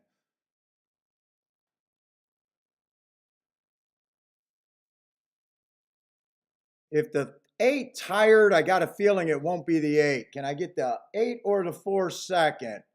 Nope, can't do it.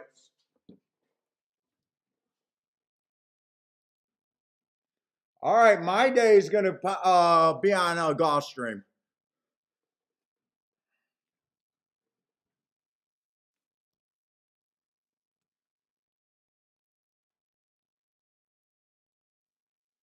Think it came in 2-3-1, maybe 2-3-1.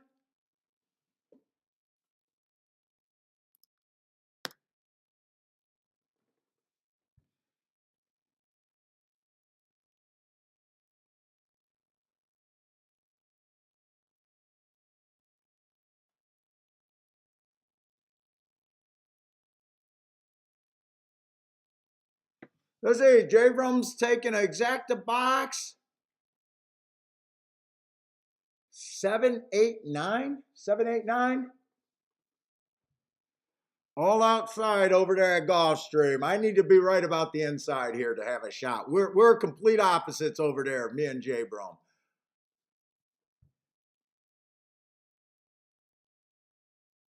Attila's on the outside. He likes the 5 and well, no, 5 is in the 3 hole. He's kind of middle of the track.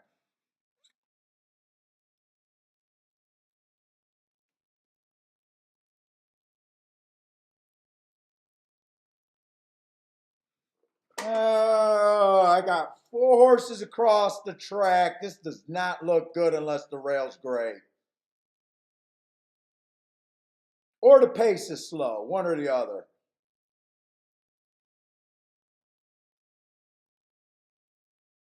I need a 3-4 or 3-5.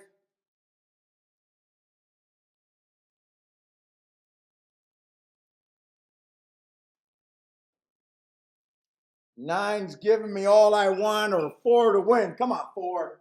Let's gear it up.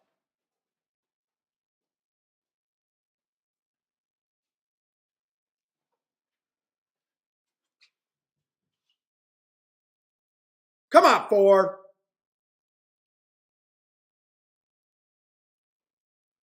Come on, 4.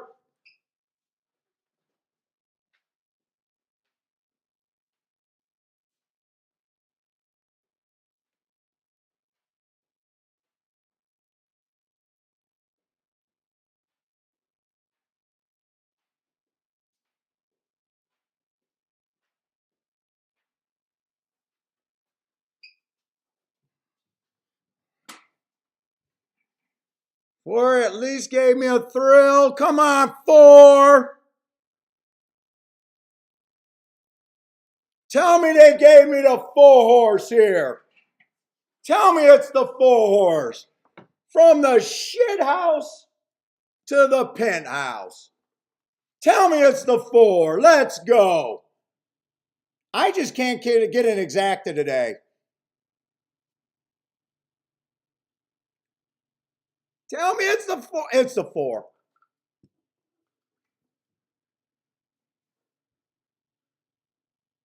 All right, I hit 2 win tickets. That's it today.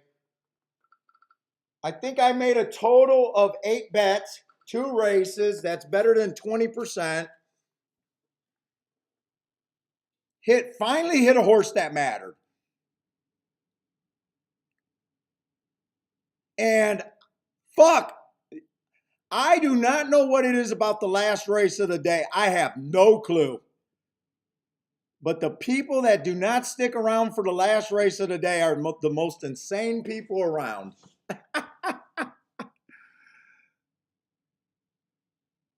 Hey, Bentley, we don't have to go garbage picking while Mama's gone.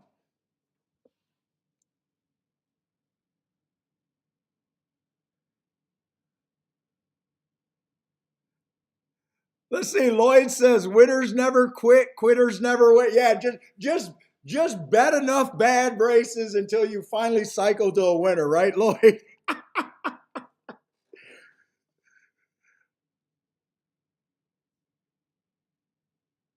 Oh God.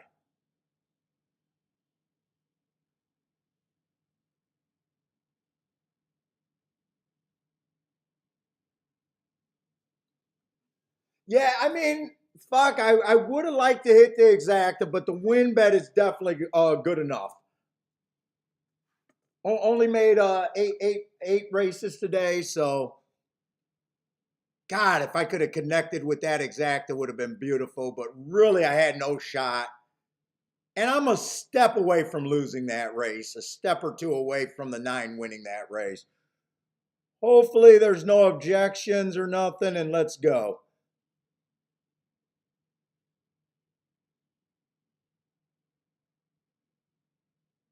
Lloyd poofed the bet. Yeah, that 3-2 exacta. All right, it's official.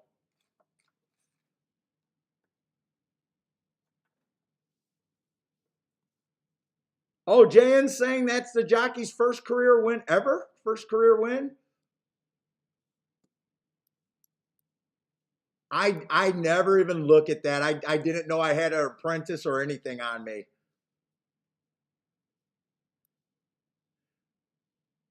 I like the race off of 2 back when the 3 beat the 4, but my notes said that it was a speed favoring day. And soon as I seen 17-1, I think he was even higher than that at one time. I knew that was going to be.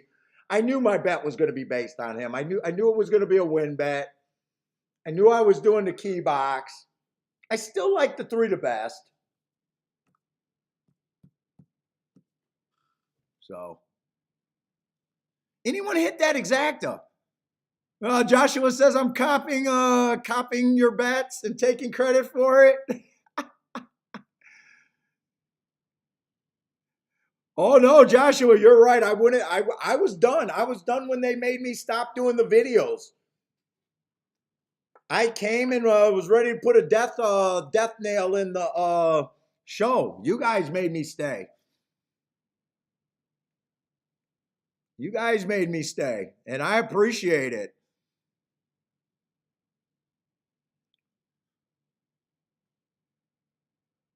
Tomorrow, I got more work to do, but tomorrow I'm excited to play Turfway Park. It's going to be Gulfstream and Turfway Park.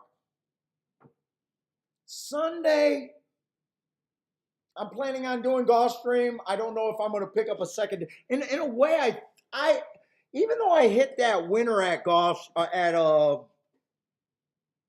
Tampa, I honestly think that hitting that winner and going looking at Tampa cost me the last 3 races over there at Gulfstream. Not that I'm going to complain. I made the decision.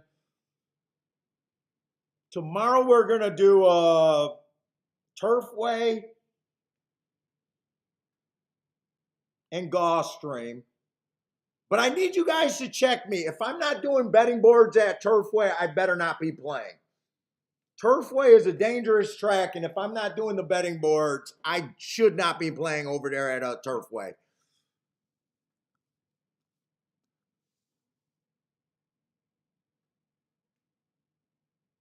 Oh, nice. Lloyd, are you serious? You actually got company watching the show? It was a pretty embarrassing day, most of the show. But at least, at least I didn't try to play 20 of the 20 races that we could have looked at, or 18 of the races. I mean, two winners out of 8 races is respectable. It would have been a huge day if I hit one of those exactas. But anyways, guys, thanks a lot for hanging out with me. I will be watching Turfway Park because we will be trying to focus a bit on Turfway Park tomorrow. That's a super tricky track. I watched the replays. I charted the track this morning. It looked like the outside posts were dominant yesterday. I'm hoping that holds up for at least tonight and tomorrow. So if you guys been wanting Turfway, hopefully I plan on doing Turfway tomorrow. But anyways, guys, if you guys are still betting, good luck. I don't think gas station sushi is taking a break, so I don't know. Lloyd, or not Lloyd, I'm sorry, not Lloyd, Coach L on I don't know if his plans, but he did do a late night show on Turfway last night, so maybe he's on there. I don't know if Grandma's still here, but sometimes she puts up if she wants the stream to go on. What's up, Raiders for life? But anyways, guys, good luck. I'm done. I gotta go. I gotta do some puppy play time. So hope to see everyone tomorrow.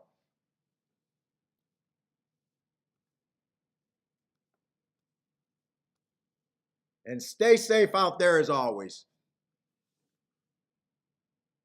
Oh, I think Case G is saying closers were good yesterday. Right, Case G, especially on the sprint. Or I'm sorry, not on the sprints. I think sprints were mostly speed and stalkers outside post position if you're talking Turfway yesterday, I think. But the route races, I agree with you. There was a lot of closers on the outside yesterday. I think that's what Case G is adding. But take it easy, everyone. Stay safe. And if you're playing like